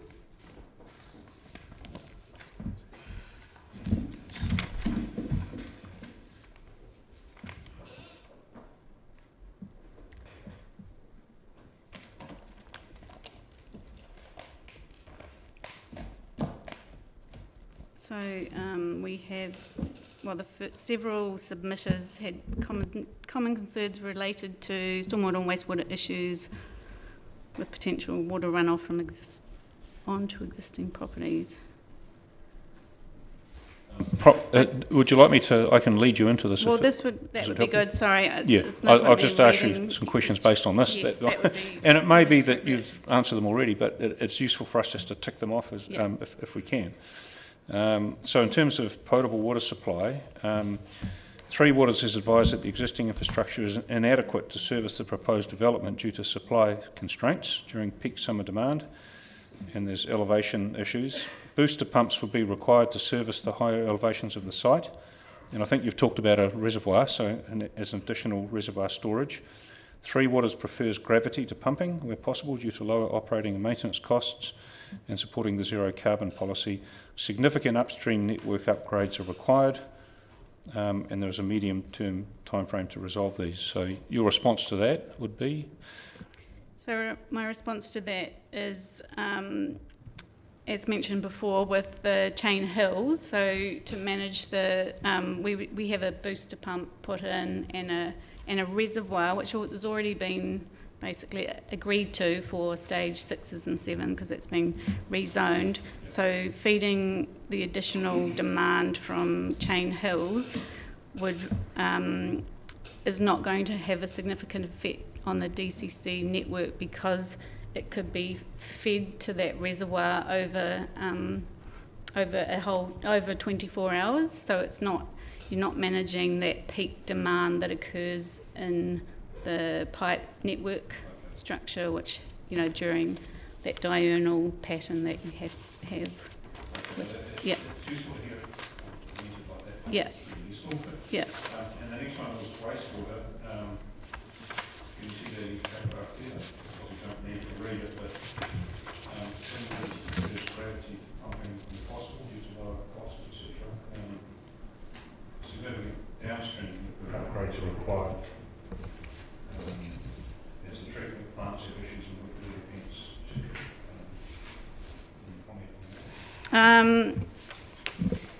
so the pump stations, we're in that top area on Chain Hills Road. They would drain down to a low point.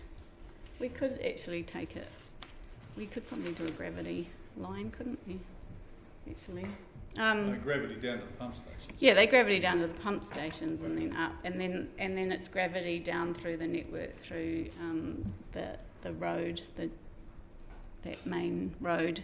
As far as the DCC network goes and the capacity issues, as mentioned before, I do not know all the limitations on there, but it could be managed by having this storage where we hold back the water to avoid that high demand period. Also with new infrastructure, you haven't got the leakage and infiltration that occurs in an older system. Thank you. And then in relation to stormwater, there's no existing stormwater infrastructure close to the subject site. Flow is by open watercourse, eventually connecting to the drains and then to the Ofero stream. And you were probably going to come to that, so I preempted that a bit. Any comment on the stormwater flows? So the stormwater flows would be managed through detention at the bottom of each catchment of where the high density area is. So the purple, so there's I think 3 catchments there, yeah. So they just have smaller detention ponds. You can also have on site a requirement for collecting the roof water and then releasing that slowly. Can you achieve on-site attenuation for a 100-year annual recurrence event? I think that's what's being suggested here. Yes. Okay. Yes, you can. All right. Okay. Now look, Yep. that's useful to know. Anything else you wanted to add to that? On that subject, Yep. Commissioners, Melanie, Emma and I are also involved in a number of 2GP appeals on the north side of Mosgiel, in which the regional council is heavily involved, and as is of course the city's Three Waters team. The reason why we're not being clear about exactly what performance standards should be met by water detention is because the regional council doesn't yet know either. And the reason why the council don't yet know either isn't a criticism of them, but there is a school of thought which releasing the stormwater early from this part of the catchment might in fact be better for downstream flows than detaining it. And the question about whether detention or early release, which is the best method, has not yet been resolved by the ORC. And so we are not yet sure what standard we're going to be required to design to discharge into the Awhero. Yes, just further to that, the Chain Hills site is discharging downstream of, so Gordon Road is a bit of a restriction there, so it's mostly affecting the areas upstream of Gordon Road, where it's better to release it first. But here there is a culvert under the road, under the state highway, that we would have to assess the capacity of and have a look at that. Main thing will be not making not making it worse and keeping those pre-development flows. This one. Yep. No, it's just to the Awhero itself. I think, would it be fair to say that the Awhero is a difficult waterway to manage when it comes to stormwater, and that there's been significant failures in the Awhero system, and that the ORC is very concerned about how the floodgates, as it enters the Taieri flood system, can operate if it gets any more load on it during a flood event. Is that fair to say? Yes, well, it's very, very sensitive area to flood waters. So it's going to be its ability to function is going to be very dependent on any development that goes into the catchment that affects its ability to deal with the stormwater in a way that is not going to come and load it at a point where it's near maximum. Yes. That's fair to say, right? Yes, that's what and that's what the solution of managing the stormwater, that's the intention of a design would be, to ensure that it wasn't going to make that worse. And what Phil was saying is, in some instances, it's actually better to release the water early on and let it go through rather than holding it back over a longer period of time. So in some instances, detention storage isn't necessarily the way to go. You're better off letting the water out first. Do you know the flow off these hills now, is it in an undeveloped state, as to when peak flow would enter the system after a rain event relative to what would happen when it gets developed and a lot more hard surfacing? With modelling, yes, that's what we would be looking at on that, and looking at in one of the developments that we've been talking about in that 2GP appeal is that's exactly what we're looking at, is the coincidence of flows and the timing of them and how it meets the Awhero.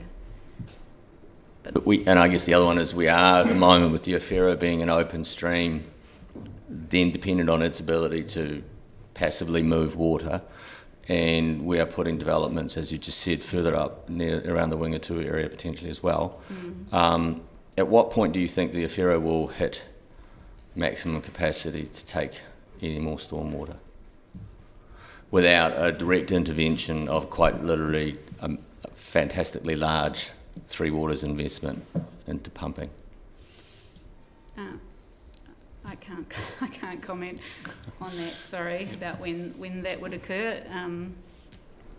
Some would say that's occurred. There's obviously flooding that happens now, and there's limitations, so any further development manages the runoff to ensure that it doesn't make it any worse from what it is now.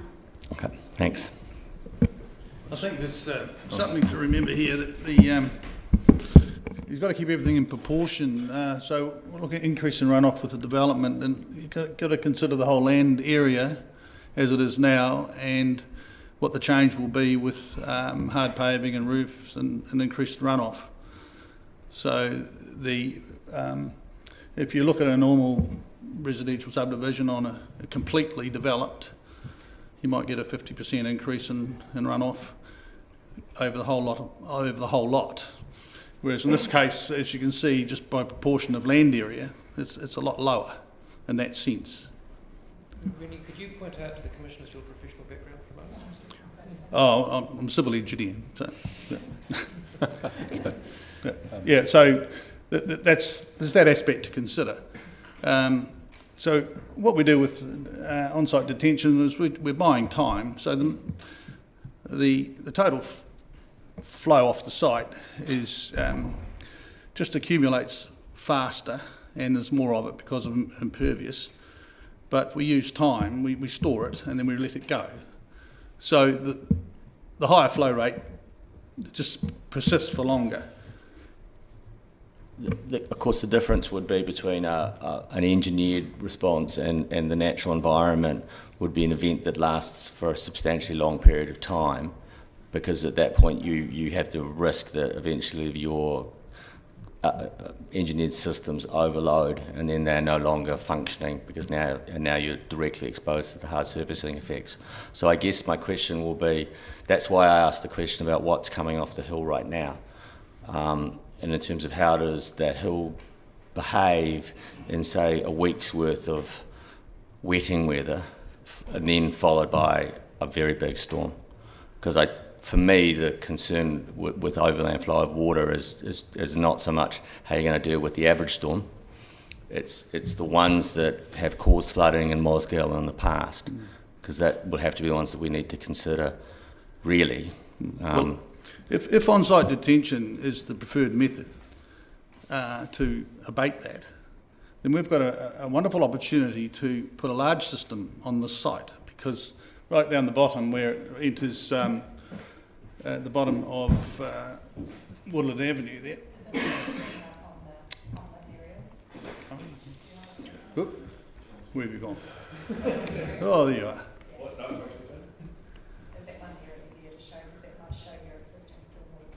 Yeah, well, in this area here, where all the catchments join on this southern development, we've got a great opportunity to put a substantial detention pond there.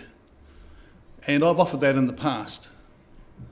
Not only would it cater for our proposal, but it could also assist with holding water back and allowing other flood peaks to pass through the system, and our contribution being slower.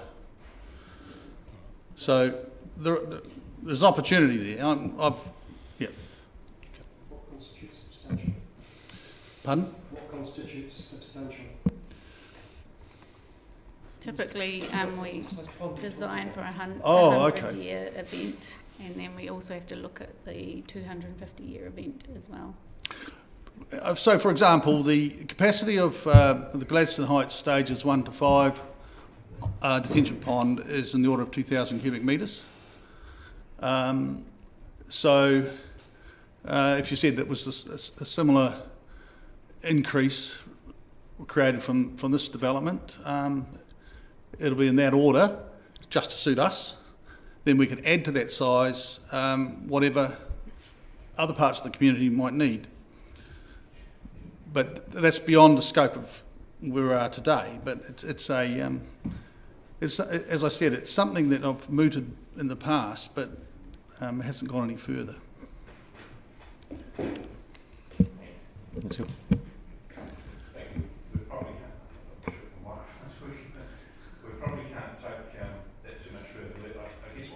It's the zoning of this land, and can these issues be resolved? And we won't be designing them today, but Ms. Stevenson, you heard that discussion. Is there anything you wanted to? You're the expert in this area. That you've given evidence in this area. Is there anything else you wanted to add to?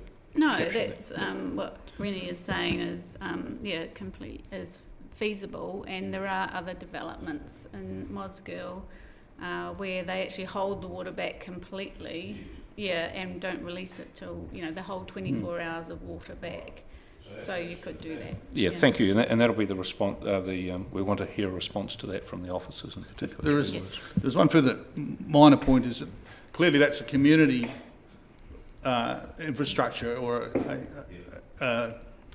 to work. Individual houses can have their own detention.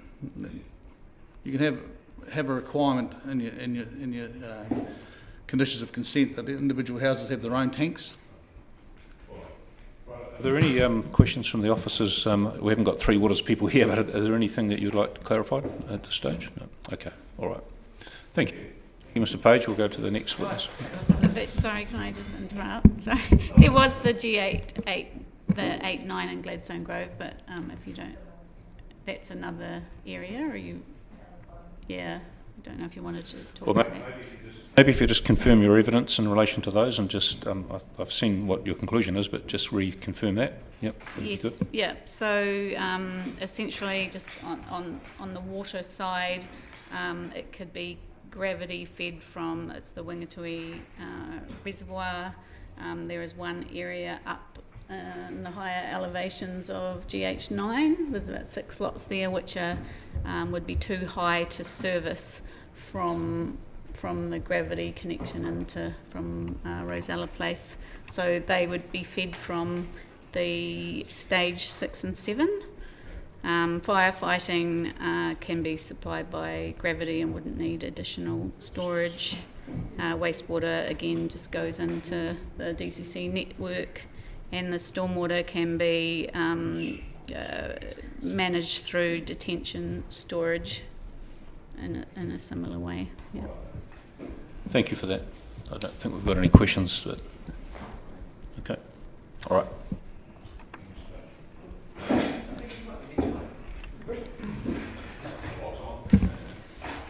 I've got a brief summary, if that's suitable. Yep.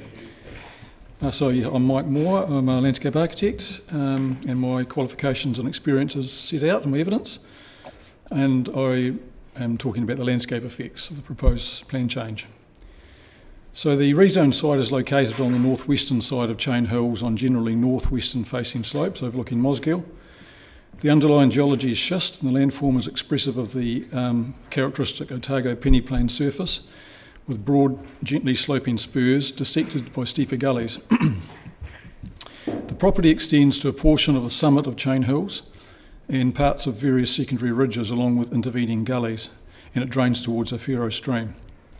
The land is predominantly under pasture cover and grazed, but on the steeper gully slopes there are areas of both native and exotic scrub and stands of Kānuka within the southern gully. The wider landscape context of the rezoned site is the northwestern side of Chain Hills, and this landform rises to approximately 170 metres and forms the topographical containment and backdrop to the northern Tauri Plain and Mosgiel. It slopes relatively steeply on this northwestern side, expressing the scarp associated with the tea tree fault. The plateau ridgetop is rural residential in character and zoning, with buildings concentrated near Chain Hills Road. And due to the plateau landform, these have only moderate levels of visibility from the Tauri Plains. Currently, the steeper, less accessible mid-slope areas, including much of the site, remain rural in character and zoning and are mainly held in small holdings.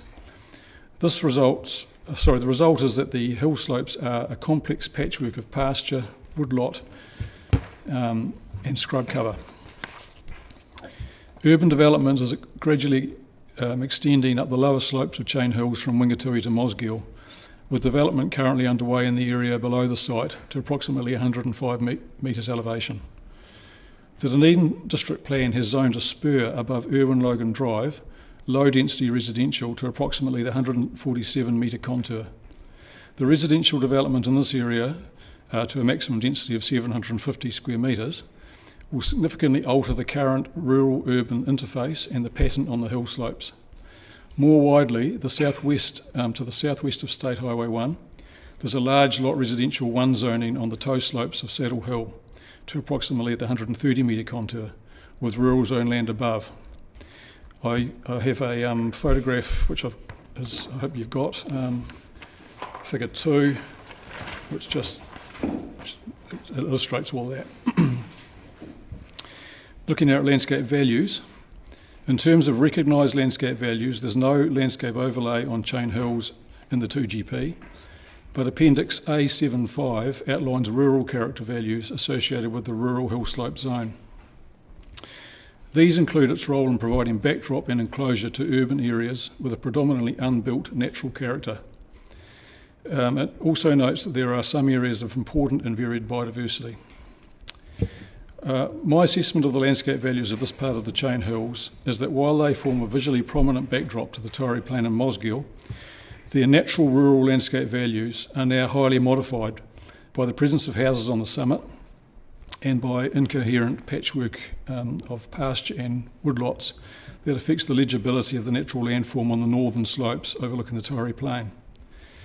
In the area of the rezone site itself, the predominant pasture cover and presence in some places of scrub and indigenous vegetation in the gullies contribute positively to natural landform legibility and open rural landscape character.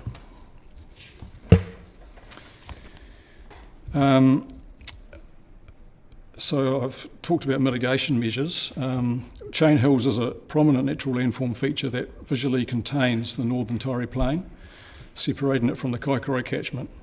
Its natural character and rural amenity attributes have been diluted by small-scale rural and rural residential subdivision and development, but its remaining natural landscape character attributes should be protected and enhanced to the extent possible to ensure that Dunedin maintains a coherent and attractive landscape.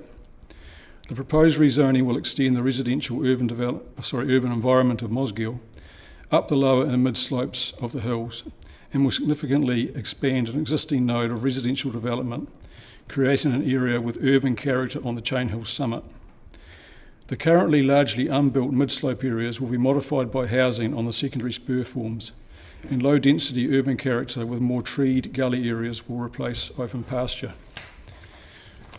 To retain as much natural landscape character as possible with the proposed residential built density, and to retain as much of an open space natural landscape linkage along the northwestern face of the hills, I've recommended mitigation measures in my evidence, and essentially these entail revegetation in the gullies and controls to minimise the visual impact of the built form and earthworks on the more visually prominent areas. Turning now to the landscape effects assessment. As discussed above, Chain Hills are visually prominent and a natural feature, providing containment of the Torrey Plain and Mosgiel. Their rural amenity values, landform legibility and aesthetic coherence have been eroded over recent decades on the northwestern side by small-scale rural and rural residential subdivision and development. This results in an incoherent land use pattern to a large extent.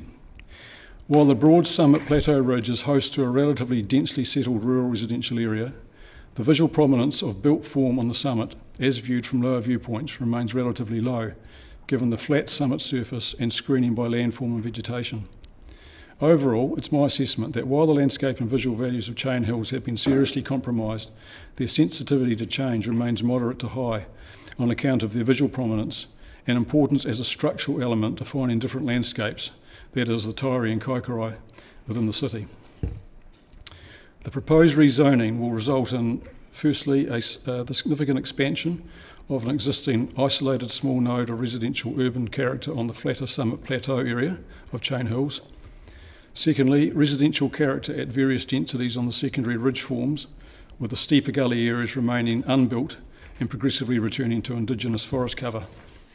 And thirdly, dense residential urban character as an extension of adjacent residential areas on the lower spurs and an area N in the valley floor area. In my assessment, the extension of the current urbanage of Mosgiel up the lower slope areas of Chain Hills will integrate with the landscape character and quality well. Any adverse effects associated with this will be low or minor. The spread of residential land use into the mid-slope spur areas will be a significant departure for the Chain Hills landscape.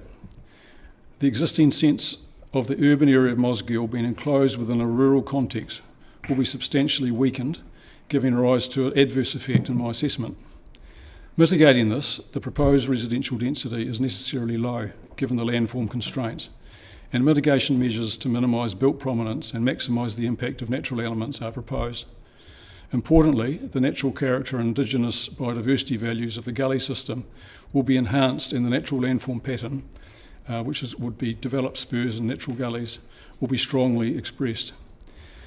I assess landscape and visual effects as adverse high in the short term, reducing to adverse moderate as planting soften build impact and enhance the character of the gullies.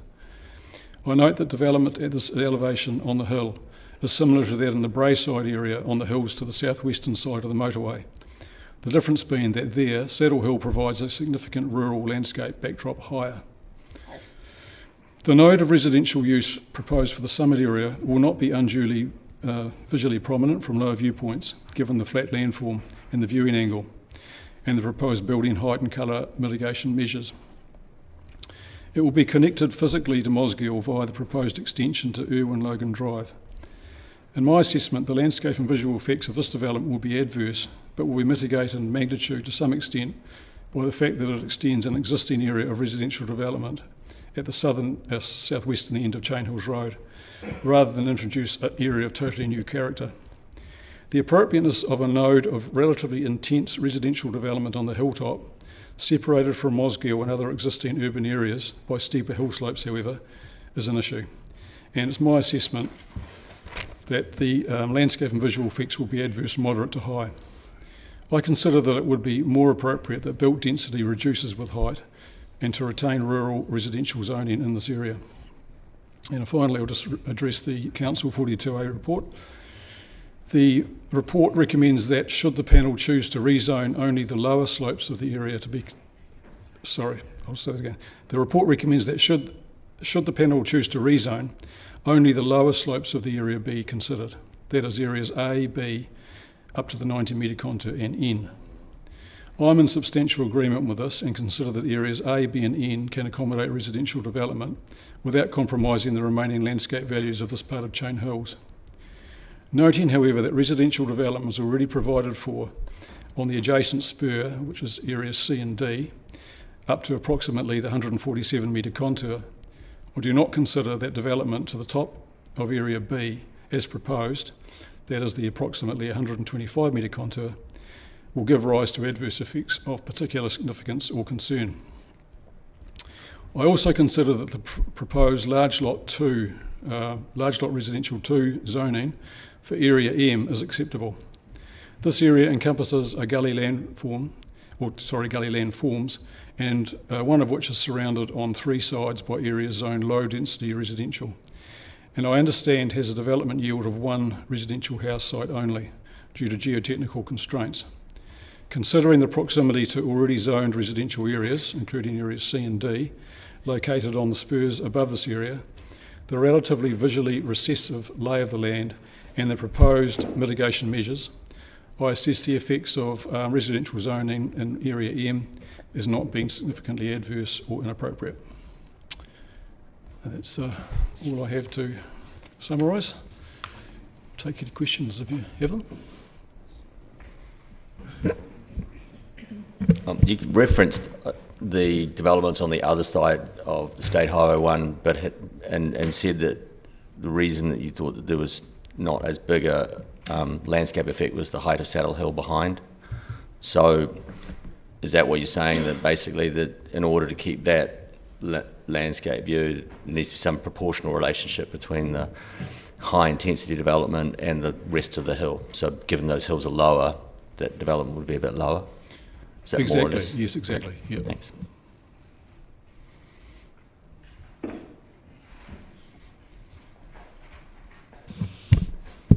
No, okay. Just trying to understand, might just be me, but just trying to understand the submissions about Policy 6 and the amenity considerations, and I understood those submissions, I think, how they relate to this evidence. Just if you could just clarify whether Mr. Moore has just how well, you haven't dealt with Policy 6 directly, but how it all relates. Yep. Well, in 2 ways. To the extent that the landscape qualities that Mr. Moore refers to are experienced by Mosgiel residents or Chain Hills residents as amenity values, then Policy 6B of the NPS applies to those values. To the extent that the values identified by Mr Moore are wider natural character considerations as opposed to merely amenity values, and really it's the greyest of grey scales from one to the other. Our submission is that we accept his professional opinion, but that from a planning perspective, Ms Peters' evidence differs from the conclusion he comes to, because she says there are countervailing issues which make development of the site under the zoning proposal appropriate. So that's the way that we see it. I probably should have waited until Ms Peters had presented before I asked that. No, it's important that you understand why we're producing a landscape witness who says, well, I don't support the zoning of the top bit. That's counterintuitive. But we say that there's a reason for that. No, that's useful to put it in that context. Thanks very much for that.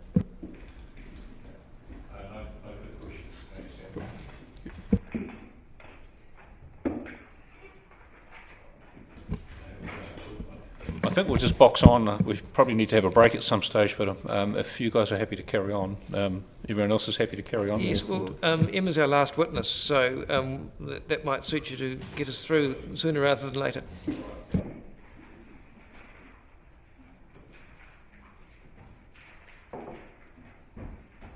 Hello again. So my name is Emma Peters, and I'm here appearing for Gladstone Family Trust as their planning witness. It might be just useful just to tag on to what was just asked and discussed by Phil, because that leads into my presentation. So I think that, so as Phil's quite rightly pointed out, it's not the amenity effects in terms of landscape, but it's what Mr Moore terms as landscape legibility. So that's effects on the landform itself that can be taken into account that aren't excluded by the MPSUD. And so what we have to consider is whether the proposal adds to or detracts from landform legibility, and I will get into that. So that's one component, and then the second component is in the mix of the rezoning criteria in policy 2621. What's the weighting that's to be given to those landscape legibility concerns versus some of the other policy criteria that are weighted favourably for this proposal.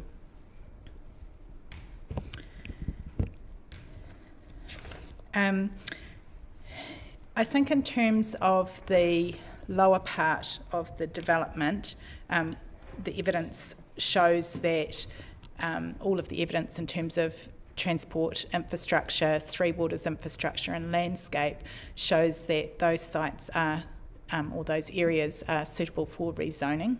So that's M, B, N and A, I think that's all of them, plus the reserve area forms part of that. With respect to the upper areas, Mr Moore's evidence is that from a landscape perspective in particular, the GR1 area, which cannot really be seen from the Mosgiel area, but it's the effect of that on the landform itself that is the issue. He also, I think it's fair to say that both of the landscape architects, so DCCs and Mr Moore, have concern about the houses on the mid-slopes, but those concerns seem to be more centred on the amenity values that Mr Page was saying should be excluded by the MPSUD policy 6, particularly 6B. The fully articulated structure plan includes the quite a large ecological restoration project. So on the screen that you've got there, and it's also page 26 of my evidence, you can see that there's the areas that are green and also the areas that are kind of speckled green.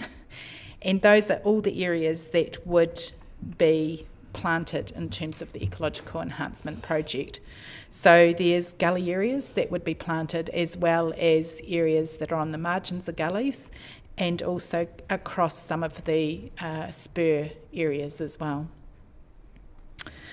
The idea of the ecological enhancement project is to support the existing stands of Indigenous vegetation on this site, and also to provide context for the fully articulated development.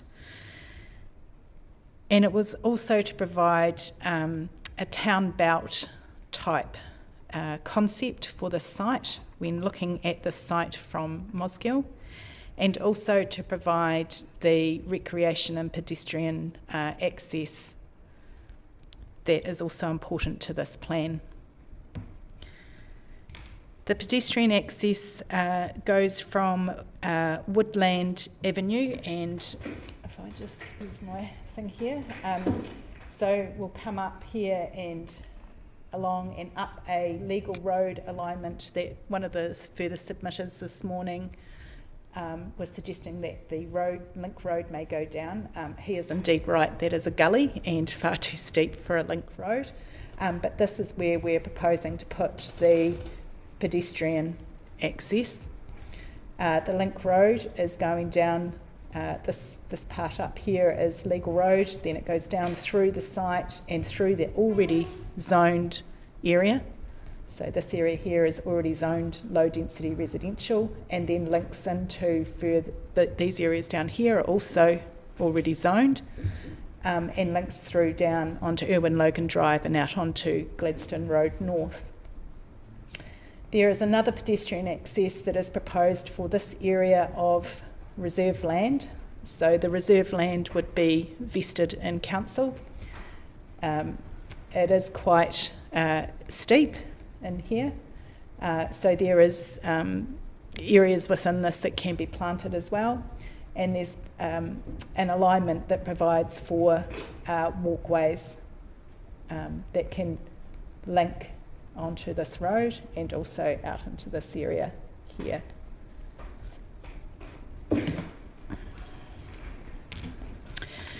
So the ecological enhancement project and the multimodal access in terms of pedestrian access become important when you weigh up all of the criteria under policy 2.6.2.1. Essentially, what we have is a balancing or a weighting exercise that you will need to undertake in terms of the landscape landform legibility concerns, which would fall under 2621D7, and then versus the ecological enhancement that happens under 2621D3, and the pedestrian access, which is the multimodal transport criteria, which is 2621D10.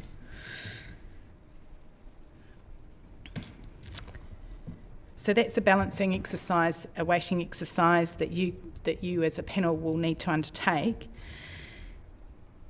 You have the option of rezoning pursuant to a structure plan with those areas that need to be replanted and the pedestrian access shown on it, and that coupled with the new development mapped areas, which cover the sort of Three Waters infrastructure matters, would ensure that these outcomes are achieved. I've also suggested in my evidence that if in your weighing up you decide that that doesn't quite get you across the line, that there is the possibility of having a residential transitional overlay zone for essentially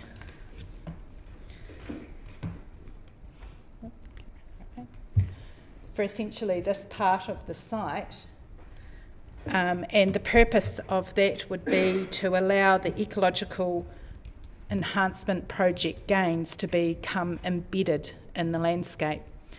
So in that case, the release trigger for the zone, so that development can happen at the GR1 areas and the large lot residential areas, would be the plantings reaching a certain maturity. So there's several ways that ecologists talk about that, and usually it's a time, or it's a height of plants, or depending on the type of planting that you've got, a percentage of canopy closure. So it would be relying on that in order to achieve a trigger. So simply, you would not get any development until the ecological enhancement project has become embedded in the landscape. Is that how the RTZ is meant to work? I'm just curious. I thought it was related more to infrastructure improvements, but I'm not saying it can't be extended, but what's your understanding of RTZ as a method? So I think it's, if we look at it philosophically, Mr. Cotter, the further submitter before, was talking about, I suppose, wider philosophical considerations when rezoning land. And I think that the RTZ could be used to, there's no reason why we couldn't think of Indigenous vegetation as part of infrastructure. It's not built infrastructure, it's obviously live infrastructure, but it's still part of that kind of concept. And I think that that would be a useful way to deal with a site like this and an ecological enhancement project of this scale.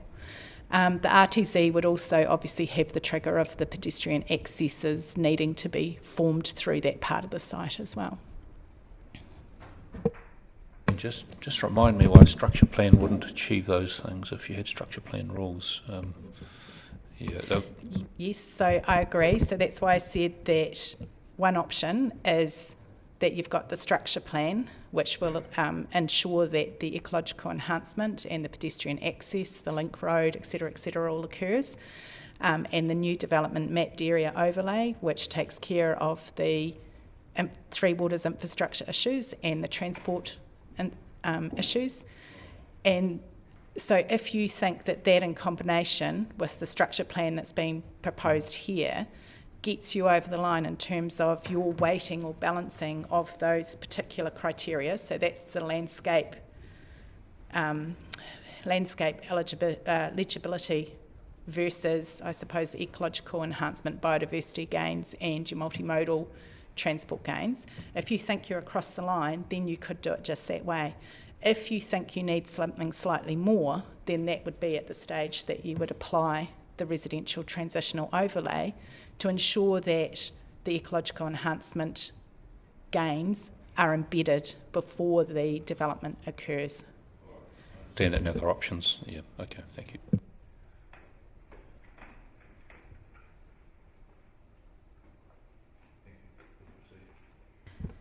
One point I should make with that is that there would be no reason under either method that the pedestrian access could not happen earlier, allowing people to go through that area.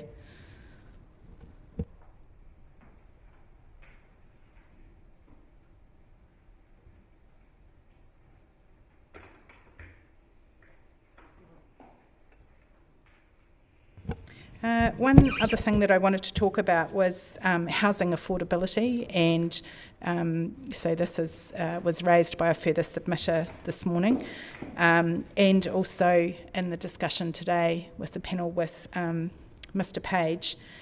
And I think my only comment in relation to that is that there's clearly demand, and this particular earlier stages of the Gladstone Heights have been well and truly oversubscribed, as has various stages of Heathfield, so it is an area that has high demand. In terms of housing affordability, the only lever that council has is really to cause an oversupply of zoned land. And this gets back to our discussions last week about zoned capacity and whether it's theoretical or whether it's available to market. So you have an opportunity before you through this process to rezone a number of Greenfields sites around Dunedin, both notified and requested sites. This obviously is 2 requested sites. I will say, as I did numerous times through the 2GP hearings and the urban rezones there, please rezone a heap of sites. The rezoning of land is one stage. After that, you have a time lag, no matter how willing a developer is, in order to get through design, consent, infrastructure works, and then on top of that, once you've got through the sale of land, or indeed if the developer's doing the building, you have to design and build the houses. That all takes time, and I think that the panel here today shouldn't be taking into account the fluctuations of market in terms of whether a market's going up or down. We need to rezone large amounts of land around Dunedin in order to make housing more affordable, and that's the only lever that council has. Council can only affect housing affordability by making sure that there's an oversupply of land.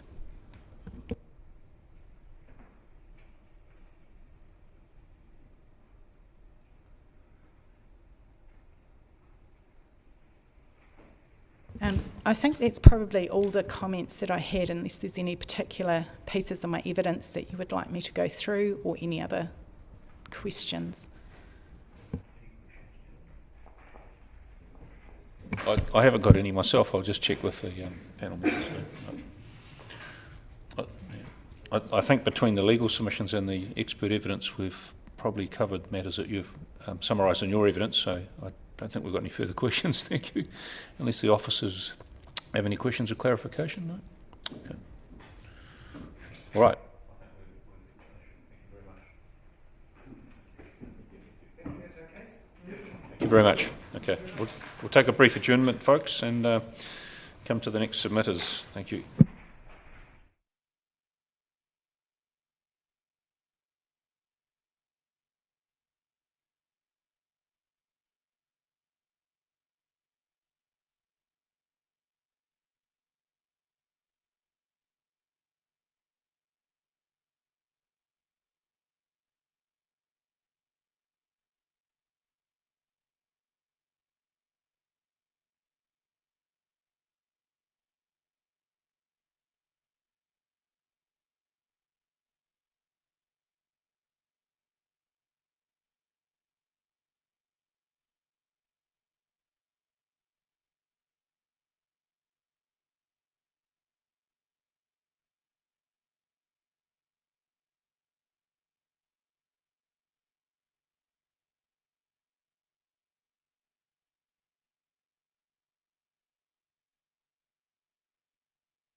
But we do look forward to the next set of submissions. Thank you. And we're now concerned with RS14, or Abbotsford, and it's on page 194 of the 42A report.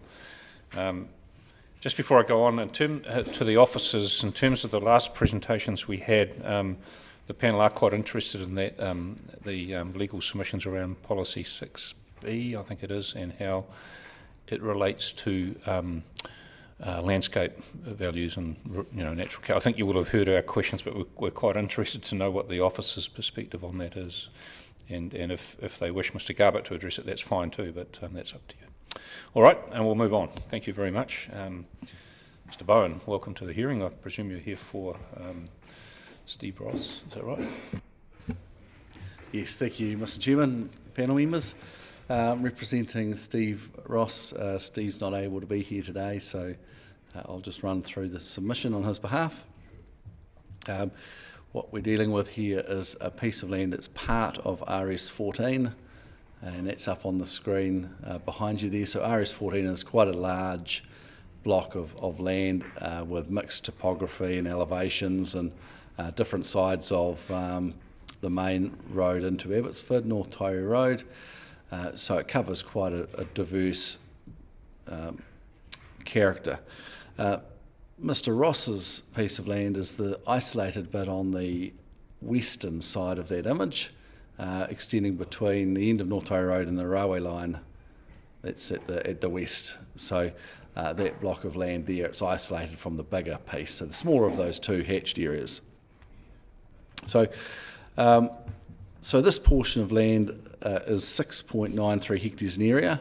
It currently is split zoned. There's a piece of residential GR1 zone at its North Taieri Road end, the bulk of the property being in the rural hill slopes zone. The site contains large pasture area which has traditionally been poorly utilised, and we believe that if this is zoned to residential, it will provide quite an attractive block of land for residential development. There are a number of developments happening at that in and around that part of Abbotsford at the moment, and it's proving to be quite an appealing place for people to live. Some of the issues raised in the Section 42A report include transportation and three waters. We'll quickly run through those. I won't spend too much time. I know you will have read the submission and you'll ask questions afterwards. The large issue, or one of the larger issues, is the transportation issues. DCC Transport has raised a concern that the zoning of RS14 into residential will overload the capacity of North Taieri Road. And I'm not going to say that it won't. I think that's probably correct. What we're saying here is that rezoning this piece of land in isolation of the rest of RS14 has not been considered by DCC Transport and might be able to be catered for by the existing road network. In my assessment, I think this land is realistically able to provide about 73 sites, residential sites. That's making allowance for some land to manage the existing Abbots Creek that runs through part of the site, as well as land for stormwater management purposes, and realistic, likely subdivided area of 650 on average. So that results in 73 sites. That's the yield I'm predicting will come from this piece of land.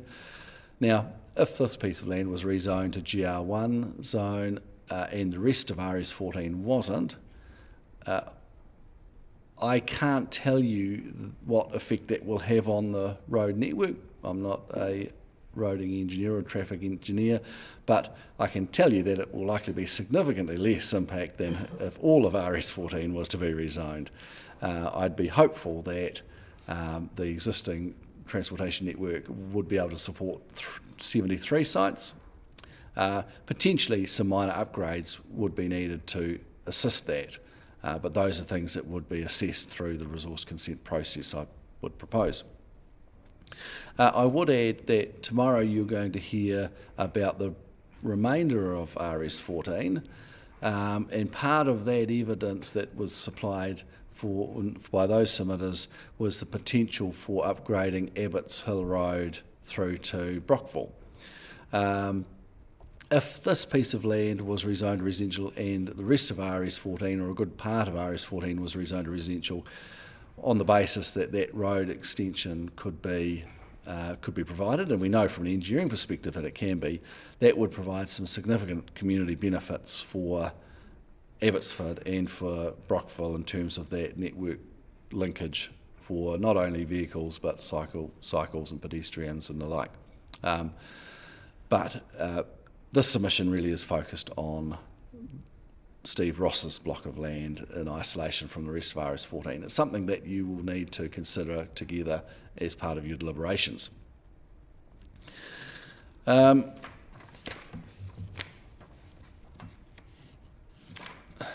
Three Waters issues, or Three Waters matters. Three Waters, DCC Three Waters team has stated that water supply, well, they haven't in fact stated a great deal around water supply in terms of this piece of RS14. Our assessment is that there is water supply available on North Tory Road and Hislop Street, which would be relatively easy to extend into this site. So we don't think that there's any issues relating to the submission site in terms of water supply. Wastewater disposal. Wastewater from this land will need to be pumped. There's no two ways around that. It's lower than the existing pump station at the end of North Tory Road, which means we can't gravity feed wastewater into that system. We will need either a new community pump, which would be a DCC pump system, or a series of individual pumps for each site, one for each site. That's achievable. We do prefer gravity lines where possible, but we have plenty of sites around where pumping is a solution to getting wastewater to where it needs to go. So we don't see that as a fundamental flaw of rezoning this piece of land. Stormwater management. The property does contain the Abbots Creek watercourse, or at least in part. It winds in and out along the southern boundary. There's another watercourse on the site, which is a smaller internal type watercourse. We're anticipating that Abbots Creek certainly will need some enhancement and can do with some treatment, and that would be something that I would anticipate would be considered as part, or will need to be put forward to council as part of any resource consent application that came its way. Similarly, stormwater detention is expected to be needed on site. Downstream of this site and in the paddock to the south, there are known flooding issues, and we wouldn't want to exacerbate that. I would expect that council would require no less than meeting pre-development flows with any development from the site, and we know we can do that. It's just a matter of making sure that proper stormwater management considerations are taken into account at the time of resource consent. Hazards. There are relatively few references in the 42A report to hazards in this particular part of RS14. There's some general comments around hazard and the likelihood of some areas may need some mitigation. In this area, the terrain we're talking about is reasonably flat. I'm not expecting there to be any problems with land stability or in terms of slopes. There may be more hazards around liquefaction, but that is something that can be dealt with as part of the resource consent process, investigation and mitigation measures if required. It's highly unlikely to be liquefaction issues to the point that would prevent development of this site. I've talked about the flooding, and the other one is landscape. Again, the Section 42A report doesn't talk much about this particular part of RS14, focusing more on the hill slopes in the larger piece of the hatched area. The impact of residential development here will turn a low-lying piece of rural land into a developed residential region. Council's comment, or Council's 42A report comments suggest that effects on wider surrounding rural character will be low to moderate due to the relatively low visual quality of the site, which does not appear to be used for primary production. In the close proximity of the site to the railway corridor, sand mine and adjacent residential development. So we certainly agree with that. We don't think the impact on the rural character is going to be any more than minor if this was to be rezoned, and it would effectively be an extension of the existing residential zone a little bit to the north and west of the end of North Taieri Road. I think that's all I really wanted to pass on to the committee. I'm happy to take some questions.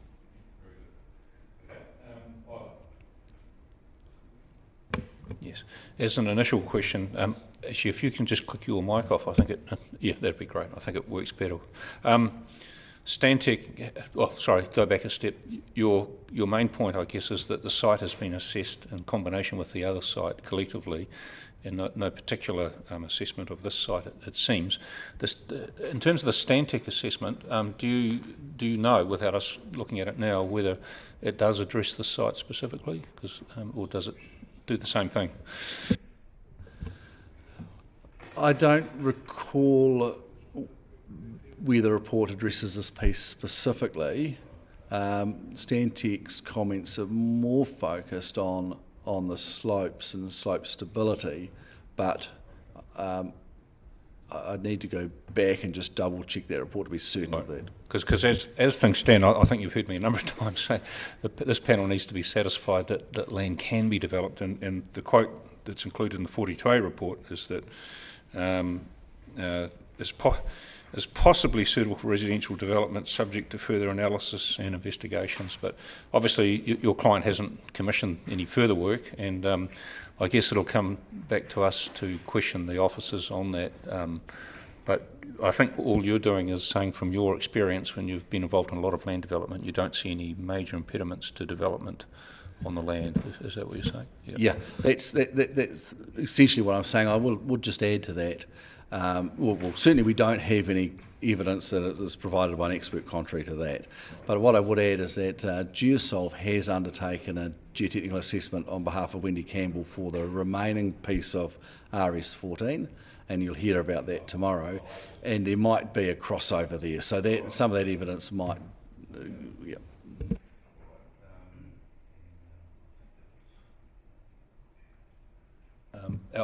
There's no structure plan proposed. That's what you're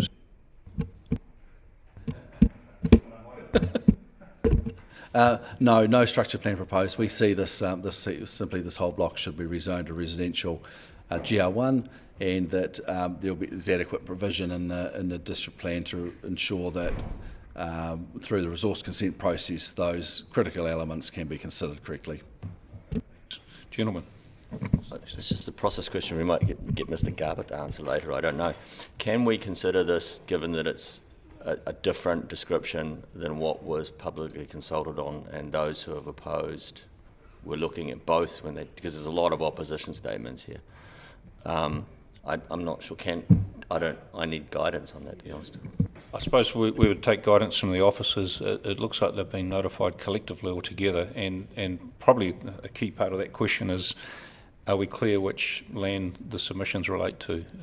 And I guess all this panel can do is hear all the submissions and then maybe readdress this later in terms of scope. But have you got any comments to add to that, Mr. Bond? Yeah. I mean, I would think that you do have the authority to rule one way for part of the land and one for another part, depending on the submissions that you've received and the views of the objectors and the supporters. It's not dissimilar to having a proposal for a block and saying, well, maybe rezoning it to GR1's not acceptable, but a different, less intensive zone is acceptable. You're bringing it down from what's been asked for, not extending it further. So I think there quite possibly is scope, but you need to take the right advice from the officers on that. Thank you. And just looking at your evidence, the realistic yield would be 73 sites. Is that right? Yep. And you made the point that it's significantly it should be seen as significantly less than the other part of RS14. Do you know, without me looking it up, what their yield is potentially, or is it much more than? So the yield for all of the other block, 960 or something like that. Yeah. In terms of quantum, it's a tenth or something like that. Well, yes, exactly. And what I'm saying is, you might, for other reasons, say the rest of RS14 shouldn't proceed or should proceed. That would be your prerogative.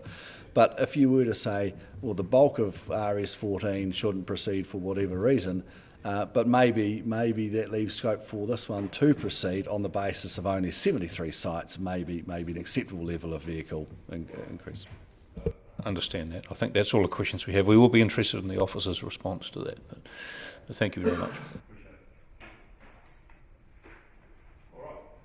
Thank you for that, and we'll now take the next submitters, Jennifer Robinson. You've been waiting diligently. Please come forward when you're ready. Yep, thank you.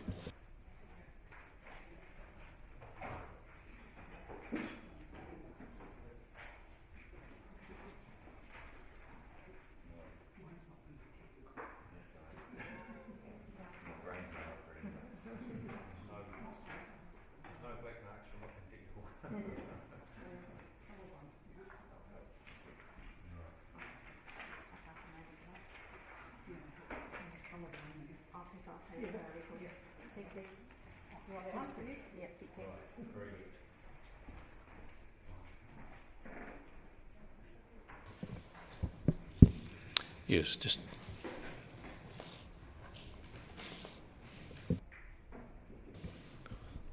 Yeah, welcome, Ms. Robinson, and just it's just a matter of pushing that button, and the little light should come on, and then it means you're live.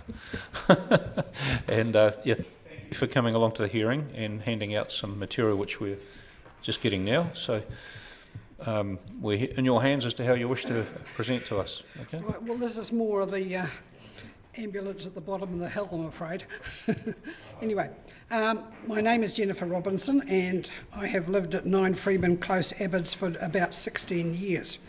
The property is within 50 metres of the rejected site RS14, which is being reconsidered now. That's the hillside behind my property.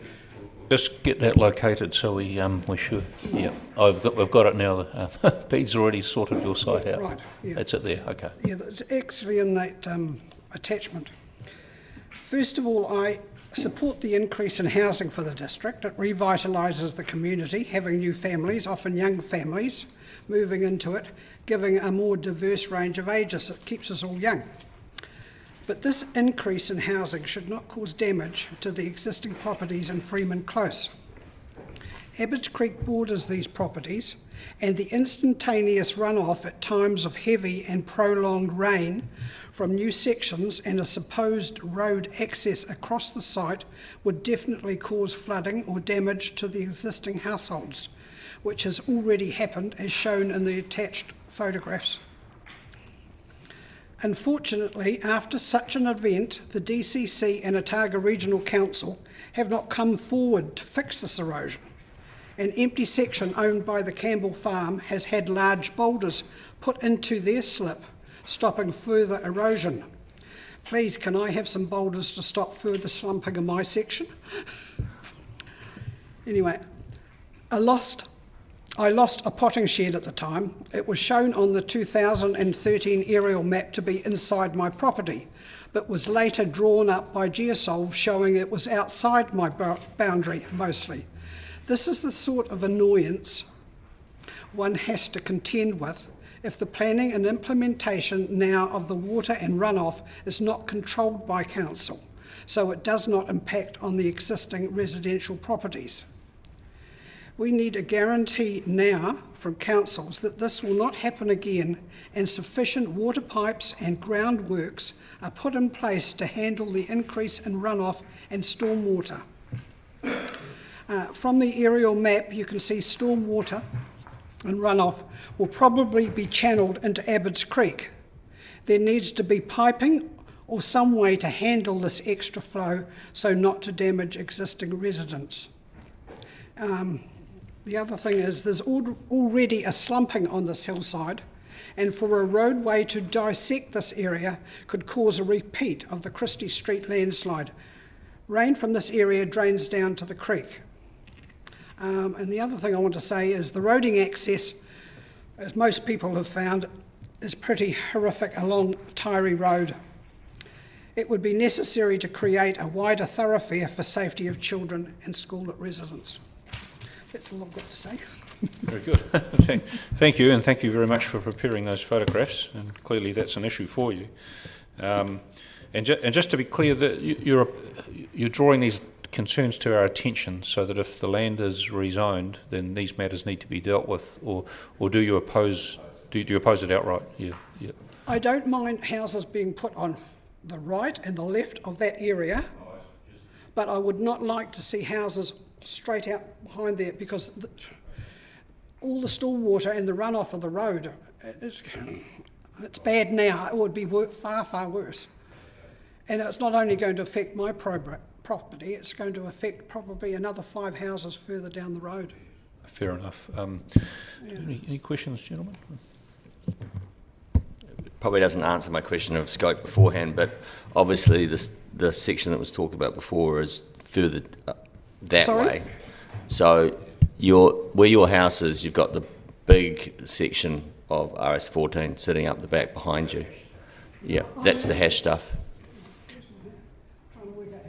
You're the light blue house, and then everything above you, right?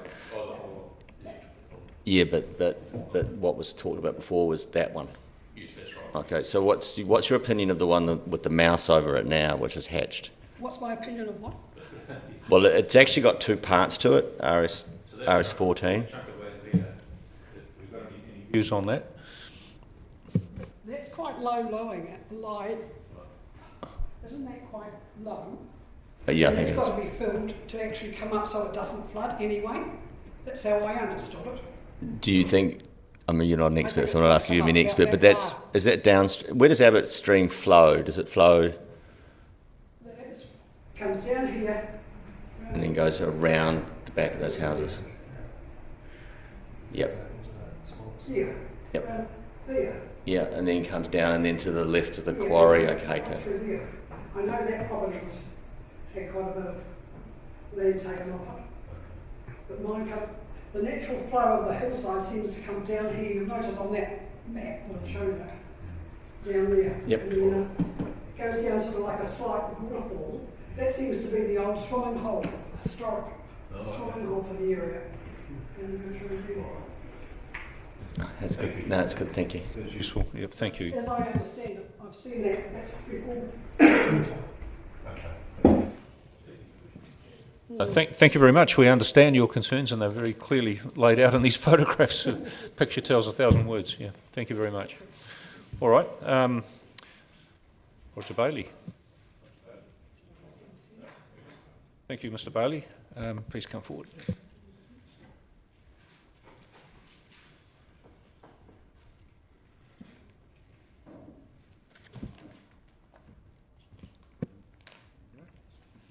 Right, welcome to the hearing, Mr. Bailey.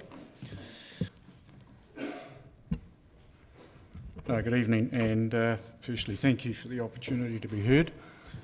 In some respects, I didn't really initially feel that I'd need to be heard once I read the officer's report, because it tends to have taken on board many of the issues that I was worried about. So it always pays to not assume too much, because we have to consider that as well as all the other evidence. Yeah, thank you. I appreciate that. So I have made submissions previously in relation to both the Wendy Campbell and the Nash and Ross rezoning, and I've made further submissions on behalf of the trust that owns our property where we live. So I haven't got anything particularly new to add, but I do wish to just take this opportunity to expand on a little bit of detail about them, which hasn't really been covered. I didn't drill into too much depth with my submissions, and nor have I seen too much detail come out from the further submissions from others. So I do take a wee bit of comfort that the council's recommendation is, in my view, correct and appropriate, but obviously you've got a process to follow through. The biggest concern I probably have, as an example of the transport issues, which are one of the biggies, I think, partly relate to my own right-of-way driveway, which is shown in the photograph there. And when we purchased this property around 20 years ago, it was, you know, we're set back, we're the second property back on the left. I don't know if you want to highlight it there, it's a horseshoe property shape, about 50 metres up the right-of-way that's in that photo off the end of Hislop Street. 38 Lambert. Just so you know where I live. Yep. Okay, so at the present moment, we've got a nice spot. It's got rural character and landscape, and we enjoy living there because it's so nice and peaceful. So obviously some of the stuff is a bit of a concern from that perspective. But what really worries me is that the Nash and Ross proposal provides very little in the way of detail about how they're going to get people in and out of this site. Initially it was proposed at 114 properties potentially. I see that's now been reduced down to around 73 properties. But it is a narrow right-of-way at the moment that currently services ourselves and a couple of other houses. And as you can see, it's only a single lane and gravel and quite narrow. Clearly not suitable for 73 properties. Now, my concern is that if the rezoning was to be approved, I would have thought that this type of issue would be well covered and dealt with before it was seriously considered, because I think if you look at your own planning requirements in terms of streets and designs and so on, you probably find that it requires a substantive street with reasonable width and catering for parking, suitable footpaths, perhaps cycleways and berms to get in and out of there. And I've seen nothing at this stage that addresses that in any shape, fashion or form. And as far as I'm aware, this access is the only way in and out. Should also be noted, and I'm not sure if this is clear to everyone, but there is already residential zoned land up that right-of-way which hasn't been developed, owned by Mr Bates, who was the original owner of the property in question before it was subdivided. That, by my calculations, could yield anything from 12 to 20 properties up that right-of-way as of right now, if he chose to subdivide it. That's shown on the appended map there as Area A, so that's all zoned rural, residential at the moment. And it is a bit of a concern for us even now, but I mean that's life. We bought the property knowing that that was zoned accordingly, and it will be what it'll be one day potentially. Anyway, my point, I guess, taken together, the Nash and Ross proposal combined with what could happen up the driveway on the Bates property has got the potential for more like 100 properties. Typically you'd allow about 10 vehicle movements per day for each property, which I think would yield about 1,000 vehicles a day, potentially driving right past my house, which is going to destroy the amenity and character and peace and tranquility that we have there. It would also require very substantive infrastructure improvements, which I'm really keen to see what they might be and how they might be addressed in terms of addressing privacy and the rural character that we enjoy now. So the council also obviously talks about the traffic on North Torrey Road, and in the wider context they referred to a view of it jumping from 400 vehicles a day to a staggering 9,000 vehicles a day. I'm assuming that takes into account both hatch sections in totality, and it's probably about the right number, I guess, the 9,000 vehicles a day. This is a very substantial amount. You know, you're up to State Highway 1 numbers with that sort of a view. And so therefore I fully agree that that scale of traffic is going to have a massive issue for North Torrey Road, but also the intersections, the on-ramps and the roundabouts that we come to as we head in towards Green Island. I've got a bit of a background in traffic and roading, and I've worked in that industry for many years, so I would have thought and hoped that a submission to rezone something like this might have attracted a very substantive assessment of what those impacts might be should they go ahead, whether it's for part of the RS14 area or all of it or some of it. Either way, I think before making decisions like this about zoning and rezoning, we need to understand what those are. they need to be funded by the developer, in my view, rather than falling upon the ratepayers in the future to address the problems that they create once they're been and gone, so to speak. And I've seen this happen in other sites where the problems are left behind for the locals and the ratepayers of the city to fund. I did note that the 410 figure, I don't know if that's quite right or I've misrepresented or misread it. It could be a bit on the light side, I think. I had a bit of a count up, and if you take the area to the north of Abbots Hill Road, I did a quick count, and there's currently 127 properties north of Abbots Hill Road intersection. So I would have thought that would attract closer to 4,000 vehicles a day, and that could be right, I don't know. You know, they'll tail off obviously the further north you get on North Torrey Road, but passing by the bottom of Abbots Hill Road, all things being equal, it could well be 4,000 already, but even a jump to 9,000 is still a doubling or more, potentially. So again, if my point number 10, if the Nash Ross proposal were taken on its own even and allowing for the potential for subdivision of the existing rural, that should read residential, sorry, I've got existing rural zone vacant land, that could yield 100 properties, as I mentioned above, and that increase, to my mind, represents that end of Abbotsford at North Torrey Road, increasing in size by about 80%. So I can, you know, from my point of view, that sort of traffic increase is just not tenable for North Torrey Road, and I guess that's my biggest concern, is the traffic and the safety around the school, and I think they've made submissions on the same sort of account. There's a couple of other things I didn't write down, but they popped up in the past two discussions, which is the flooding potential for the Nash and Ross land. I can't speak to it personally because I haven't seen it, but the neighbour who owns the adjoining land, which is the Bates up the end of the right-of-way I live in, he's in his 80s now, and he's seen that completely underwater. So I don't disbelieve him, because he used to own that piece of land and he's farmed it. So no matter what anyone says, it hasn't flooded in my time there in 20 years, but I believe the potential could exist, and we all know what's happening with environmental issues at the moment and runoff and flooding. There's also nothing on the maps, and I've done a bit of research on this because it's always been touted as an area that's full of mine shafts underneath. They tend to extend right from here through to Fairfield, and I know when we built the Fairfield motorway, we had to spend millions of dollars with concrete, basically a concrete bridge to ensure that we didn't suffer any mine collapses.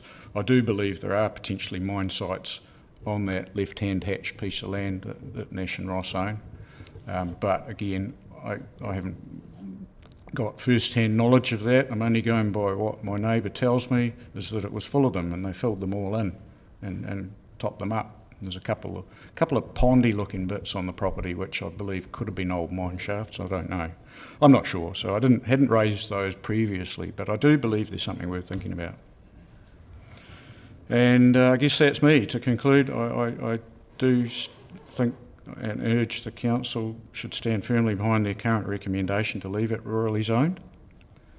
If it was to be rezoned, I think it should require much more detail and fine-tuning about what will happen, how many properties, what the roading infrastructure might look like, the standards to be achieved, and how the mitigations would be addressed on North Torrey Road and the adjoining intersections.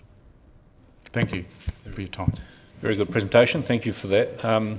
Yes, we did ask Mr Bowen, who's still here, about whether a structure plan had been developed, and he said no, that the developer would rely upon the GR1, the General Residential 1 zone standards, but I might take the opportunity that Mr Bowen's here. I was just wondering whether you would be willing to clarify where access is intended to go into this land, and it's a bit unusual to bring you on the spotlight again, but it might just help us in discussions.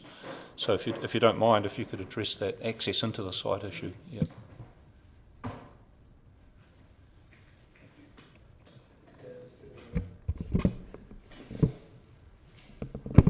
Yes, certainly. Thanks for asking me to do this.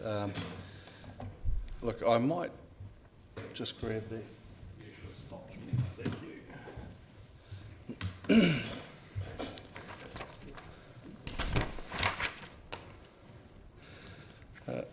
have had a look at the form that access is likely to take into the Ross block.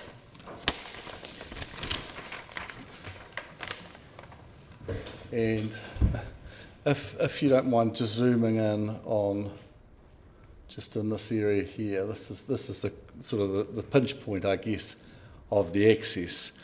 So the Ross block is owned around that dotted boundary that goes up there and around to there.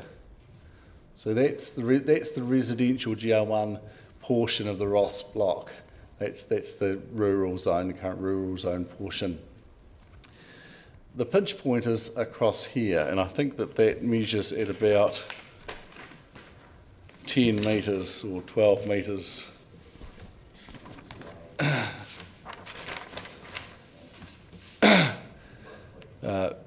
Look, about 12, yeah. Now, the advantage that the Ross family have is that they own this property. Now, the measurement between that point and that point is 17 metres, which is in excess of the 16 metres required by the district plan for a local road. The distance between the house and the boundary down here is about 20.4 metres, I think, roughly, which happens to be 16 metres of legal road plus a 4.5 metre front yard requirement for the house. If the garage was to be removed, pretty easy to do, and a piece of land was to come off in front of that property that the Rosses have control over, we could achieve a 16 metre wide legal road corridor road reserve into this block and achieve the width required by the district plan. The width at that point is 17 metres, so again we comply the... So there is the legal width available for building a complying local road, 6 metre wide carriageway, 2 metre wide footpaths, off the corner of Lambert and Hislop Street, down here, through where the garage is, and up into the block, and at that point it would simply more than likely run down the centre of the site, servicing houses either side. So that would be my answer to how access will be provided. All right, I really appreciate you providing that, and that doesn't, I must stress, that's just to help us understand what the developer intends to do. Mr. Bailey has raised some issues which are still on the table, obviously. You've made some points, Mr. Bailey, about the amount of traffic coming in and out and how it might affect you, so those concerns are still valid, and I think Mr. Bowen has just helped us understand how they intend to get in there. So do you want to respond to that? You're welcome to. Yeah, I guess what he's outlined is what I suspected would be the intention. In other words, bulldoze the garage, but I'd still expect that you'd like to see geometrics around this. There's obviously a bridge or substantial box culvert type structure that's necessary, but the alignment and geometrics of this are not necessarily straightforward until you actually draw them up, and I would have thought for something of this magnitude that wouldn't be that hard to do in supporting an application like what we're talking about. Obviously, 1,000 vehicles a day passing my front yard is not what I'd ever hoped for in my retirement, but if that were to be the case, I'd like to have thought someone might have talked about the mitigating potential issues in terms of noise reduction and privacy and how they might be mitigated. I don't know. I guess that can come through in a resource consent process that follows. Should it be rezoned? That's right. What would normally happen if this panel was satisfied that we've got enough information to support us rezoning that land, the next stage would be a development plan and structure. It would require a subdivision application that addresses those things. But you've alerted us to some things that concern you about that, and we would have to consider those as part of the zoning aspect of it. So thank you for doing it. Can you see any way that it could be mitigated in your experience? Is there?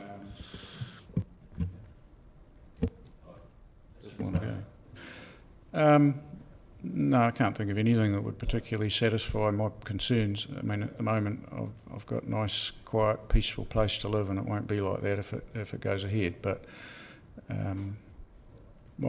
I guess too, the other concern I have is that once it's rezoned, it's kind of a fait accompli that it will be permitted to happen without due consideration of all these really important issues about the traffic volumes and stuff. I think the horse is bolted, as they say, once you've rezoned it, because there's a sort of an implied obligation to allow a subdivision and rural type development to proceed. So I would be worried that there might be compromises are made, both in terms of the geometrics, the design, and the mitigations just to get it through. And I really don't want to be fighting this for the next 20 years of my retirement. So anyway, you've heard what I've had to say, and I do thank you again for your time.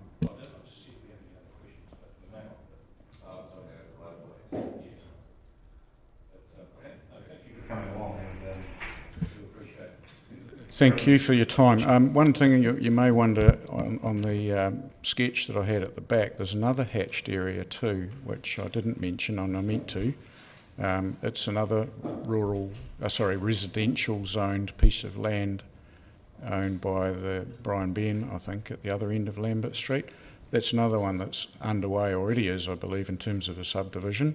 That's going to add more traffic to North Torrey Road as well. So again, another factor to consider into this equation.